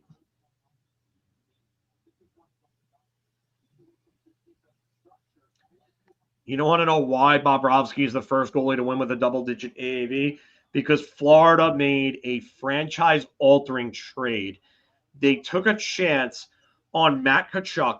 They traded away what was the best player in their team's history and a top four defenseman, mind you, for Matt Tkachuk. They changed their culture around, and then they won the Stanley Cup 2 seasons later and won a second one the year after. Yeah. Hill wasn't the best. That's what I'm saying. You're missing the point, man. You are missing the point big time, dude. I don't know if you're not listening to me or if I don't know what you're doing, but Florida is a team of Selke level players. Lundell's great defensively. Barkov's great defensively. Reinhart was a finalist for a Selke, despite being on the same line as Barkov. The last time that two players finished as finalists for the Selke with one being a winner was 2003 with Dallas. And it was Modano and Lettinen won the Selke. And Modano was the second runner-up. Fox doesn't suck his defense, dude. He has shit partners. You want to know why they have shit partners? Because they've had cap crunches. And now you overpaid the goaltender when you need to address the defense. This is what I'm trying to tell you, people. You cannot complain about one when you're justifying the other. If Florida could have won with Mark, if Mark was the, I want to see Mark in that. That'd be funny. Florida could have won with Mark in net. That's great. Yeah, Bob is the bad contract, and it was considered a bad contract. Do we not remember 2023? No, we didn't make it 2 years in a row. Did you forget the Devils loss? Brody's comments also just the point that we've made ad nauseum about how you need Selke caliber players. Yeah. No, he didn't run Bobrovsky out of Philly. Here we go. It was Brizgalov's contract. Has nothing to do with Laviolette, dude. You need to take a chill pill, man. You really need to take a chill pill.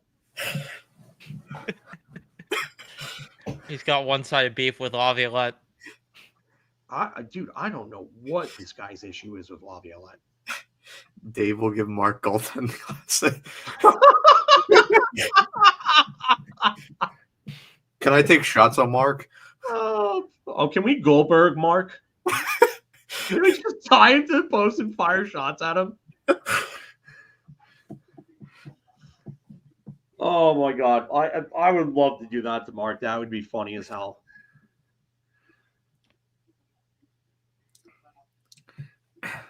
But yeah, like as Brian said, like Bobrovsky wasn't even Florida's starting goalie going into the playoffs that year. No, it was Alex Lyon had to get them into the playoffs.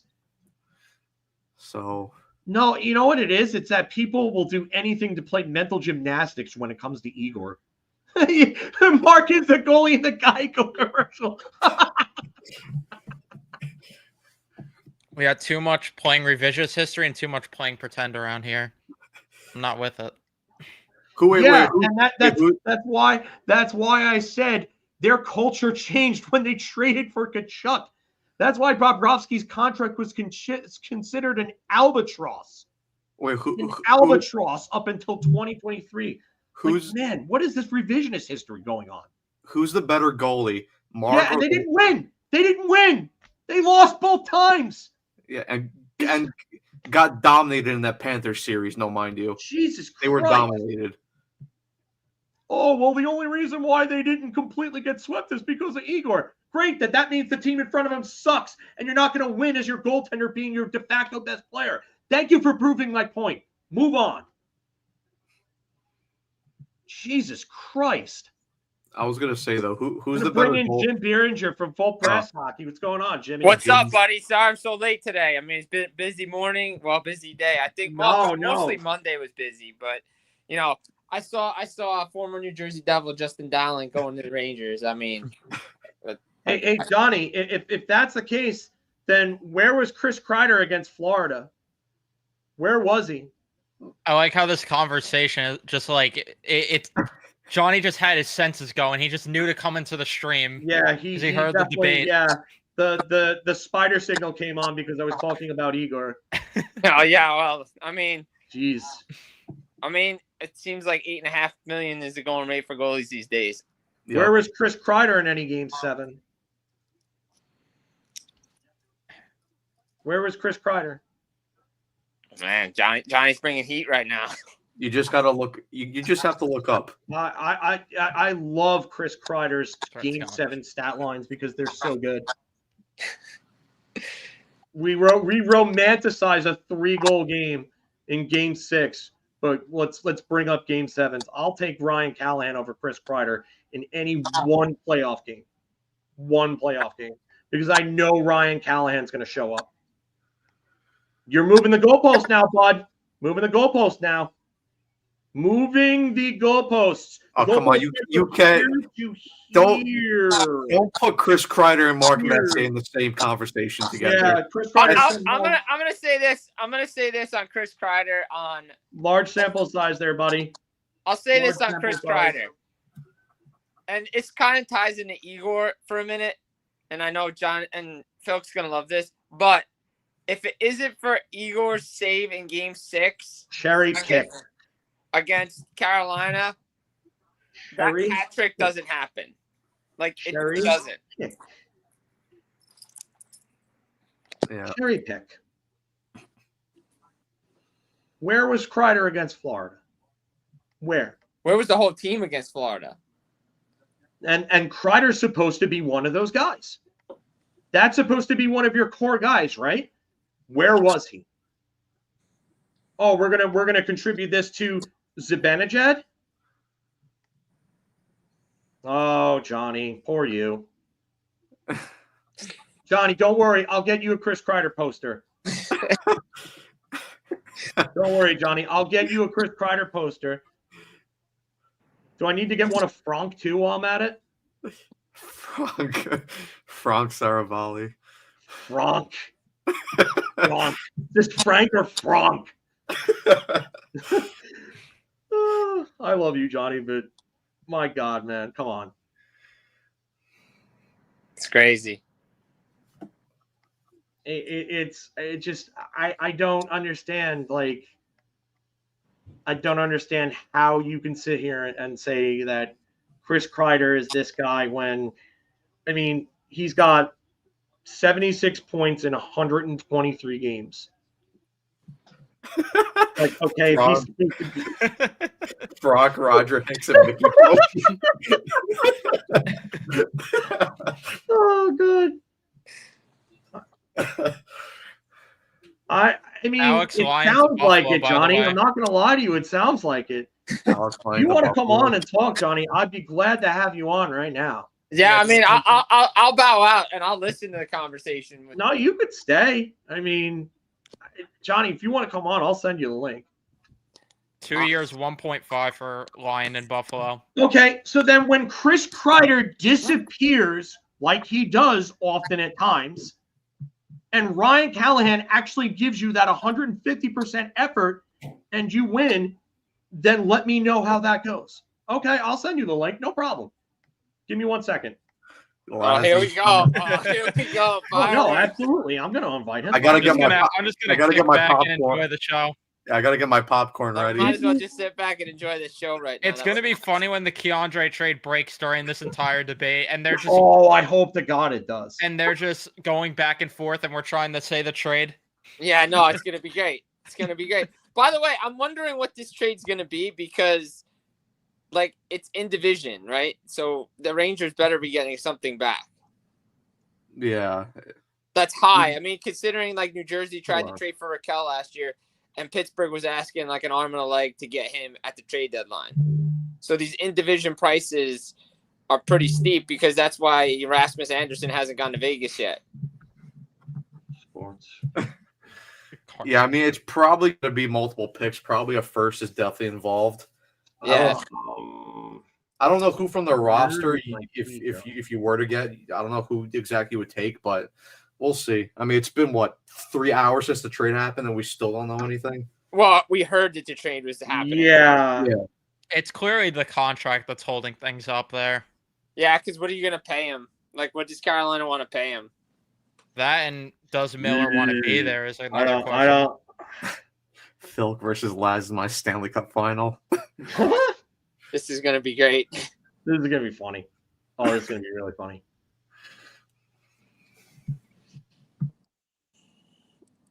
Chris Kreider in game 7s. Oh, here we go. This is 0 points against New Jersey. But I guess the whole team quit, so that's not going to count somehow. Watch that one. A goal against Pittsburgh in game 7.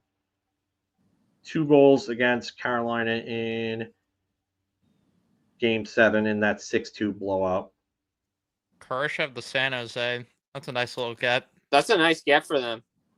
1 year, 1.2.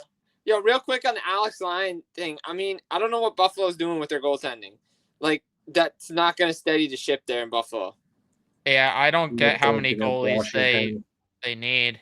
No, I don't get it. I don't get that one because they should have solved this a while ago. And if you're going to try to trade Bo Byram, No points against Washington. doesn't make No sense. points against Ottawa. I mean, you're talking. He's literally cherry picking one stat line, and I'm sorry. All I'll say is it's going to be really funny when Phil and Lazio are throwing uppercuts at each other, and then Anthony's just going to pop in and want to talk about Jonathan Drouin signing with the Islanders. Man, it's a good signing, though. I'm just going to put that out there right now. It's a good signing. That's all I'm going to say. Oh my God. I actually like that signing by the Islanders, but be honest. Yeah, I thought it was a decent transition signing because, like we said, I don't think Darsh wants to Hold on, I'll be right back. commit big money and big years to guys because he knows that the team isn't exactly in winning contention right now. So he wants to probably, sign Drew into this short-term deal, let the young guys start to come in, develop them a little bit. And then, like I said, with Drew in, you have him for this year. And if you're still bad next year, you could always flip him at the deadline for assets. So I think it's a decent deal. Plus, you can slot in your top 6. You can play. You saw what he did with McKinnon out there in Colorado. He's had pretty decent years out there. So, I mean, you slot in, you play with Horvat, you can play with Barzal. You can. It's an offensive piece that they didn't have in the past. Let's be honest. Like, it brings them something this year for the Islanders to help them. So Yeah, I mean, If they I- tried it. They tried it with Duclair last year, and it clearly didn't work because Roy just didn't like him. So No. I guess we'll see if Druin works. If I were them, I would put him next to Palmieri. I yeah, think that would work. I don't like putting Barzell with him though, because I think then you got too much of too many passengers there. I wonder if they'll because daily faceoff actually this would be a pretty good line if they did Druin, Richie, Palmieri as a line. Yeah, it's a solid third line. They have it as a second Oh, line. the second line. Oh, But I mean, second or third line, that's not bad at all. I want to see though, did Druin play with Richie in Colorado? Because I know Richie got a few games. But yeah, that'd be a nice little line there. Druin, Richie, Palmieri. yeah. That's not a bad little line. Druin, I think played with I think he played for Patrick Waugh at some point. Somebody mentioned that, but I'm not sure if he did. I don't think Yeah, he did. I think he did. Yeah. Yeah, okay. So, I mean, if he did, that's even better. You get a player that you know. So, I'm interested to see what they do there. Not surprised that the Gavrikov signing took that long to announce. We all knew it was coming, but I mean, it's a nice AAV because everybody said like $8 million. I know you guys touched on this, but to me, like tampering. If it was announced at 12:01, you know Rangers were going to be looked at. So, hey, announce it an hour later, business as usual, right? yeah. No, the AAV is a lot better than I expected, especially since it's $1.5 million less than what Provorov got for Columbus. So Sorry, just got back. Now we have him here. Welcome Oh, on to the man. show, Mr. Lazarus. he's ready How to are you fight. doing over there? Where'd you go to take notes? No, I went to go to the bathroom and make sure that I had everything squared away so I could divert my full attention to you.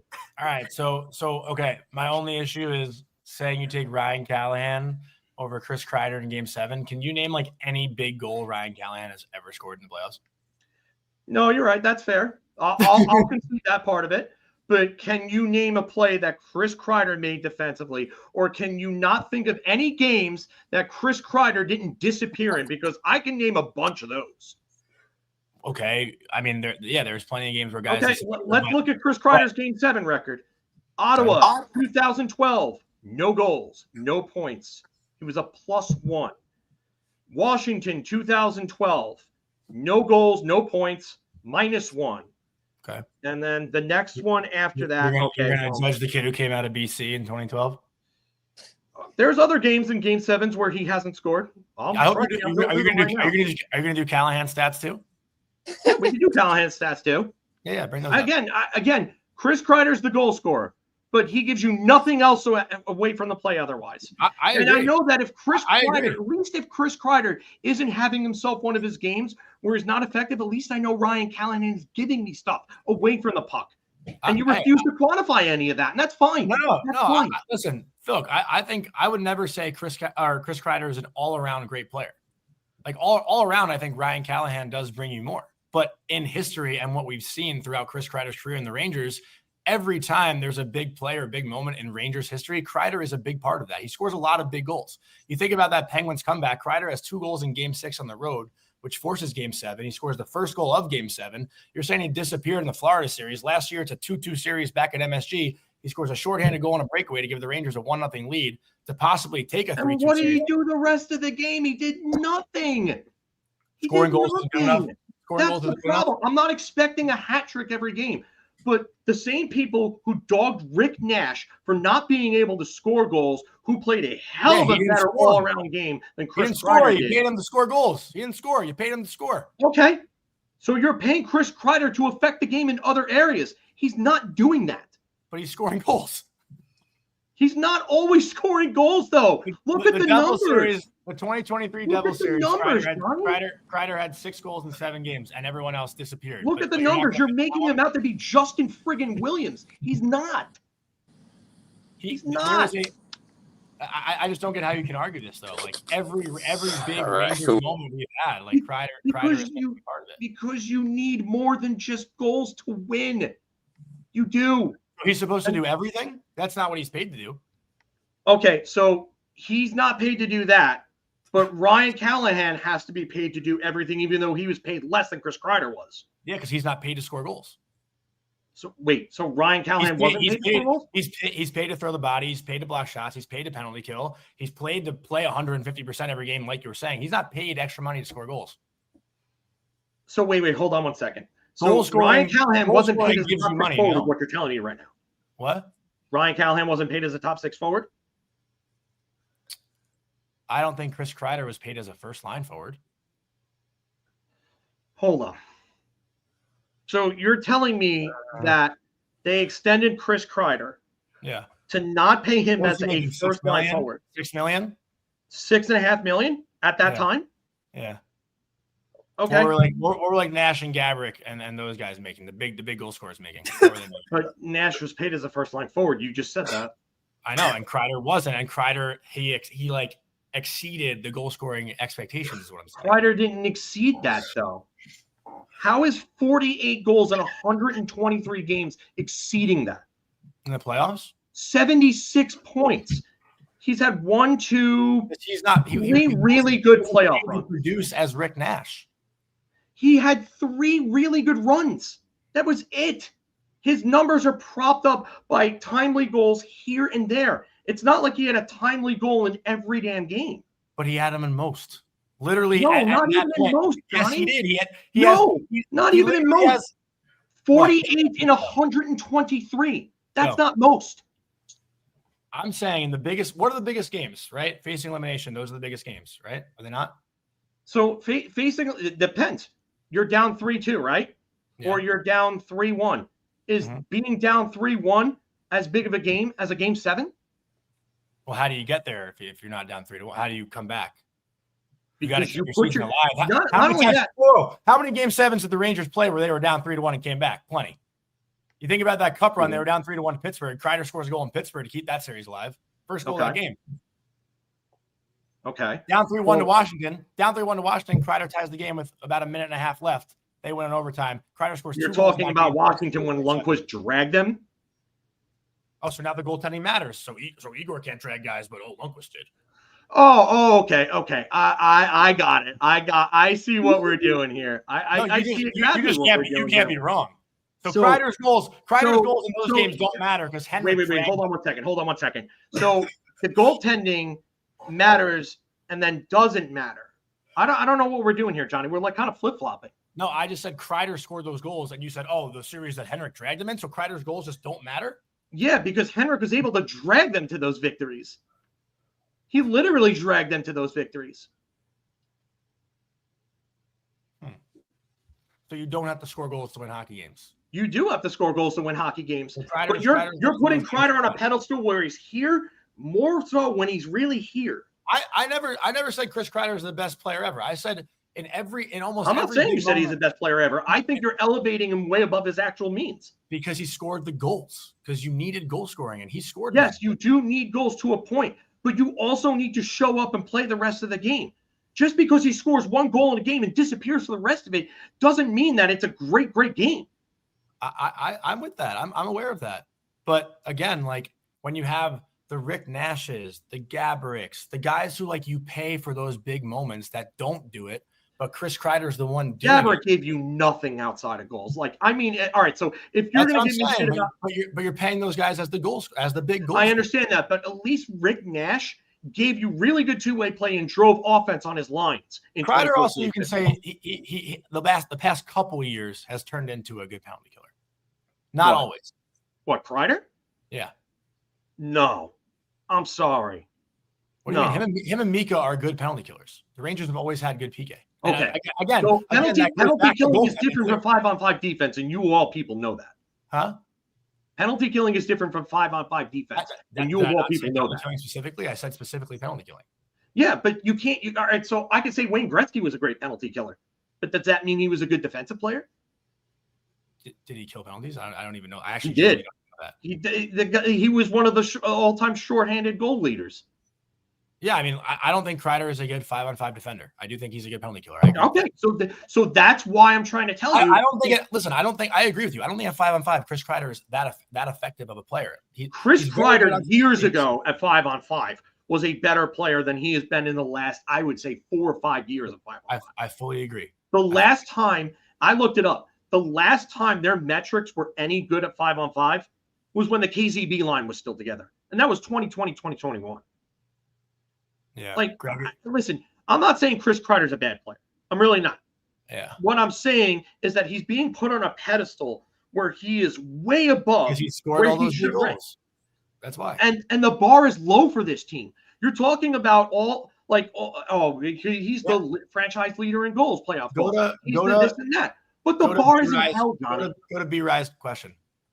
Hold on. Give me 1 second. Thank you for the 10, B-Rod. Yeah, thank you for the 10, B-Right. Outside of Hank and Igor, who would we say is the Rangers' best playoff performer over the past 15 years? Henrik Lundqvist. Oh, no, I can't use him. Sorry. I genuinely say it's Kreider. I do. Tyler Mott. No. Aaron, I'm not. And again, Daniel Phil, Carcillo. No, Kreider is definitely up in that discussion. I'm not saying he's not. But like to act like he is like the hands down best player in that time period. It's not best player, it's playoff performer. No, I know, but I'm saying best playoff performer in that time period. I don't think that's the case. I think Ryan McDonough was fantastic for that. That's a good name too. That's who I was Derek going to say. Brassard had better runs, if you ask me. I was going to say, like, the thing with Kreider is a lot of that is because of just the longevity, because Brassard did have better runs. John, were you around online, like, during those 2 runs? Do you remember the nickname that Brassard had? Big Game Brass. Yeah, I know. Yeah, Big Game Brass. Or the other one, the more rated R one, I guess, if you want to call it that, was Big Balls Brass. That was the nickname that was going around a lot. Yeah. So I would probably take McDonough and Brassard over Kreider, and then Kreider would probably be my third. I mean, that's a fair argument. I got to look at. I would have to look at Brassard's numbers again. No, stop. You got to be trolling with Richards, even though that you want to talk about big moments. That Richards goal against Washington was huge. Yeah, game 5. Zuccarello was very good for them too. That third line in 2014 was unbelievable. Listen, Chris Kreider was very good for them. And the line when he played with Stepan and Nash, that was a very good line in the playoffs. Yeah, Brassard had some good runs. Good numbers. Hagelin was very solid.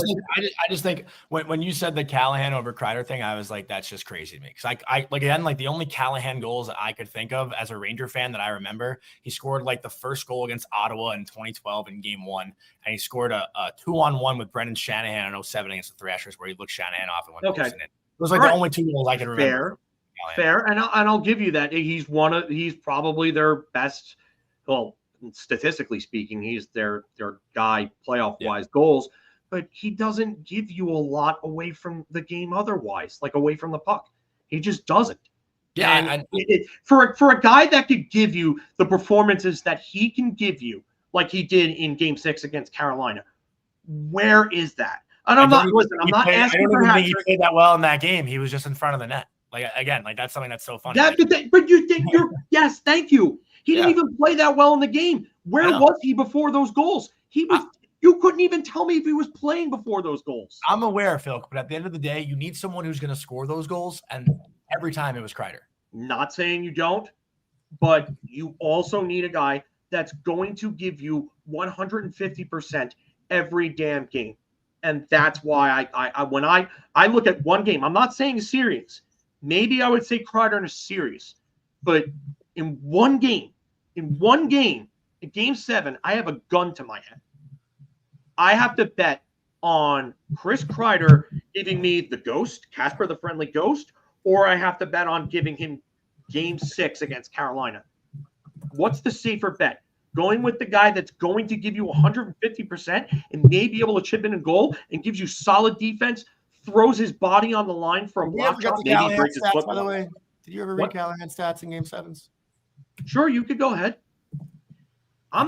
Listen, I've never said Callahan's stats were better than Kreider's in Game 7s. No, I just said Kreider's are not great in Game 7s. But is this better? Says Callie ain't scoring you that goal, though, in a close game. Who says he wouldn't in one game? He's probably not. It's one game. Stats tell you that. It's one game. I literally set the parameters in one game. I'll give you Kreider in a series because Callahan's not going to be the guy Ooh, okay. Sorry. Per Cam Yeah, Robinson, Keandre Deal has yet not to go through due an extension not being worked out. You guys are right about that, Matt and Evan. So, but it's just one game, and that's why I say it in one game, in one singular game. I'll go with Callahan over Kreider because I don't know if Kreider's going to give me that effort. Maybe he pulls off. He has 2 goals and 2 assists in game 7s. 4 points. Not bad. For a guy that you're saying is not paid to be a goal scorer, that's not bad. I'm trying to remember like what games those even were. Do you remember? What's up? Do you remember what it must have been with Tampa, right? Because I can't remember Callahan ever scoring in game 7 with New York. Game 7 versus Washington, 2009. Did he score in that one? No, hold on. I'm going to pull up his goal logs right now. Give me 1 second. I remember. I think he had like one sick backhanded goal. That might have been against Washington. That was against Washington, but that was. That was 2013. Was that game 7? No. I'm pretty sure that was actually game 7. No, it was 2013. I think it might have been game because that was one of the he scored one of the 5 goals in that game when they absolutely blew out Washington. The Aaron Asham clap bomb, top glove. Yeah. Oh, dude, that shot was great. Yeah. Aaron Asham, underrated clap bomb. One of the most underrated of all time. You two are having so much fun over there with this. I love it. No, we saw a comment that was funny. Which one? We can't pull it up. It's Carson's comment. Who? Carson. No, not that one. That's still funny. That's still funny. Where is that? Let me see. Hold on. Let me see if I can find it. How far do I have to go up to find this one? Where? Tell me where this one is. At 4:13. Yeah, I have to go up to find that one. Okay. No, I'm not highlighting that. I'm not highlighting we said that. You couldn't highlight it. Well, that's why I said. Well, that's why I said you couldn't highlight I it. don't even see the comment. No, you don't want to know. Let's not even. That's Carson being on. Oh. No, we're not doing that. Yeah. We're not doing that. Okay, but yeah, let me get back to pulling up his games.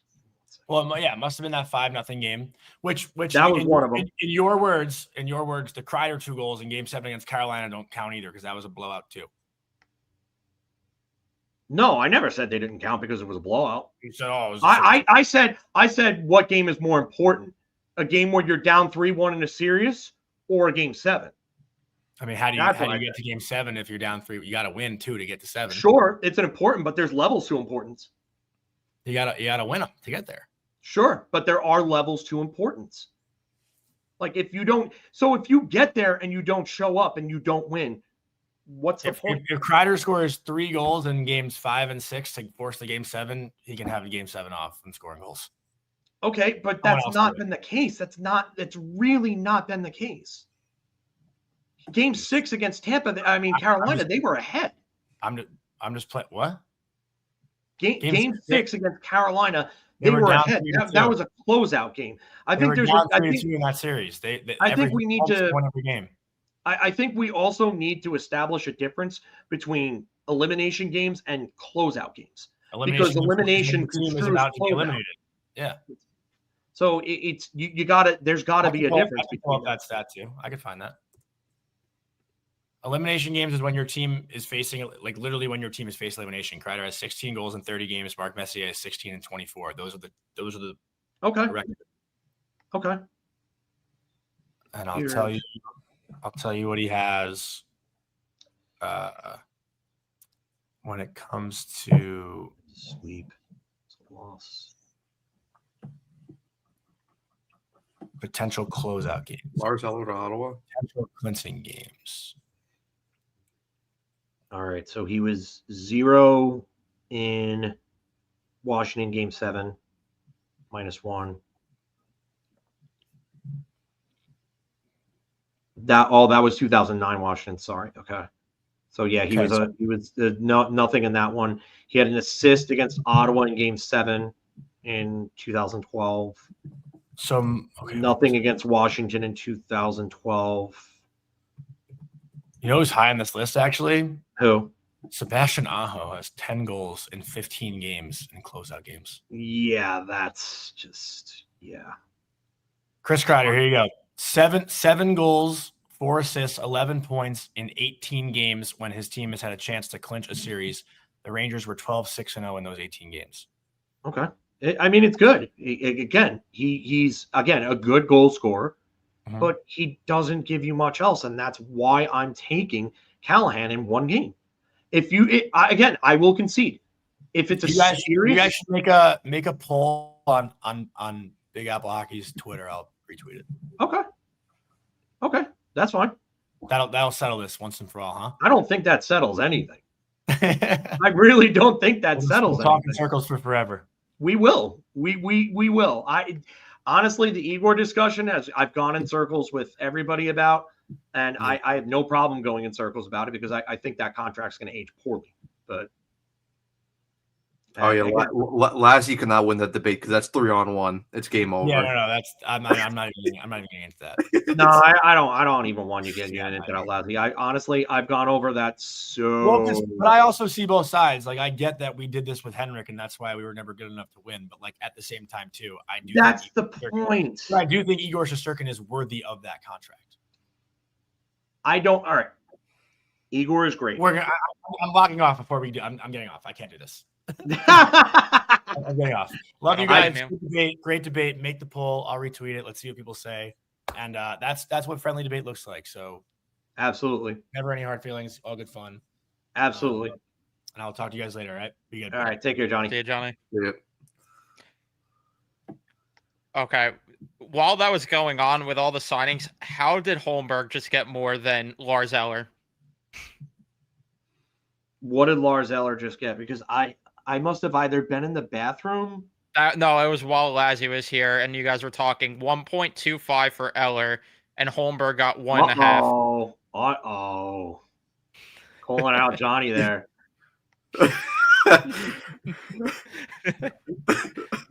Calling out Johnny.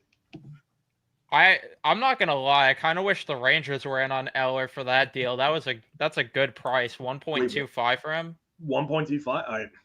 That's a good deal. That would have been an upgrade as over Carrick on the fourth line. Yeah. Emily Kaplan expecting Keandre Miller deal to be done today. Great. So we gotta wait. Awesome. I am not going to be able to stay on much longer. I'll give this until like 4:35, I would say. I was originally going to end this at 4, and then Johnny got involved and wanted Johnny to come on, but because I have other stuff I have to do because I am leaving for North Carolina on Saturday, so I have got to start doing stuff, and I'm supposed to go to a friend's place later. So,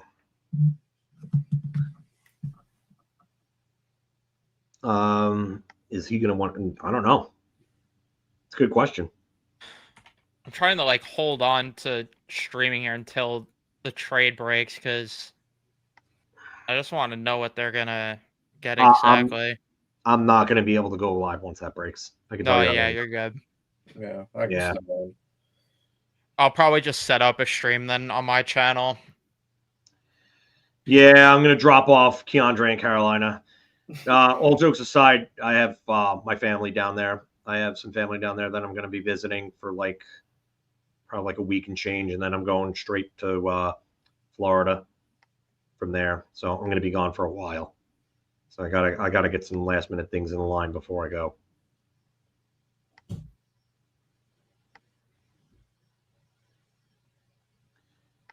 No shot he gets 8.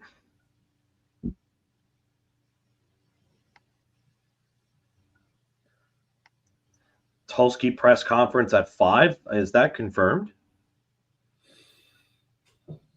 Well, if that's the case, I mean, we should be hearing about a deal really soon. If that is the case, I don't see anything where Tulski is invited, or I'm sorry, is going on to a press conference, and no, not seeing. Yeah, if you could send the tweet to that. Well, I saw this. I saw this one tweet from Ryan Henkel. He said we were supposed to talk to Eric Tulsky today around 3 p.m. We were just told it could be another 1 or 2 hours. They're finishing that trade. Then. Oh, yeah, they're trying to finish up that deal. All right, Definitely. so it should be done then, like relatively soon, I would think, if that's the case. I'm hoping it gets done and I could just stay on for a bit. Really have to go though soon. I might have to push this. What time is it? I wish it would let me control the stream just so I could just leave it on this one. Yeah, give me a second. Let me check something.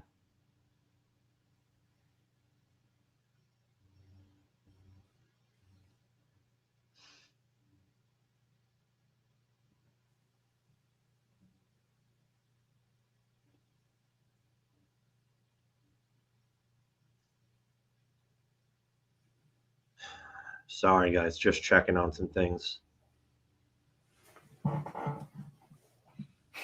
Miller's barely on the team, and he's still pissing me off.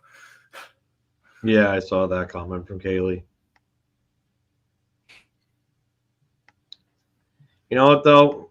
I will say this. Right now. For the...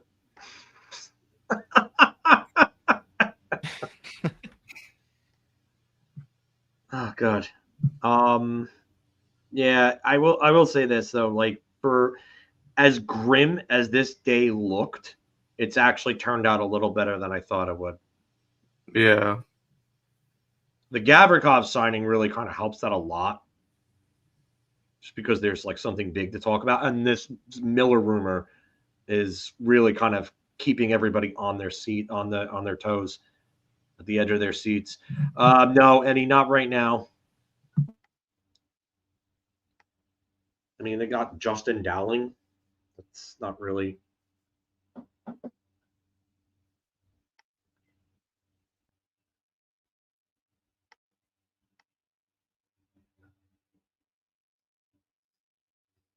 Renwin to Anaheim. There you go.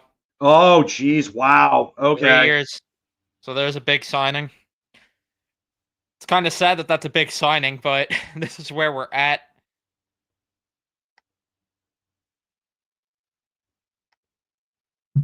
A 3-year deal for Granlund. Yeah, they just made it official too. So let's see the AAV on that one. If I don't even know what my guess is. Maybe 5.5. 5.5 Yeah, to 6. it hasn't been updated yet for any of the insiders. Anaheim put it on their page. Yeah.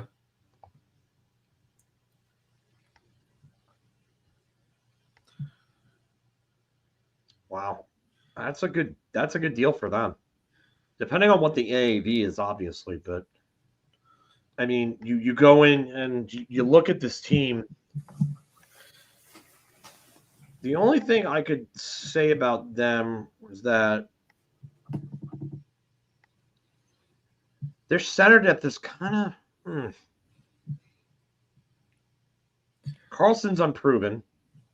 Like I think he's going to be good. You have McTavish. Granlund and Kreider. I mean, wings are like they were supposedly looking at moving Troy Terry. Yeah, I saw that. I don't know. I don't think now that's happening. If you told me they were signing someone in free agency of significance, wow, $7 million. Oh, $7 million. That's an overpay. Oh, Anaheim. At least it's 3 years, so that's probably why the AAV is that high. Because it probably was going to originally be like 5 years, 5.5 or something. Yeah, but he had 66 points last year and 60 the year before. So I don't hate it on 3 years. I don't hate it. I don't. I mean, could you say? I mean, if you look at the other 60-point players, like 50-point players are getting like 5 to 6. 60-point players are getting like 7. I don't think it's terrible. I think it's about fair. I wouldn't say it's a steal.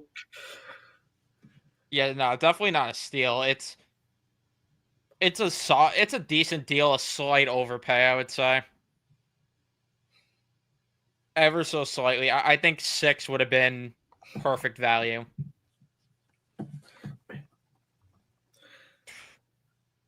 Also, to answer Dave's question from before with what Dowling's role is, I pray he's an AHL call-up type guy, like filling in the decision role, if you will. Probably. Because they did lose him, which, not gonna miss him, but yeah, if he's anything more, if he's an NHL regular, that's when I have problems. Okay, all right, now I'm gonna turn on NHL Network because apparently Friedman's talking about the trade on there.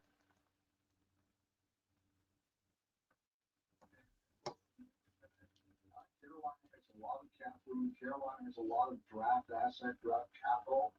Sometime today, that's great. What a window.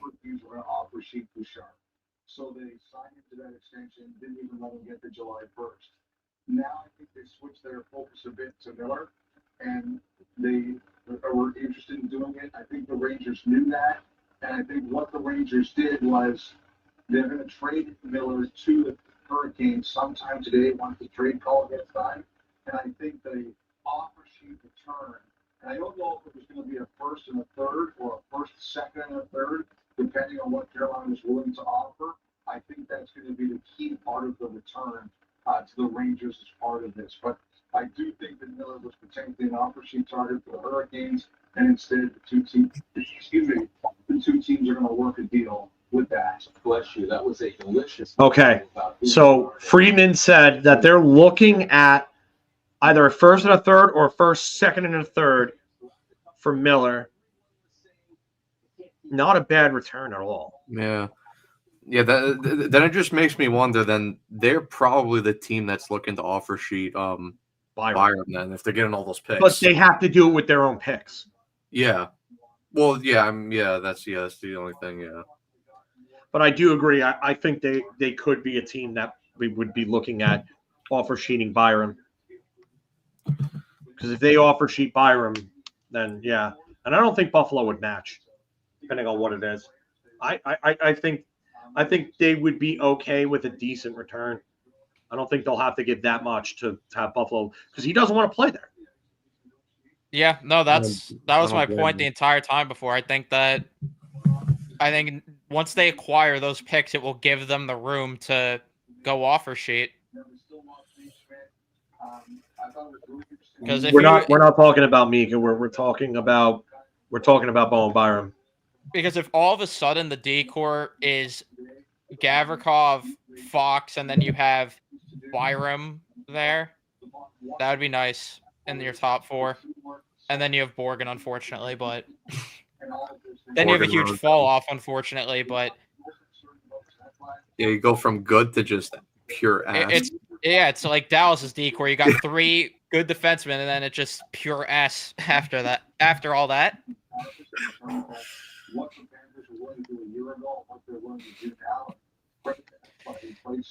Yeah, they'd have to move Susie because at that all right, point, guys, let's not get into that. I don't want to have to mod the chat. Really don't. I'm not even sure what happened there, but what happened? Yeah. No, I'm not even going to say it, but please be respectful of each other. Oh, all right, gotcha. Sorry. But anyway, yeah, with Susie, they'd have to move him because you would need room to fit Byram under the cap, and then you need room to fit Cooley.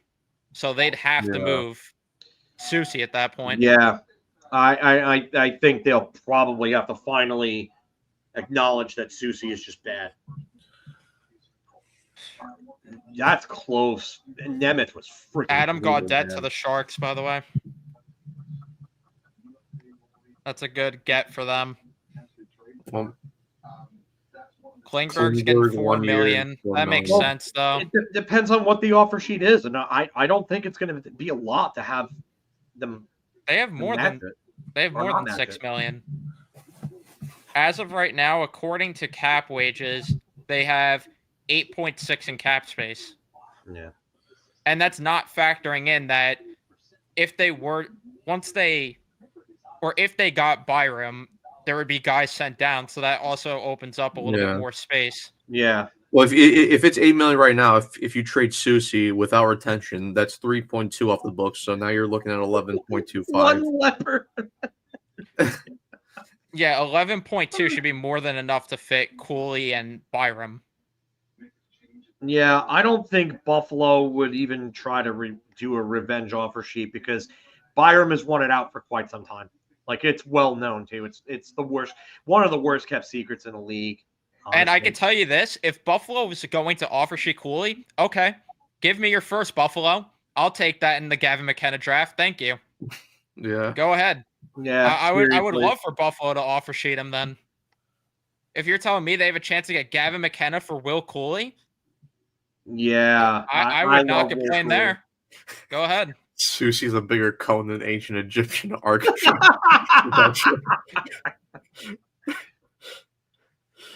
I don't think the Kings wanted to give up assets for him. I even think future considerations might have been a little too much. Yeah, the Gavrikov deal is really nice, if you ask me. I mean, especially when you look at Provorov and Romanov and what those guys made. I'll take Gavrikov at $7 million even over those guys any day of the week. And the fact that he doesn't have a full no move through the entire deal, and the last two deals, the last 2 years are on no trades. That's really good. Yeah. No, yeah, like I said, I thought it was a solid contract. AAV is much better than I thought, considering the numbers that $9 million is being thrown around. That would have been an overpay, but it's $7 million. That's fine. Like I said, I still don't love the years per se. I worry that the contract might not age well per se, but at least for the first 4 years, it's going to be a solid deal. Yeah. Romanov is only 25, but he's nowhere near worth 6.8, almost $7 million. Like, that's just not it's not a good contract. I'm surprised the Rangers haven't made the Gavrikov signing officially. Yeah. Either, They're probably still doing some stuff. Maybe they're waiting for the Keandre trade to go down before they announce it officially. That's what I'm thinking. Yeah, I would. Again, I've said this before. I wouldn't mind Grzelcyk as a third pairing defenseman. I mean, he could be that two-way puck mover on that third pairing. He's a decent player. I would like it as long as you get rid of Susie, you get Byram and Grzelcyk. That improves the defense a lot on the left side. And then I would love it if they could just move Vakanainen, because that's just a waste of $1.5 million there.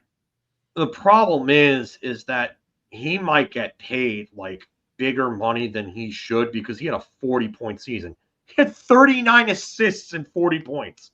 That's true. That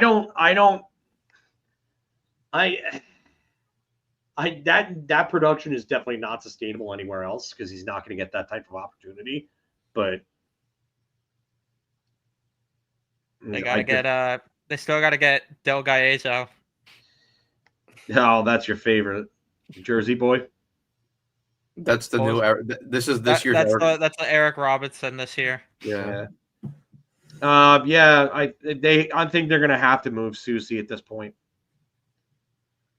I think that it might just be a smokescreen, and it just might be them trying to not just get completely bent over a barrel, but you got to take the L and just move on, man. But they really have to move him if they're gonna offer sheet Byram. You don't have a choice. If team. Yeah. Grzelcyk had 40 points. He had 39 assists and 1 goal. No, we're not totally going Inspector Gadget. We're putting 2 and 2 together here. A few days ago, or maybe was it yesterday, actually? I think it might have been yesterday, that it came out that there was a team that was going to be looking at offer sheeting Bo and Byram. Yeah, that was today. That was today. Okay. It's been a long day, I know. the Rangers literally have been quoted as, or in articles, have been saying that they were going to be aggressive, possibly in the RFA market, and would be an offer sheet candidate. and Lassie, who was on the show before, tweeted multiple times that he heard the Rangers were interested in Byram at Should have points. asked him about that. Shit. Instead, we had to debate Kreider versus Callahan. Yeah. Instead, we had to do uppercuts. Mike Tyson's punch out.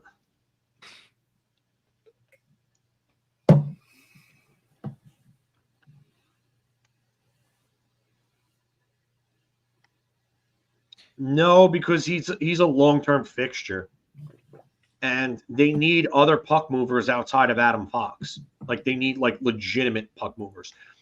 Yeah, Byram can be a little messy defensively, but again, I'm not gonna take into account Buffalo too much. Yeah, that's my only worry about Byram, especially if you're gonna play him next to Oregon.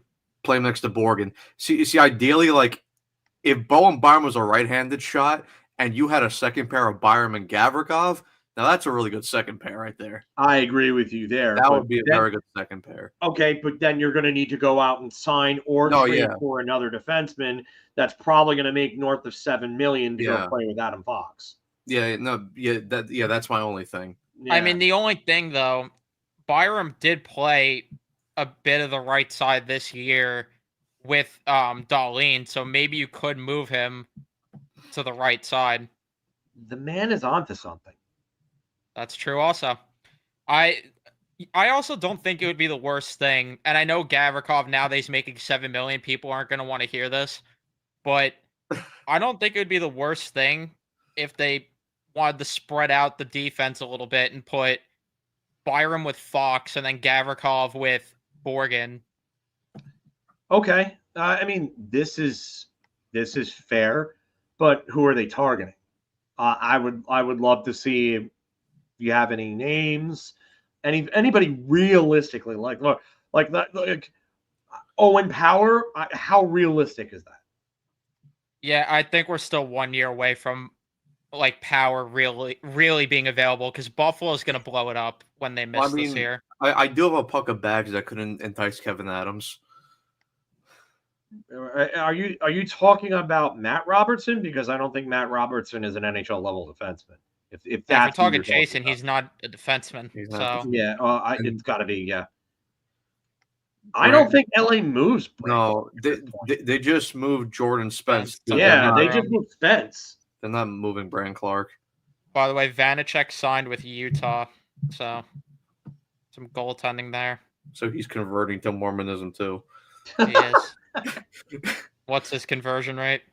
And Gaudette's getting 2 years, $2 million a year. That's a good deal for the Sharks. Where is Brick Tamlin? Ghost in the Miller trade? No. Oh. And Gossesbeer? No. I don't see that. Is he even under contract?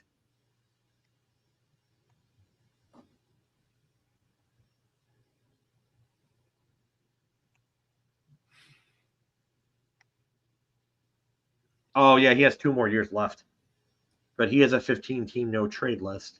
Columbus signed Isaac Lundestrom to a 2-year deal, 1.3 AAV. Bobby Margarita officially retired. Yeah, okay. I'll believe it when I see it. That's what he said at least. He officially. Yeah, I think he's like literally the Sopranos line. I thought I was out, but they pulled me back in. Like, I literally think he's like that. He can't get away from the game. He's not leaving. No. You can take the game out of him, but you can't take him out of the game. Travis Boyd to the Leafs. What a reunion there. I'm trying to hold on as much time as I can for the Leafs. Miller boys. The Leafs signed Rangers legend Bo Gruhl. Oh, God. How could they take him from us? Boyd's not a bad player for Toronto. I mean, I know that he only played 3 games for Minnesota last year and 16 for Arizona the year before. Had 8 points in those 16 games, but he had 2 consecutive 30-point seasons. But that was when he was getting 16 minutes a game. I don't think he's going to get 16 minutes a game in Toronto. But it's not No, a he'll be bad just like player. a 13th forward for them. That's just a fine deal. Like what is their all right? So their top, they're 12. I mean, wow, they have so many guys under contract right now. Toronto. What the hell? Yeah, Yeah, this is a Matthew- weird looking group right now. nice. Tavares, Domi, McShelly, Netwa. I have their daily face-off pulled up right now. Their line combos. They have Nyes, Matthews, Michelli, McMahon, Tavares, Nylander, Domi, Waugh, Robertson, Lorentz, Lawton, Yarncroke. Yeah. Then you had a second line left winger for me. Yeah, they got to get an upgrade over McMahon there. Yeah, thank you, John. Appreciate it. They'll make Thank a you, trade John. though for someone. Yeah, no, Thank they'll you, make a John. trade. Because they have, what's it called? He re-signed in Dallas, I think, right? Colin They have- Blackwell. Yeah. Yeah. They have 5.8 in cap space, so Yeah, and they could still move out. Well, Reeves is going to get buried down in the AHL, so that's going to free up some cap. And then they could maybe still move a guy like David Cam for Yarncroke and open up a little bit more there.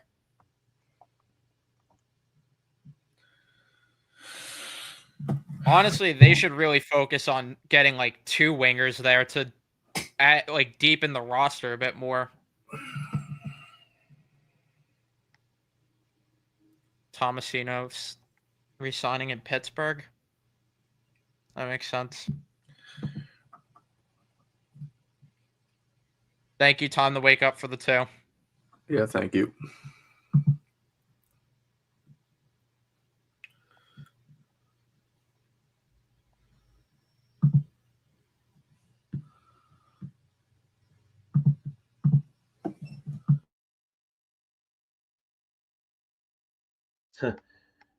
Davey Upper with a good one on Twitter. Anyone else refreshing their timeline over and over again to see the Miller return? And it's friggin' Rose from Titanic when she's like really old. It's been 84 years. Oh no, there's a chance the Met game gets rained out. That's so sad. I was looking forward to Mets baseball tonight. He's probably a like 13th or 14th forward, man. I wouldn't even worry about Justin Dowling. Yeah, like I don't know. I don't like him, but it's that like if he's getting games, that's when we have issues. A lot of games, that is. Yeah. And thank you, Brody, for the 10. Yeah, seriously, Brody, thank you. Brody's been one of our oldest viewers, so it's definitely good to get the love from our OGs. I mean, we still got over 2,200 on with us. This is great. Thank you. Time to wake up. I know I was looking at other things while that was happening. John, again, thank you. But like our OGs, John's also an OG. Oh, jeez.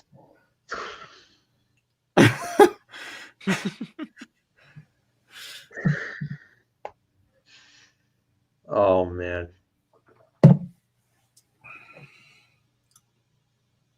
Oh, my God. Yeah, like we were talking about, like we were saying with Dowling before. I'm only gonna get mad at that if it becomes the decision thing where they're just like force feeding him us. Oh my God! Like if it becomes that, then that's a problem. But I think if it becomes that, there's either one of two things. It's the latter day skater. If I see Justin Dowling take the ice, I'm gonna have to start clapping like Frank. Isles extending Holmstrom. Anthony will be happy about that. I wonder what that deal is going to be.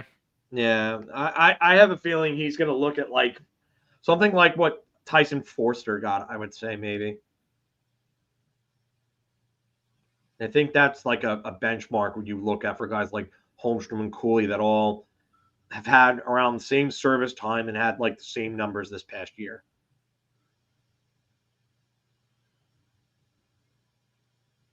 Yeah, that would be a good deal. The Met game got postponed now. Oh, I'm Oh, so they did? disappointed. Doubleheader tomorrow. Yeah, that's a loss though. Now I gotta watch 2 freaking games tomorrow. Ugh. Yeah, I hate doubleheaders. I do not like them at all. Trackable roofs in New York, please. I'm honestly content though with not watching the Mets tonight. No baseball means more streaming. Yes. Yeah, That's since it great. feels like the freaking Keandre Miller trade's gonna drag into when the Met game was supposed to start. Yeah, I'm trying to stay on as long as I can for this, guys. I really am. Yeah, no, listen, if you have to go, that's fine. Yeah, I mean, we still got almost 2,300 on with us, which is crazy. I thought, the stream has definitely calmed down a bit after post Lazzy, and then even before Lazzy, it's kind of like the signing stopped and stuff. And see, this is why for next year, I don't want to see any extension signed. Like, let everyone hit the market at once, because that would be crazy. Speaking of that, though, I'm surprised no extensions because we were hearing rumors earlier about potentially extensions. Here's Gavrikov in Columbus for the guy that wanted it.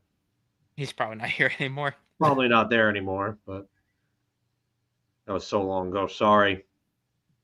Wish I could have gotten that to you earlier. I tried, but for whatever reason, it wasn't posting. How I feel about Gavrikov? Yeah, I like that. At $7 million, I have no problem with that AAV. I really don't. Think of it this way. If Jacob Slavin sets the bar at 6'3" he was at? Slavin? 6'3", 2'5", I think. Let's see. 6'3", 9'5". So just about 6'4", just to round it up. 6'4" Slavin. Gavrikov, who is a free agent, getting the deal that's really supposed to end his career. He only gets $600K and change more than Slavin. That's not bad at all. And you got to remember, there's always going to be next man up. Next man up is always going to come up, and it's going to be that one guy that gets a little more than the next guy, just like in football. Next quarterback up is going to get that contract. So, for me, to get Gavrikov, and I think, Evan, you said it, I think, where like you wanted him here if he was willing to take a reasonable deal and not overpay. They didn't overpay. Yeah.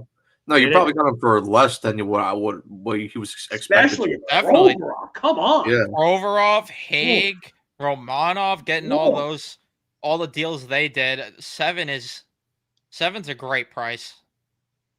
So here's the thing. Like when I look at Provorov, and Provorov was the guy when he was younger, was a pretty good puck mover.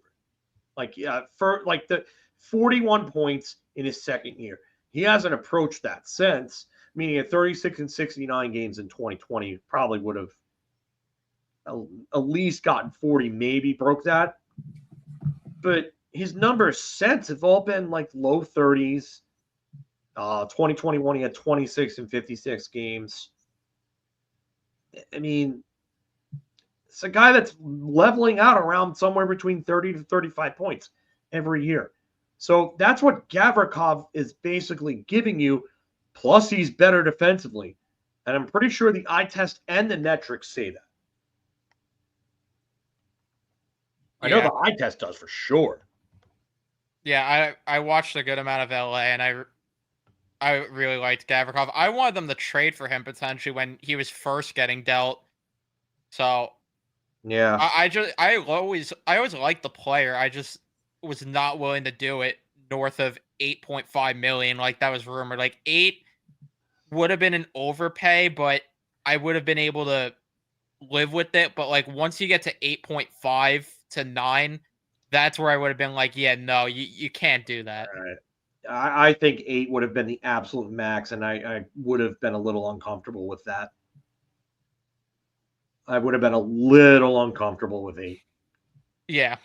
Because when you start getting into that territory, you're paying a guy to be at least a great shutdown defender, like a great, like top end, which, I mean, in terms of shutdown defenders, Gavrikov's probably up there.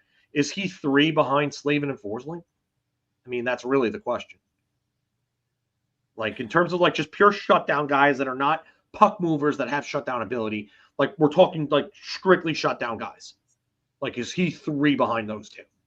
That's what you have to factor that in. And then on top of that, like, you either need him to be that, or you need to have him give you like an upwards of 40 points if he's just a shutdown guy. To me, Devontae's is still better. Yeah, I think of him as a two-way guy, though. That's fair. Yeah. I'm trying to think of like who you could really. There are not point many of to. those in this league anymore. It's tough to No. find, right? Yeah, that's where I'm trying to think.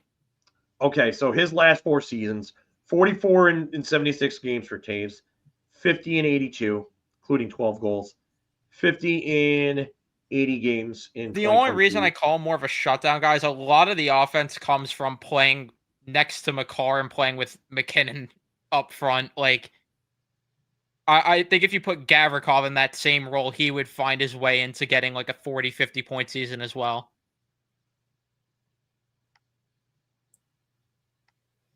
I think that's what.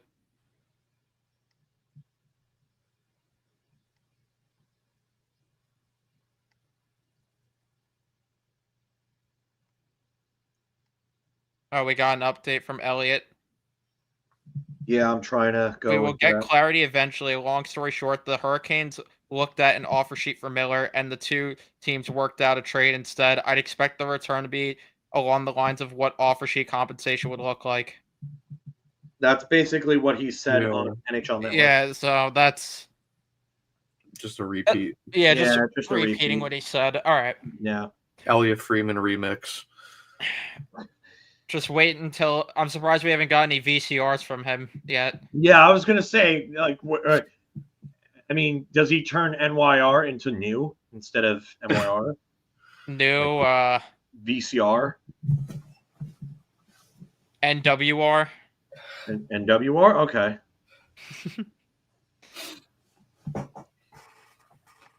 I mean, that's a fair question to ask.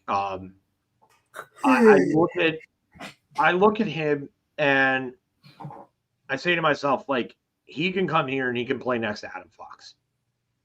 And he can get Adam Fox the puck. Gavrikov's mobile enough. He's good enough with the puck. Like, I think that he comes into a good situation where he can play with a good coach. And you say what you want about Sullivan. I think Sullivan's a good coach. Dude, and with that, I'm not saying that he is a cure-all for everything that this team has dealt with in the last like couple of seasons, but I think at this point, a new voice, a new system. It's hard for me to get too excited because Quinn is the one coaching the defense, so I kind of like want to stick my fingers in my mouth and force myself to vomit that way. But yeah. I do think that he comes into a good situation with a good partner, and I think there is potential for him to play very well here. New World Rangers. Yeah. No, this isn't New World's Cooper Pizza. Stinger's had some good comments today. There's been some ones that I haven't been able to post because I'm not gonna, or highlight rather, because I'm not. I am not trying to get demonetized, but he's had some funny comments today. If Joey rebranded the Rangers, New World's Rangers, New World Rangers, yeah. Yeah, and then they'll have a New World's Pizza stand at the Garden. New World Rangers D. Can we get them in like NWO logos? Like, please, do not resuscitate Rangers. No, if Joey rebranded the Rangers, he would Just He put would a just D put a- on the jersey. No, he just put a giant. He put a giant D at center ice. Giant D at center ice. The giant D in the middle of the jersey with the Ranger logo just going through the D. Or just put the D in the shield. And that's the new logo. And instead of a C for captain, it's just D.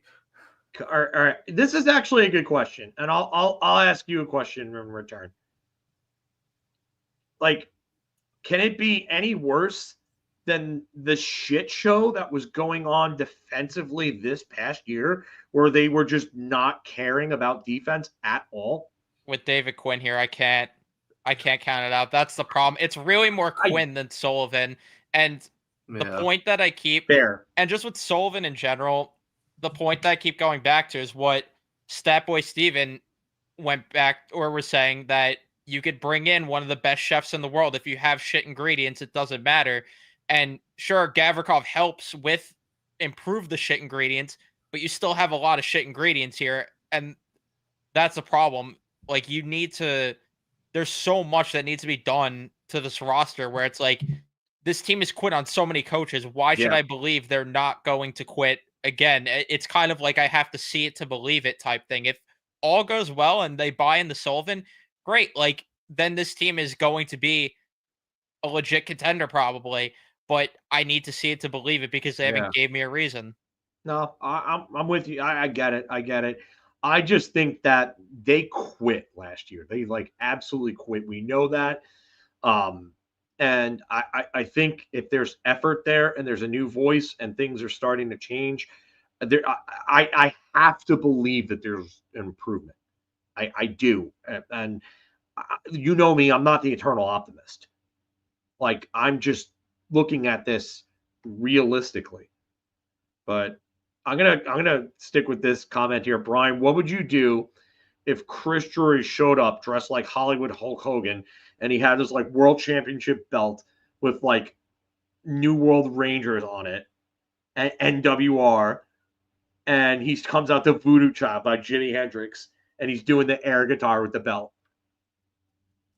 We have a trade now. What? The Sharks acquired Alex Nedeljkovic for a 3rd-round pick. Why? Okay. The Donov to Devils. Don't they have 2 goalies? San Jose. Yeah, they Well, overpaid. They have Askarov.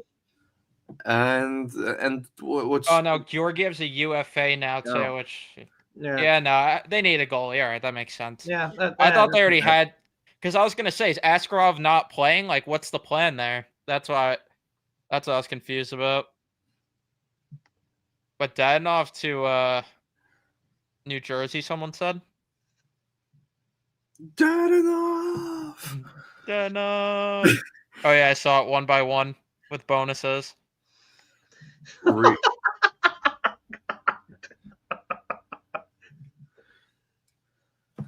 Let me tell you something, brother. The New World Pizza order is here to stay in New York. Yeah, true hockey fans know the Dadonov rage. Thank you, Jonah. We appreciate it, man. We really do. And we hope that your recovery is going well. Hopefully what was removed was not malignant, was benign. I've had family members that have had brain tumors, and they're just going through that process and chemo and radiation and everything like that. Just awful process. I've lost family members to it. So tell you right now, definitely on your side here, pulling for you, man. 100%. 100%. Oh God, Immortal. It's the terrible TNA faction. Oh geez.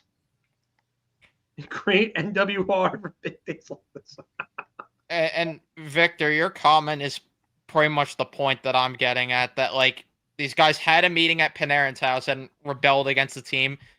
That's why I'm saying I got to see everything to believe it before I actually that's kind of where we're at just in general with this team. They have to win us back over. That's really the thing. And it's going to take a lot for them to do that. That's not going to work for me, brother.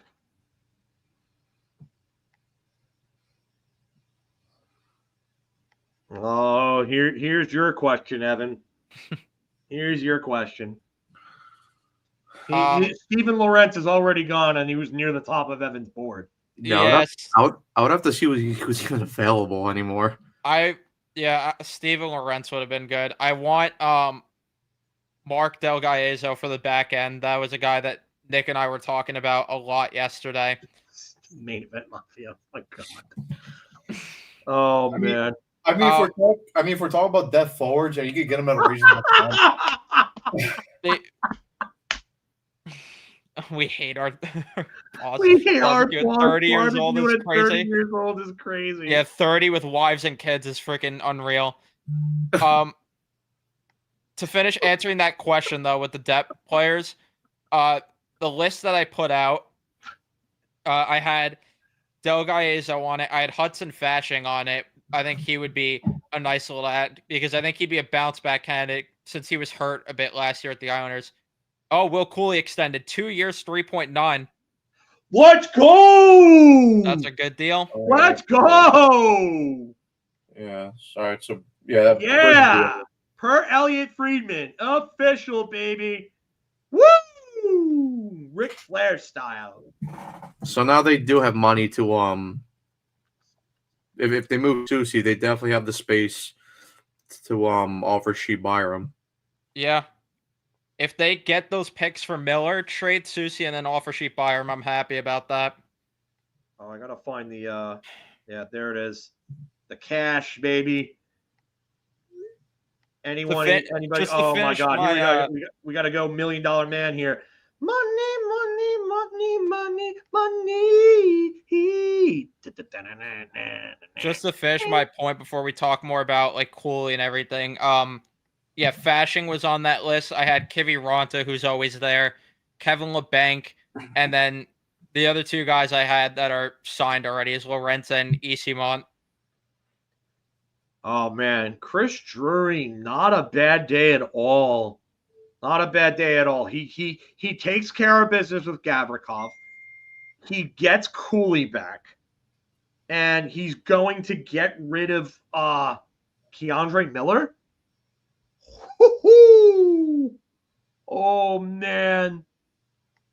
Let's take a look at, and I said this before, so we're going to bring this guy up. Tyson Forster on cap wages. 2 years, $3.75 million per. Very close, right?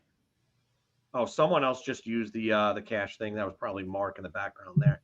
Sir Marcus. Sir Marcus is coming back in. The captain is back. The captain is back.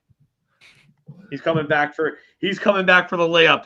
Guys, did Chris Drury want to extend Will Cuylle? Was the Will Cuylle extension a good deal? Gabriel, no. It doesn't worry me because I expected something close to Tyson Forster. That's why I brought him up. I thought that was going to be the benchmark for it. And I think that, you know what? If he doesn't develop further than what he is right now, let's just say he doesn't, and this is what he is going forward. Yeah! The hoop! The hoop! Oh my God, it's here. Yeah, my lovely wife bringing out the hoop. It is quite the layup. Bringing back Will Cuylle. What a day. Already, and we still haven't even finished the Keandre Miller thing yet. I wish you had the basketball to perform the layup right now. Yeah. Go get a me bound, Mark. Layup. Me bound. Me bound, Angel Reese status. Oh boy. God, this is great. Yeah. Mark, what time do you have work? Actually, I found out I don't have to go to work now. So. Oh wow. Yeah, Okay, so that helps out with tomorrow's stream then. that helps out greatly with tomorrow's stream. And better yet, I get a night to spend home. And as the last line of Clue goes, I'm going to go home and sleep with my wife. So, Mork. Nanu. She thought that Mindy lives with Mark. Oh man, I never thought that we'd get a Mork and Mindy reference on our show, but here we are. Yeah. Y'all need to know what Mork and Mindy is? Carson. Actually, do you guys know what Mork and Mindy is? In 2K. No, I don't know what it is. That was the Robin Williams sitcom from like the early 80s. It was the 70s. It was the 70s? Though? Mork and Mindy was a 70s one. All right. I love Carson's comment. Perfect deal, pizza boy. You still suck ass, though. Honestly, I kind of prefer a shorter term deal because I was worried about going long term because, like you were talking about before, what if he doesn't improve from what he is right now? And in a couple of years, you should be able to open more cap space, especially because Panarin's coming off the books after this year anyway. Yeah, R.I.P. Robin Williams. And hell yeah, brother. Yeah, Brian had the hell yeah, brother in the Asian font before in the chat. I'll pull it up again because why are we not celebrating Will Cuylle? Hell yeah, brother. Blast the Creed. Let's go have some Miller Lights in the garage. Blast some fucking Creed. This is the news all Ranger fans would have cared about more than anything today. Yeah. I think they would have just sat back and said, even if they didn't sign Gavrikov, they would have been okay with that. Now you get Gavrikov at a discount. Will Cuylle at a discount because remember how the rumors were that he was going to get offer sheeted to the point where the Rangers going to make him there. It's 3.9 AAV. Yeah, now dump Ryan Susie. McLeod just got extended 4 years, $5 million a year. That's a good deal. That's a good deal. It's a good deal. Yeah. It hurts my heart, but it's a good deal. Yeah, that's a third line center right there. It's a very good third line center, one of the better ones in the league, if you ask me. But this was a big deal. Now we can start playing Cuylle. Maybe he develops into the power forward some people think he can be. I mean, I was trying to see that. Oh yeah, no, Kaylee's joking. Upset D. Upset D. Disappointed D. Disappointed D. What happened with disappointed D? He was, I guess, upset about 2 years. I don't know. Oh yeah. Joey D wanted a long-term deal. 2 years. Is he still an RFA at that time? I believe so. Yeah. Then don't worry about it then. Joey D's a man who loves to make commitments. Can you guys hear my TV or no? A Little bit. Not audible. I didn't think we could hear. Okay. But all that again, huge news. Yeah, the only Coming reason I have back. the volume up is because they're talking about Miller to Carolina right now. It's Grimson, so it's not Friedman himself, but I'm trying to see if maybe they have anything else. How about Stu Grimson being quite the analyst? Yeah, I like Grimson there, man. Yeah. You know what the funny part is that like the tough guys, yes, I'm watching a ton of porn. I disabled the V chip and I watched so much porn. Nico, for the update, cap space, they have about 4.7 million, I believe, in change in cap now after this. So ideally, if they can move Susie and then offer sheet Byram, I think that would be the best case scenario. Kaylee, why? Why, Kaylee? Why? Why? You have to go and ruin my good vibes. You're gonna have to ruin my good vibes. Well, I mean, after all, Roslovic had that strong start to the season. Yeah. And he ended up with how many goals? Actually, you know what? We got time. I see a Gaudette sign up there. Yeah, he signed in San Jose. Oh, okay. Yeah, that's a good signing for them. I mean, by the way, everybody, make sure, as always, for not only Big Apple Hockey, but make sure you're subscribed to either us or to Ranger Central or both. We got a lot of coverage. I mean, Ideally, both. I'm sorry, but Miller can give you like a month of really good play, and then he'll give you 2 months of very bad play. So yeah, I mean, I get why you would consider it not a win, but like, I'd rather not pay that guy going forward. Like, to me, the win is not giving him a long-term contract. And if he updates, if he update. I'm sorry, I saw Iceman's thing. If he ends up figuring it out in Carolina, like, let's just say he does. Like, do you think he really was going to figure it out in New York? Because I don't. The guy was distracted here. No, he was never going to figure it out in New York. And you know what? He got a pass for playing with Trouba for years. It was evident this season. The problem was also him. By the way, just to say this, Jack Roslovic, 17 goals in October, November, December. And that was and I get that 37 months. Yeah. He had 5 goals the rest of the season. I don't know if it's basically the same team as next season, though. We don't know if it's Keandre Miller's going to be gone. We don't know what they're going to do with that. A full season of JT Miller and not Jacob Trouba. I mean, now the thing is that you have to give Cooley and Lafreniere more opportunities. You have to go and develop these guys. And how are you going to do that if you keep bringing in guys to replace to bog down minutes and take away minutes from them? Like, if you want to talk about defense and adding another defenseman, okay. I think there's still time, and I think they're going to do that. You get rid of Soucy and you add a legitimate defenseman, okay, we're talking. Like, am I super excited? No. But I would rather have that than stick with what they have now and not make any further improvements. The other thing also that people need to remember is Mike Sullivan is enough of a change and an upgrade. Yes, they did quit on coaches. We've been talking about this for a while. Sullivan might have a different way of actually delivering a message. 2 of the problem candidates are gone, Trouba, Kreider. I mean, if they could just get rid of Mika too and Panarin, but whatever. I know that's heresy. You can't get rid of Panarin. Yeah, you can. Yes, GT Callahan. Absolutely right about that. But this team needs a transition into what the next phase of their entire franchise is going to be, because it's not in the hands of Panarin, Kreider, and Zibanejad anymore. And I really wonder if Mika Zibanejad's going to be here.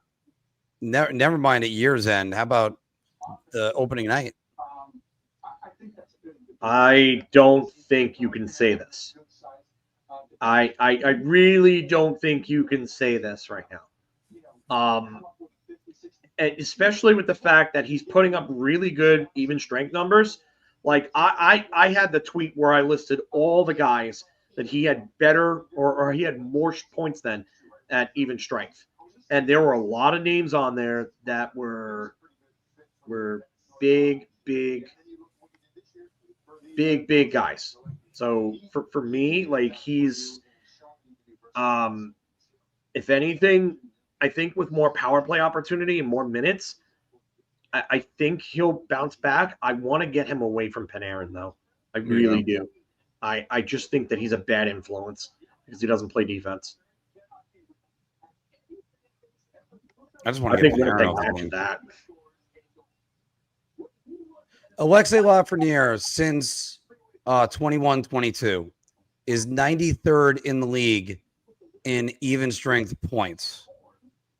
That is tied with Alex Killorn, 1 below Rasmus Dahlin and Adam Fox, 1 below Matt Zuccarello, and 2 below Patrick Kane. And yes, Phil, we could go with guys. He's got more than Evgeny Malkin, more than Tomas Hertl. I mean, we can go further down this list. Drake Batherson, Evan Bouchard, Joe Pavelski had more than, but I mean, the last season, of course, Svechnikov, Mason Marchment. I mean, we could go for a while. I don't necessarily agree with that, Parker. I mean, you do need to have good line mates and in order to put up numbers, unless you're Crosby or McDavid or somebody or Ovechkin in his prime years. But you gotta. I mean, I just don't think I fully agree with that. I'm sorry. I've seen enough of Winnipeg. I think Velarde's a very good player. Talking Rangers has this up right now, and it's something we discussed plenty of times, guys. The first round draft picks for 2017 to 2019, the rebuild years. And that they're all traded. Those are all guys drafted by Jeff Gordon.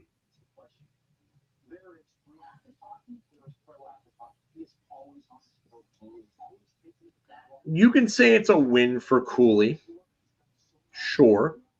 But who's to say that Cooley develops into this 60, 70-point player? Like, he may top out as a 50, maybe 60-point guy at most. Or maybe this is what he is. And if he turns in a really good season. Chris, you can still hear my TV? Wow. I could barely make it out, Phil. I just turned it down to like volume 5, and that's. Oh, okay. Fair. Yeah. Fair, totally fair. Didn't know you were a Jets fan, but yeah, good to have Jets fans in here. Oh, wait. Didn't want who gone? He doesn't want Kate Velarde gone.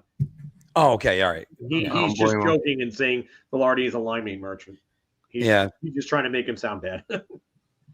But, Well, yeah, that's what I was saying before about Granlund. I mean, we still have look at it. Nye's got 7.75, and they probably took out some of his UFA years, maybe one, but Granlund got $7 million as a UFA.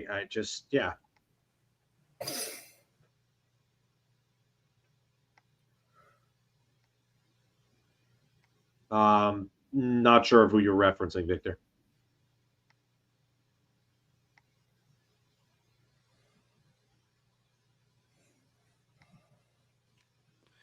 I think he's still referencing as a number one, going back to Lafreniere. Well, yeah, no, I know you were referencing Bennett. I was just bringing that up with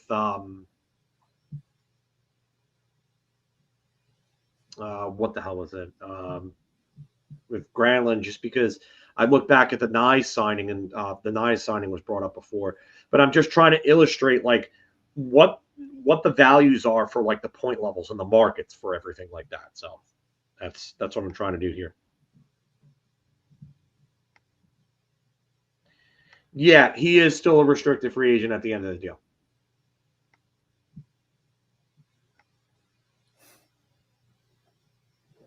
I know James is asking about what's the Rangers' third line going to look like. I'm not focusing on Cooley being a third liner. I think he should get promoted. Yeah, this guy that was on the cusp of, right, that almost had a 20-goal season. I would love to get Pius Suter. That's just me, but I don't know if they're going to have the space to do that. Sadly not. I want them to get some sort of upgrade for the 3C spot because Parsonen is just that's just not it. I'm not buying. If you had a good third line center and you had Parsonen as a third line winger, I think I could get on board with that. Possibly. I think it's still a little bit of a stretch, but I think there's some level of offensive talent there. We could each write a 2-minute feedback on the rebuild process and end it with a grade. You're not going to like these grades, Super Stinger. I can tell you that right now. Those grades are not good. F. Minus. F. Just an F. They messed up. There's no conversation to be had other than what Matt said before. How what was it? They don't have any first round picks from 2017 to 2019. They have none of their first round picks. It wasn't even a rebuild. Yeah, absolute F. The letter was a lie. They said they were going to try to do drafting and developing. They didn't know developing. They drafted. They didn't develop. ESPN hockey coverage graded Lindgren to Seattle as a B, Perry to LA as a B plus, Schmidt to Utah as a B plus, but Gavrikov to MYR as a B plus. I mean, all right, if you want to say that Gavrikov is a B plus, that's fine. I don't really necessarily have a problem with that. You could argue A minus, B plus, A minus, whatever. I'm not gonna throw a fit over that. How is Ryan Lindgren a B? B. That's what I want to know. That's the real thing. Like, what are we doing here, buddy? Yeah, near the same grade as Gavrikov? No. No. I'll tell you what. Corey Perry to LA. I'm not going to call that a B. I could say maybe a C or C plus at most. The only reason I could get behind a B is that I guess they're locked to go to the finals now. They're not going to win, but that's about it. I don't know. I think this breaks Corey Perry's streak. Probably. Unless they make other moves, but the great Ken Holland, I'm sure, has a lot up his sleeve. Nate Schmidt to Utah, definitely a B plus to me. I think that's a fair grade for that one. Decent deal. I mean, Carson is almost vanilla as Jimmy Vesey. But he doesn't eat Kit Kats. Yeah. Yeah, that was talked about before. Dadonov, that's not a bad signing. What is the grading curve? It's not a very good one.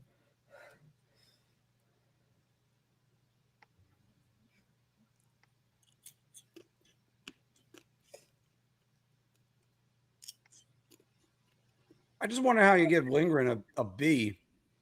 And Gavrikov a B plus. Yeah, well, that's what we said. Yeah, Doesn't make any sense. I know what you guys have said. I'm just reading it.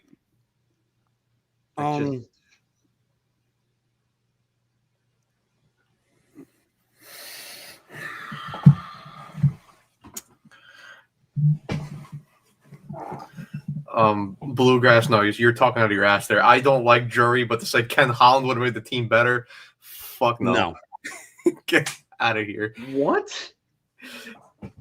No. Just no. What?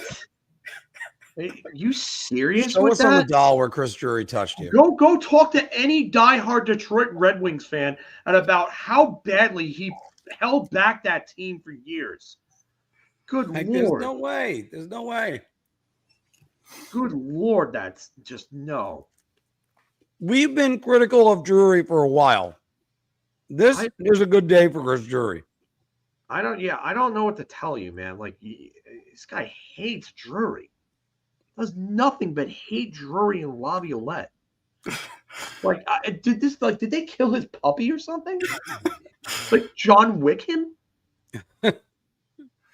Listen. I don't like Chris Drury either, but you have to be fair when it's time to be fair. That's a good. He had a good day for himself. Yeah. Now it's all those pieces going to fit. What will he do to follow up? That's the thing. Yeah. And that's where I'm always waiting for the other shoe to drop. Greg was asking right here, is Carolina offer sheet still in play for Miller? Don't they have like an agreement in place? They're just trying to work out the contract. Yeah. George, I don't think that's happening. They're trying to. The only thing holding up the trade right now is they're working on an extension. That's the only thing. Yeah, that's really what the return is probably going to look like. What an offer sheet would be for him, from what Elliot Friedman has been saying. Yeah. Yeah, exactly, Raymond. That's like saying Kevin Adams would be a better cheat. Holland's so bad that the Iser plan hasn't done anything except rearrange the third liners, and it's still better in comparison. Mm. Brian Boyle can make a better team than Ken. He probably could. I think Cal Clutterbuck and Thomas Hickey could put together a better team than Ken Holland. By the way, everybody, thanks for joining us. 2,500 of you are across all the platforms. I really do think that Thomas Hickey and Cal Clutterbuck could go into general manager roles right now as first-timers and be better than Ken Holland. I'm sorry, but Ken Holland over the last, I would say, 10 to 13, maybe more years has been awful. And anyone that has followed the Detroit Red Wings would tell you that the moves that he made over that time put them in a terrible position and that he should have rebuilt years and years ago. I guess start, bench, or sit. Fire, hire, banish. I guess I'm trying to come up with a third one. No, Kaylee, I definitely knew what you were trying to say there, and you're right. I mean, but that's a restricted free agent, though. That's what that is, and that's why that's there. I mean, but rank them I would rather put myself there, and I'd rather take the heat for any bad decisions I make. Yeah, because I have no confidence in either of these guys. All right, Mark, what's your higher? I was going to say Kevin Adams, Ken Holland, Peter Chiarelli. You know what? Peter Chiarelli has a cup, so I have to hire him. Chiarelli, like, by far. Even if you want, he was fired the day after signing a goaltender to a 4-year deal. Yeah, even if you want to say Gorton built that core in 2006, you can't kill me now. Yes, yeah, that's a good one. There you go. Carson's got this. Promote, hire, fire. Yeah, that's a good one. I would promote Chiarelli, hire Holland, and then fire Kevin Adams. Yeah. Oh my God, Kevin Adams is by far the worst general manager I've ever seen in my life. Again, the next move he makes, the next good move he makes will be his first one. He has made literally 0 good moves as a general manager. Never mind Kevin Adams, who can't spell Kevin right.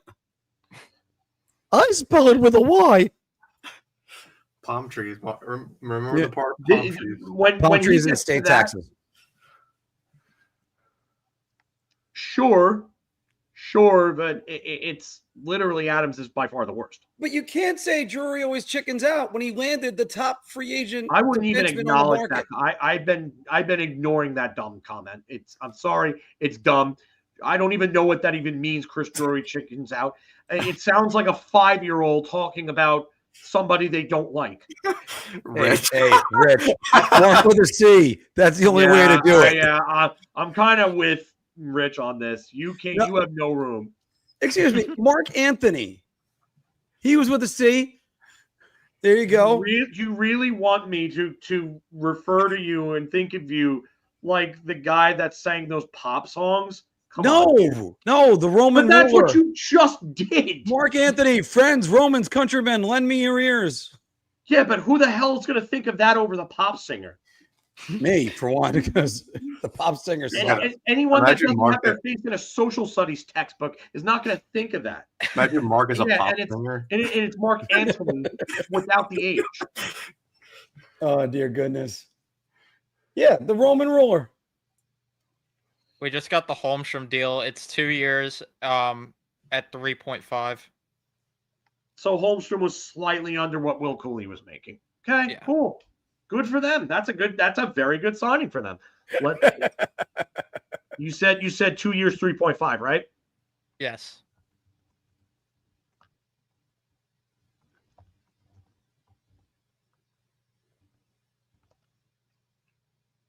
Well, thank God I stayed on then. The fact that this trade still hasn't happened, though, is ridiculous. Yeah, that's annoying. Oh, Mark, you hit it before I did it. Yeah, I got it. Okay, I got it. I was ready to make it rain as soon as you were ready. Yeah. It's all right. But again, look, that's a good day for them. Islanders didn't sign anybody else right now, right? Mark Stahl, Anthony. Like Stahl at the no, never mind. I do believe Mark Stahl was also with the C. Yes, it was. Yes, we need more C marks. Oh, I didn't even realize Mike Riley signed in Carolina. Yeah, someone posted that in the chat before. It's kind of it must have been while I wasn't here. So I just saw now. Okay. Nicole is posting. I'm guessing that's coming from Friedman or someone, Nicole.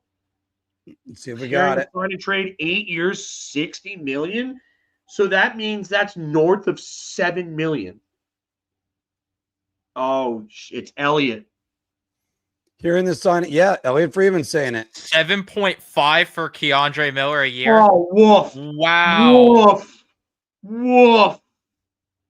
Someone's getting fired. Oh my, that's oof. Oh my God! Computer boy just gave him more than we got Gavrikov. Oof. Fucking embarrassing. That is. I love that clip. Anyone who doesn't watch Shorzy, start watching. 7-0. Thank you, B-Ride. Appreciate that, man. Hold Another on. loyal This listener. is also the other thing I have to say for my analysts for this deal. It's a bold strategy, Cotton. There you go. Days off. And you know what? That's Mark, even you worse. get the buzz your girlfriend won. That's even worse of a deal because Keandre got more than him, and North Carolina is a no state tax state. Too. That's even worse. Wow.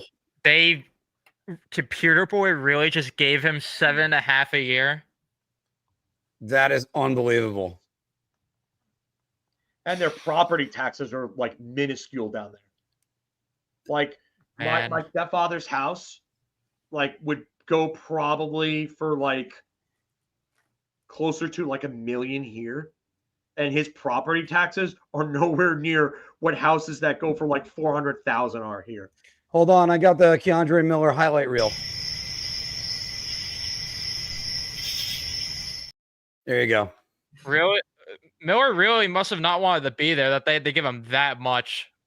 Oh my God. Wow. Yeah, that's bad. If they're really getting like off station for Keandre Miller, and that's the deal, wow.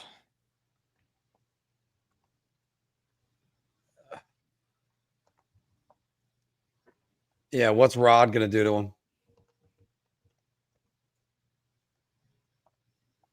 When he throws a backhander up the middle in front of his goalie. Vince tweeted that they're going to receive multiple picks, including a first rounder.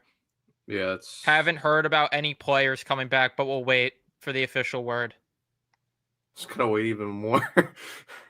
Oh my God.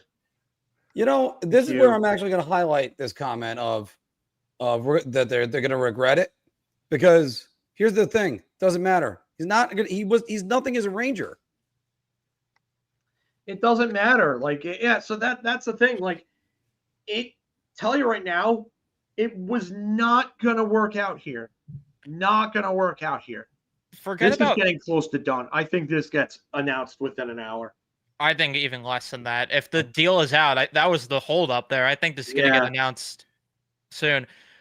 But can they announce it sooner? I would like them to announce it sooner. Who commented that the Rangers are going to regret it? I saw it. No. Who do you think commented it? Oh my God. Why would they regret giving Keandre Miller, who couldn't even live up to the cap hit that he was making over the past few years? Why would they regret not giving him $7.5 million when they just got Gavrikov, who is far and away better and proven to be far and away better at a cheaper cap hit? Because they're banking on what happened.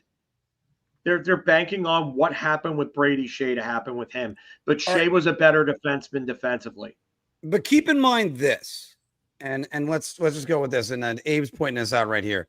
To be fair, I could see him working out in that system because Rod will train him to get the puck up ice and pinch in. He'll be paired with a stay-at-home defenseman and could be a low-key fit. Here, Brett Pesce ain't walking through that door.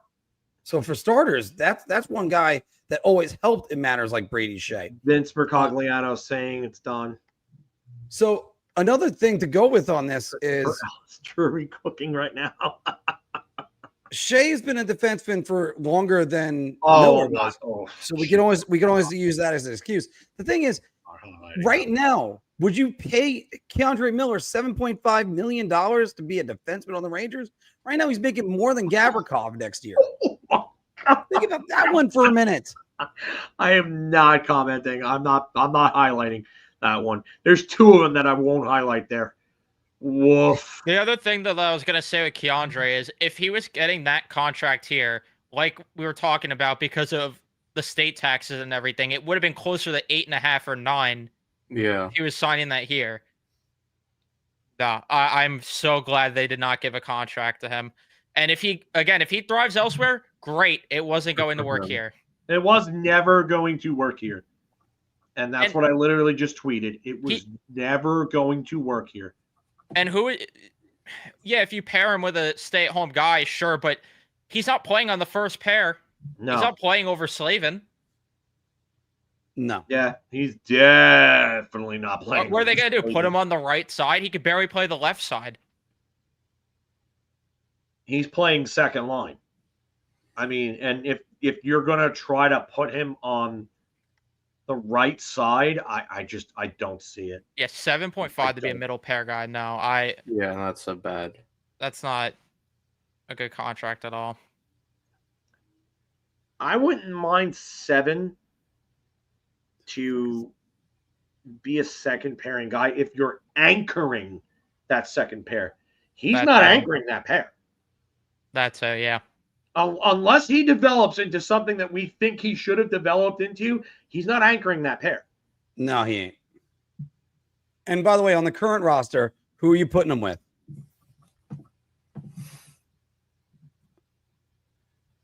And yes, I mean, to be fair, if you all right, so if he's here, you don't have Gavrikov. So that means that you have to either put him with Fox, or you're going to have to put him on a second pair. You're going to pay him to do that. If Drury would have paid him to be a second pairing defenseman here, he would have paid him that much. Everyone that, please, that Bluegrass guy would be the next one. Oh, what did Drury give Miller all that money to? Why do you do that? You would have thrown more darts at his poster. Exactly. Like, no, you can't sit here and tell me that he was worth that type of money. You just can't. And again, they would have had to give more. 8 years? 8 years, yeah. And again, they would have had to give more money if he was going to sign here because of the state taxes. So would you rather Gavrikov at 7 or would you rather Keandre at 8.5 potentially? Because I sure as hell know my answer. Yeah, I'm taking Gavrikov at 7 all day. Because at least I know what Gavrikov is, and at least I know that night in, night out, you're getting solid defense from him. Like, sure, everybody has their bad games. But I'll tell you right now, to have Keandre Miller at potentially $8.5 million or Gavrikov at 7, like, I don't even have to think twice about that. I don't. Hey, the Kraken signed Matt Murray to a 1-year contract. Why? How is Fox overrating Fox? You think Fox a lot of is people that are bad? I don't know what to tell you, buddy. Wait until you see him with an actual defenseman as a partner. I mean, you look at the defensive pairings right now in Carolina: Slavin and Walker, Nikishin and Chatfield, Gostisbehere and Morrow. Who's Miller elevating their play? Gostisbehere? No, he'd go with the. I don't know if you're talking about me saying this but Miller is not good by the eye test. I don't think the analytics may be a little more kind to him than the eye test, but I'll tell you right now, I mean, if you think Miller is that good, I don't know what to tell you. No, he's definitely not better than Gavrikov on the analytics. Dan's sorry, Dan. Dan's talking about Fox. Okay. Sorry, Dan. My apologies, buddy. The eye test shows you that he's an inconsistent defenseman who on his day could be a very effective player. However, especially when you're paying him that type of money, he cannot be having those type of inconsistent performances from game to game. So, because let me. Oh my God. Oh no! The comment. No, this comment. Miller is a Ninja Turtle. It's always pizza time for him. Because let me tell you, for the money he's being paid now, $7.5 million, if he's replicating these type of plays for the next 8 years, that's going to go down as one of the worst contracts in the league. I gotta find it. I don't. Yeah, I'm looking right now. JFresh posted the analytics, and Keandre's is not. It's not even that good. What's wrong with pizza time? It's when you're throwing pizzas up the middle of the ice and they end up in the back of your net. That's what. We're still waiting. Rob. Miller Angelo.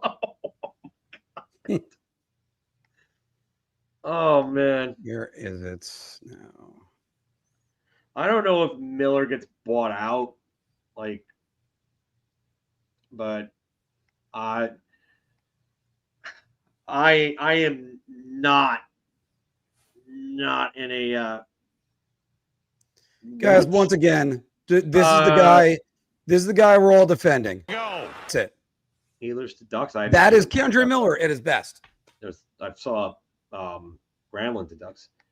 Gavrikov, Angelo, man, if you think that's what you think of Vladislav Gavrikov, then you just told me that you have not watched any of Vladislav Gavrikov. He would be saying the other way around if it was Wait, Miller getting extended here. Wait, what did you say? He said Gavrikov, Angelo. I'm telling you right now, you just told me that you've never watched Vladislav Gavrikov. Because that is what's typical about him. Do we either bring up the goal of Minnesota where he tried to go on his backhand, throwing it up the middle? I just, can we bring up the card again with Gavrikov? People defending a defender that can't play defense but will make 8 years, $60 million. Jesus Christ! If you think he's a $60 million defenseman, oh my God! Yeah, here he is in Columbus, 96th percentile defensively, and that's on a worse team defensively than the LA teams that he's been on recently. Oh, by the way, guys, I sent Nick the link, so he's gonna be jumping on with us. Oh, so right. I'm gonna jump off because Rose, awesome. Yeah. So you guys go ahead. I'm gonna take off in a minute. Sir Marcus, it's always a pleasure. He is here. Gentlemen. What's up, buddy? Nick, I'm gonna say hi and good night. I'm gonna run. I'll talk to you later. Hi and bye. Deuces. Deuces, Mark.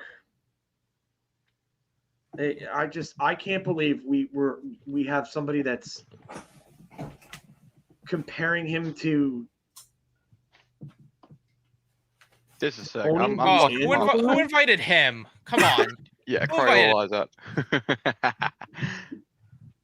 Yeah, I can't believe he's being compared to Tony DeAngelo. This is hilarious. He's nothing like Tony DeAngelo. I seriously cannot believe this. This either has to be a troll or this has to be the worst take I've ever seen in my life. Rage bait used to be believable. Yeah. If you think Tony DeAngelo and Gavrikov are anything close to one another, then you're blind. You're blind, or there's something wrong with your brain. Or respectfully, both. You have to be doing this for attention or something. Like, how? Oh, Matt invited him? Oh, yeah, Matt, I why would invited you invite him? He asked nicely, and I accommodated. I said please.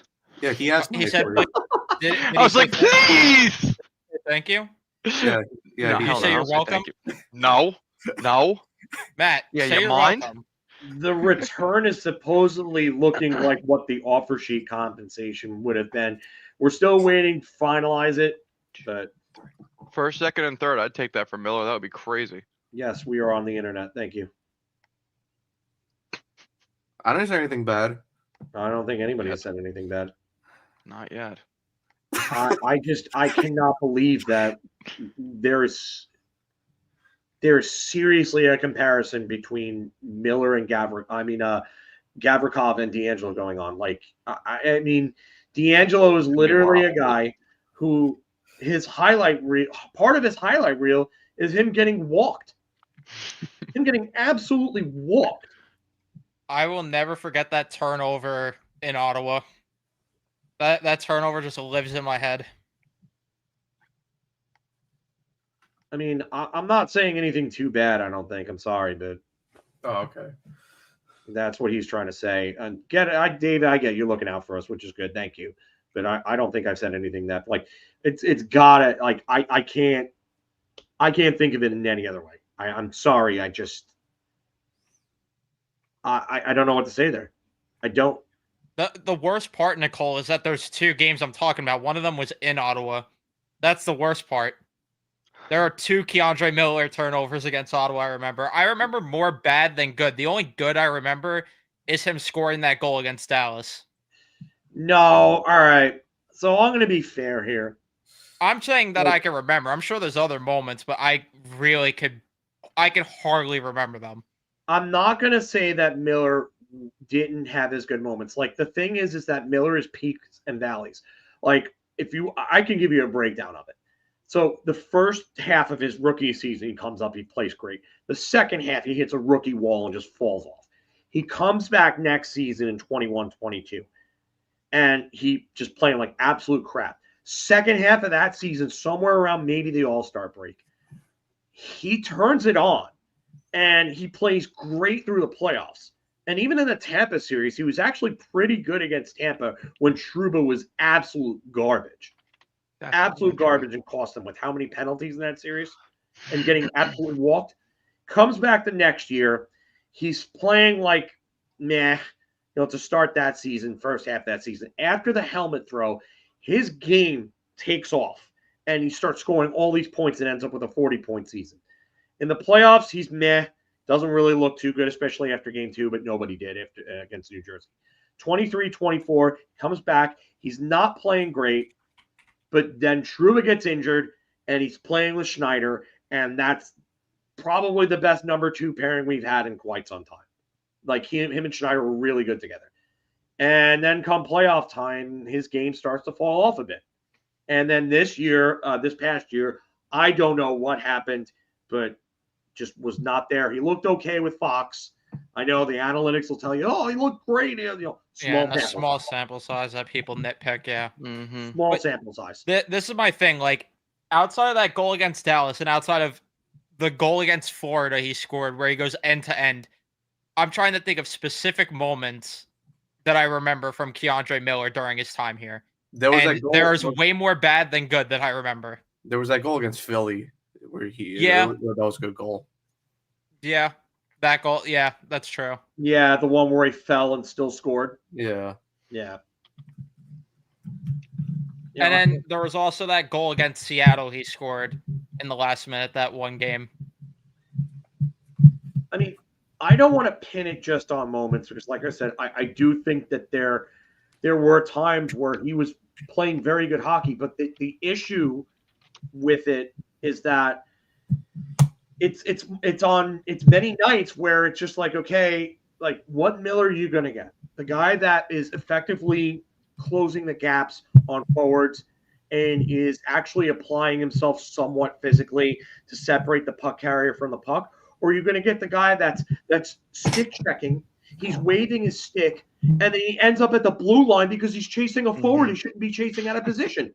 He's on the right side at the right point, chasing the puck carrier, which means that center or whoever F1 is supposed to be at that point in that zone has to go down and cover for him to make sure that net front doesn't have a guy wide open. But that's what he usually ends up doing.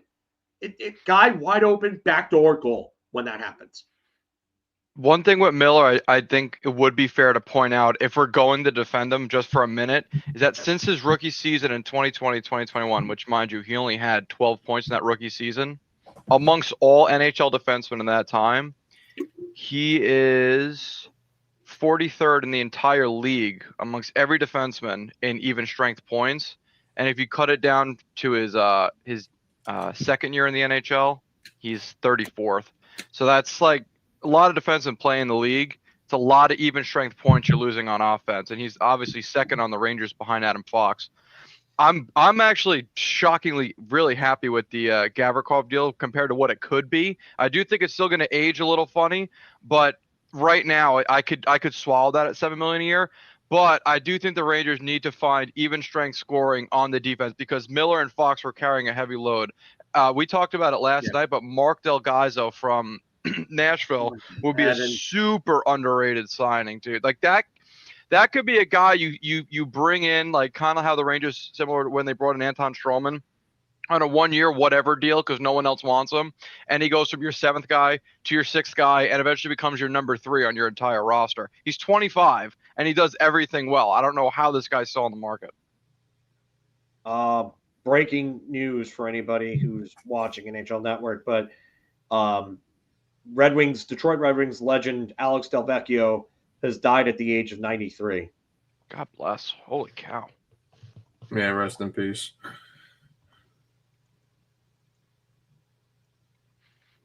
Yeah, that's definitely condolences to the family and friends, but a Hall of Famer, 1,281 points, 456 goals, was a part of Detroit in the original 6 era, played with guys like Gordie Howe, Ted Lindsay, Sid Abel, the production line, those guys, Terry Sawchuk, but a guy who played all 24 years with the Detroit Red Wings and is one of the highest scoring players all time for them. So it's, definitely a big loss for the hockey community there. Absolute legend. Just, wow. I did not think that I was going to see that today. I didn't realize how many points he had. Holy cow, dude. Yeah, a lot of points. 1,200, like I said, 1,281. Sure, he wasn't a point per game player, but like the goals and the assists and the points were all massive. 1,500 games? Holy cow. Yeah. 3 Lady Byng trophies. Played in 1, 2, 3, 4, 5, 6, 7, 8, 9, 10, 11, 12, 13 All-Star games. Holy shit. Yeah. And then coach immediately after. Oh, my Lord. 13 of them in 15 years, too. 24-year career. Like, the 3-time Cup winner, just he's got a resume on him. So, Jesus. Yeah, we will not see a 24-year career again, David. I don't think. No. Yeah, I doubt it. I think Sid might be the last one to do it. I think he's the only one that would remotely have a chance if he decides he wants to. Yeah. I always love this guy's name and his profile picture just because I'm a huge Legend of Zelda fan. So I love it. Absolutely love it. I can't believe we still don't have the return on the Miller trade, dude. Like, this was announced. I was on lunch break at work, and I'm home now, and it took me like an hour to get home when this shit was announced. How am I still waiting? It's so stupid. Freaking NHL insiders, man. Yeah. Dude, it's also funny being in Carolina. All the Hurricanes fans are like, yeah, we got our number 1 defenseman. I'm like, yeah, he might be a good number 3, but I mean. Yeah, and then number 1, did they forget they have Slavin on their own team? They forget a lot of things, dude. I'm surrounded by these people. Pray for me. I also like Nicole's comment before that. You're putting him from a man-on-man system into another man-on-man system. Good luck with that. It's gonna be interesting. Yeah, but he also could pop. I don't know. Oh, here we go. Conditional first, a second, and Scott Morrow. Oh, what's Scott Morrow? Another depth defenseman. I'm guessing the conditional first is going to be the higher of the 2 first-round picks, and that would be the condition. Probably. All right. So it is now official. Scott Morrow, damn. He's only 22, though. I mean, there's still room for development. Yeah, I mean, he's still one of their better prospects, too. I could tell you this much, again, just being surrounded by Hurricanes fans, they do not like this guy. Yeah, but they also just said Keandre Miller might be their number 1 valid defenseman. as fuck. That's a good point. Yeah, I mean, if you're going to tell me that you think Keandre Miller is your number 1 defenseman, I'm not gonna put too much stock into that. No, I'm guessing they expect Morrow then to actually give it a shot at making the roster. Right-handed D, so well, never mind. There's kind of a logjam there. But if they move Schneider to the left, I guess there's a spot for him. Yeah, I'm actually currently doing another replay of the Link to the Past. So yeah, I don't mind it. We got a first-round pick. We got a first-round pick for the guy. I cannot complain. Yeah, I'm gonna take him over Vakanainen, Susi, and then possibly even Schneider as well. So Vakanainen. I mean, first and second round pick. Yeah, and then we actually have a second round pick, guys. Like, it's a miracle. Yeah, that's a miracle that we have a second round pick now. I'm gonna probably go another, I would say, 15 minutes for this because now that this is official. So I really want to see the condition of the first.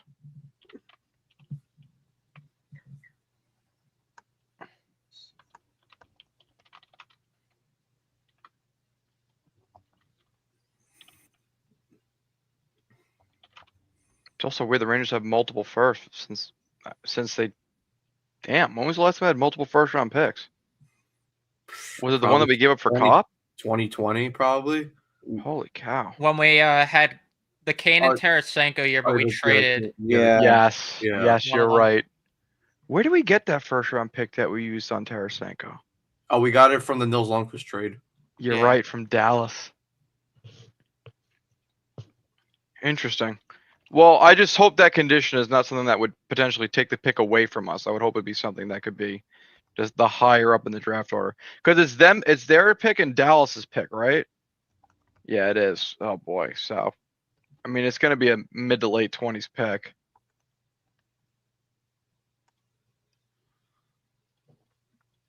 All right. So this is official now. We're going to throw that up there and that as well. Mm. Yep. Uh-oh. Bluegrass can't even admit that it's Chris Drury there. He's saying it's Leon Rose.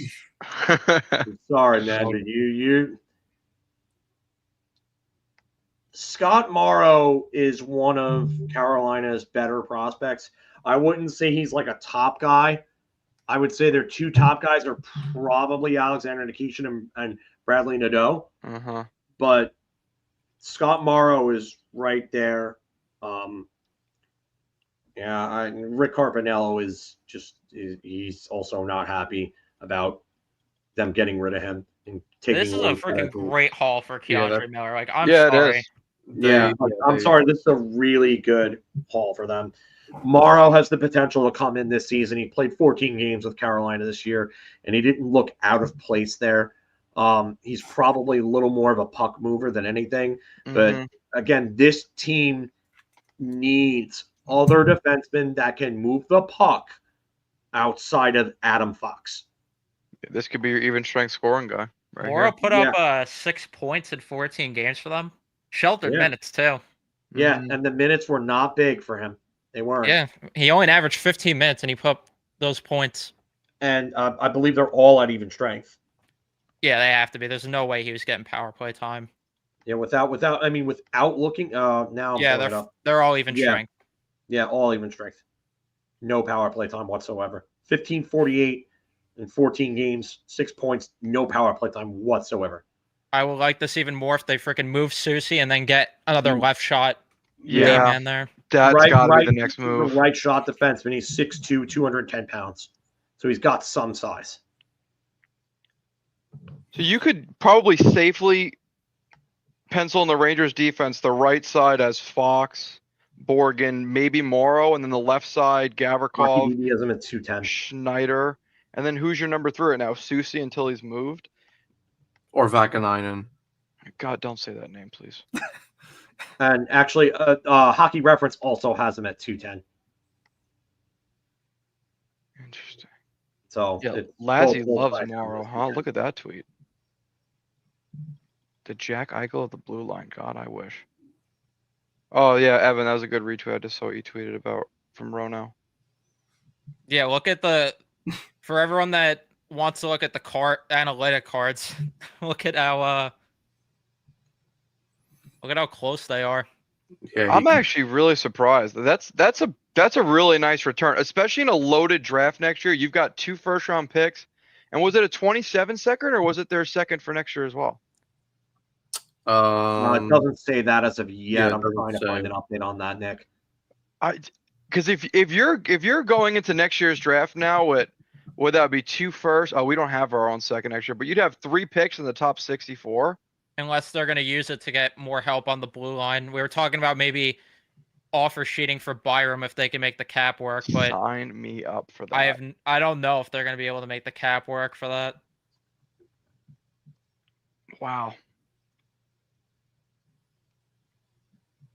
There's still some good depth free agents. So I would still like Del Gaizo, just as an option. He's better than Susie. If it pushes And him out of the lineup. Vakanainen. And Anyone's better than Susie. Yeah. Who are the remaining? I could find a random guy in Penn Station who's fucking better than Susie.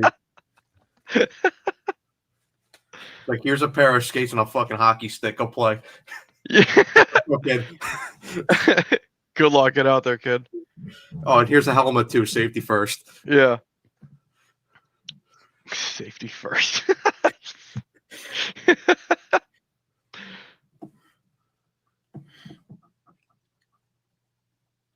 cup of noodles is better. Yeah, I gotta give Drury a lot of credit today. Like No, he yeah, had himself a day today. Yeah. So like I said, I'm fair. I give credit where credit is due. Chris Drury had a very good day. I mean, Now- if we're gonna be fair, we also got to look at this last tweet from Colin Stevenson, who brings up some good numbers here. So after adding Gavrikov's and Cuyle's salary to the payroll, New York Rangers have $4.75 million available under the cap for a roster that has 11 forwards, 60, and 2 goalies, which doesn't include Perreault, Hoffman, or Berard. So that much to add 2 forwards and a 7th D. Did he account for Cooley's extension in there? Yeah, he did. Yeah, he did. Oh wow. Yeah. And then if you trade Carson Soucy, which then frees up 3.25. Chris Eisenberg. Oh, Puckpedia announced that. All right, so it's the better of the Dallas Carolina picks, but it's top 10 protected. Okay, and if it's top 10 protected, where does it go? I'm guessing you probably just get the other pick in that first round, which would be kind of ass. I'd almost rather get punted to the next year. But the second round pick is a 2026 second. So now you're looking at 2 firsts and a second in the top 64 of next year's draft, and a very, very loaded draft. Yeah. I think unless they're getting a star back, I would hold on to both of those picks. I would hold on to both first round picks next year, unless they're really getting something serious back. Yeah, I agree with you there. And I think those picks are going to be very, very highly valued. Yeah. I think you're not going to see a lot of those moved unless it's like a big name player. I mean, 2 first round picks in a bad draft, a below average draft got Noah Dobson. I wonder what 2 first round picks would get you next year. Not that I don't want to look too far ahead. You know what? I'll sign up for this. Schneider was a little banged up. Okay, so let's see what he does when he's healthy, and he's under Sullivan's staff and not the mess that was the whiny babies coalition where they quit on everybody because that's just what they do. The coalition. I'll give Schneider a chance. Okay, fine. You should do a contract next year as well. No, but when you're hurt and you're playing, it does affect your play. Like, and I mean, and sometimes the decision making is a little, but for Jacob Trouba, like it's just too much. Like he brought himself back when he knew he wasn't healthy, and he basically wouldn't let the team sit him. So I'm looking at the Rangers on Puckpedia right now.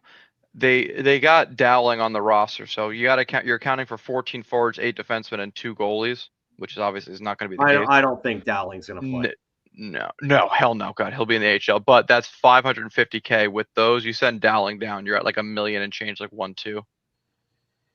I wouldn't mind if they sent Parsonen down and got a better third line center. Could do that. I think Scott Morrow is. If he's not NHL ready, he's very close. But again, he played 14 games, had 6 points, and didn't play a lick of power play time and played less than 16 minutes per game. So, like, at the least, he's showing you that he can put up points at even strength. I can't believe they got that much from Miller. That is freaking awesome. Fair, but, I mean, different staff, so. Yeah, they took a gamble on him. Eric Tulsky just turned into June. I got to give Drury his flowers today. It's rare that I do that. I don't think it's ever been done, to be honest with you, but I got to give. Dude, especially last night. We were talking about 9 Wheeler had Morrow's the number 1 prospect in the Carolina pool back in January. Over Nadeau? That's crazy. Well, over Nikishin is the one that I would really. Yeah. I don't know about that. I mean, again, I think he's a top 3 prospect. I don't know if he's necessarily their best, but Actually, wait, I shouldn't be giving Drury his flowers because, like Bluegrass was saying, it was Leon Rose that did it. It's Leon Rose. Leon Rose. Leon Rose took over for the day. It's like a Scooby-Doo episode where they take the mask off Drury and it's Leon Rose. You know, if the Rangers sign that Shabanov kid out of a Tractor, who is funnily enough played with Kravtsov, not a terrible depth piece. I mean, especially if nothing against Othman, but I don't think he's really shown anything yet that he is ready. Obviously, you got to give him a look in the preseason, but not a bad safety net option. You bring that guy on a 1-year entry-level deal. I mean, you literally lose nothing. The worst case scenario, you just waive him, send him in the minors. Yeah, I'm with Gabriel on this. Carolina took the bigger gamble because that contract is absolutely wild if he's as inconsistent there as he has been here. So, Matthew, to ask you a question about how Morrow is, I mean, very small sample size, but 6 points in 14 games, no power play time, under 16 minutes per game. At least that tells you that he can give you some offense at even strength, and that's what they need from this back line. They need to be able to transition and get out of the zone, and he's actually a pretty good passer, and he's a pretty good skater. So let Leon cook. I was replying to Carson with that. Oh God. Impressive that he was able to do that while adding to the Knicks bench all at once. And he's only 22. He's only up. 22. There's still room for him to grow. Turns 23 on November 1st. Yeah, I think we are paying less now for a better defense. I think I would have to say this is a better team defensively than they were. A better unit right now. I mean, if you get rid of Susie and you get even a halfway competent, I'm not going to highlight it. I'm not going to respond to it. It's just ridiculous. But if you get rid of Susie, get rid of Susie, Leon.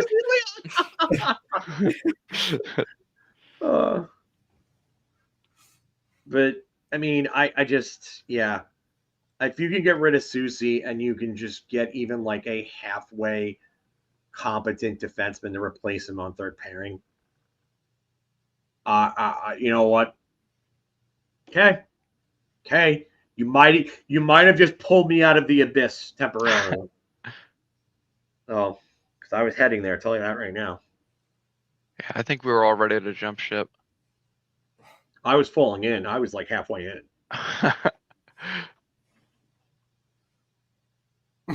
I was already there. Now I'm probably pulled to where trade Susie for. Yeah, we're gonna get Dante DiVincenzo on the Rangers next year. DeAndre gonna make sleeve and lose his love for the game of hockey. Poor guy.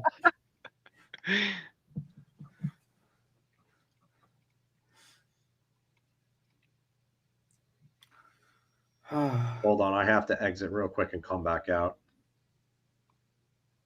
Who's even left for UFAs? Mantha never signed, and Pew Suter still unsigned. Oh yeah, Pew Suter too. I don't think we got the money to do that. I wish we did. I mean, that's another one we highlighted yesterday. Mangiapane. Beauvillier didn't sign. Beauvillier is my guy, dude. I would love it if they signed Bo. Ariel Huck-Porty on skates. I'd love to see that. Huck-Porty.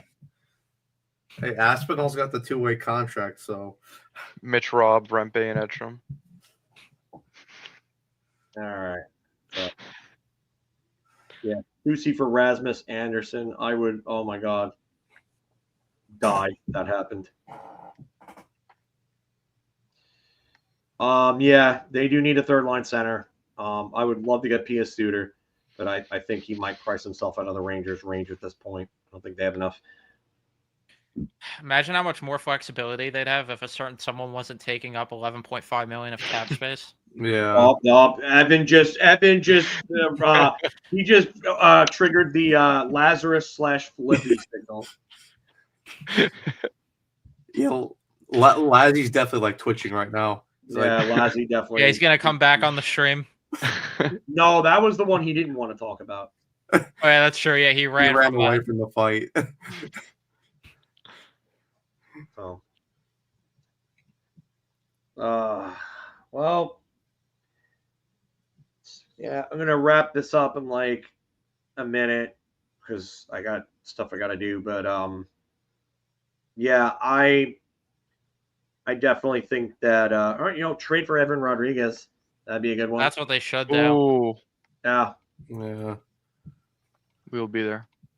Yeah, we would definitely be there. I mean, 31 years old, plays the game you want to play. $3 million for this year and next.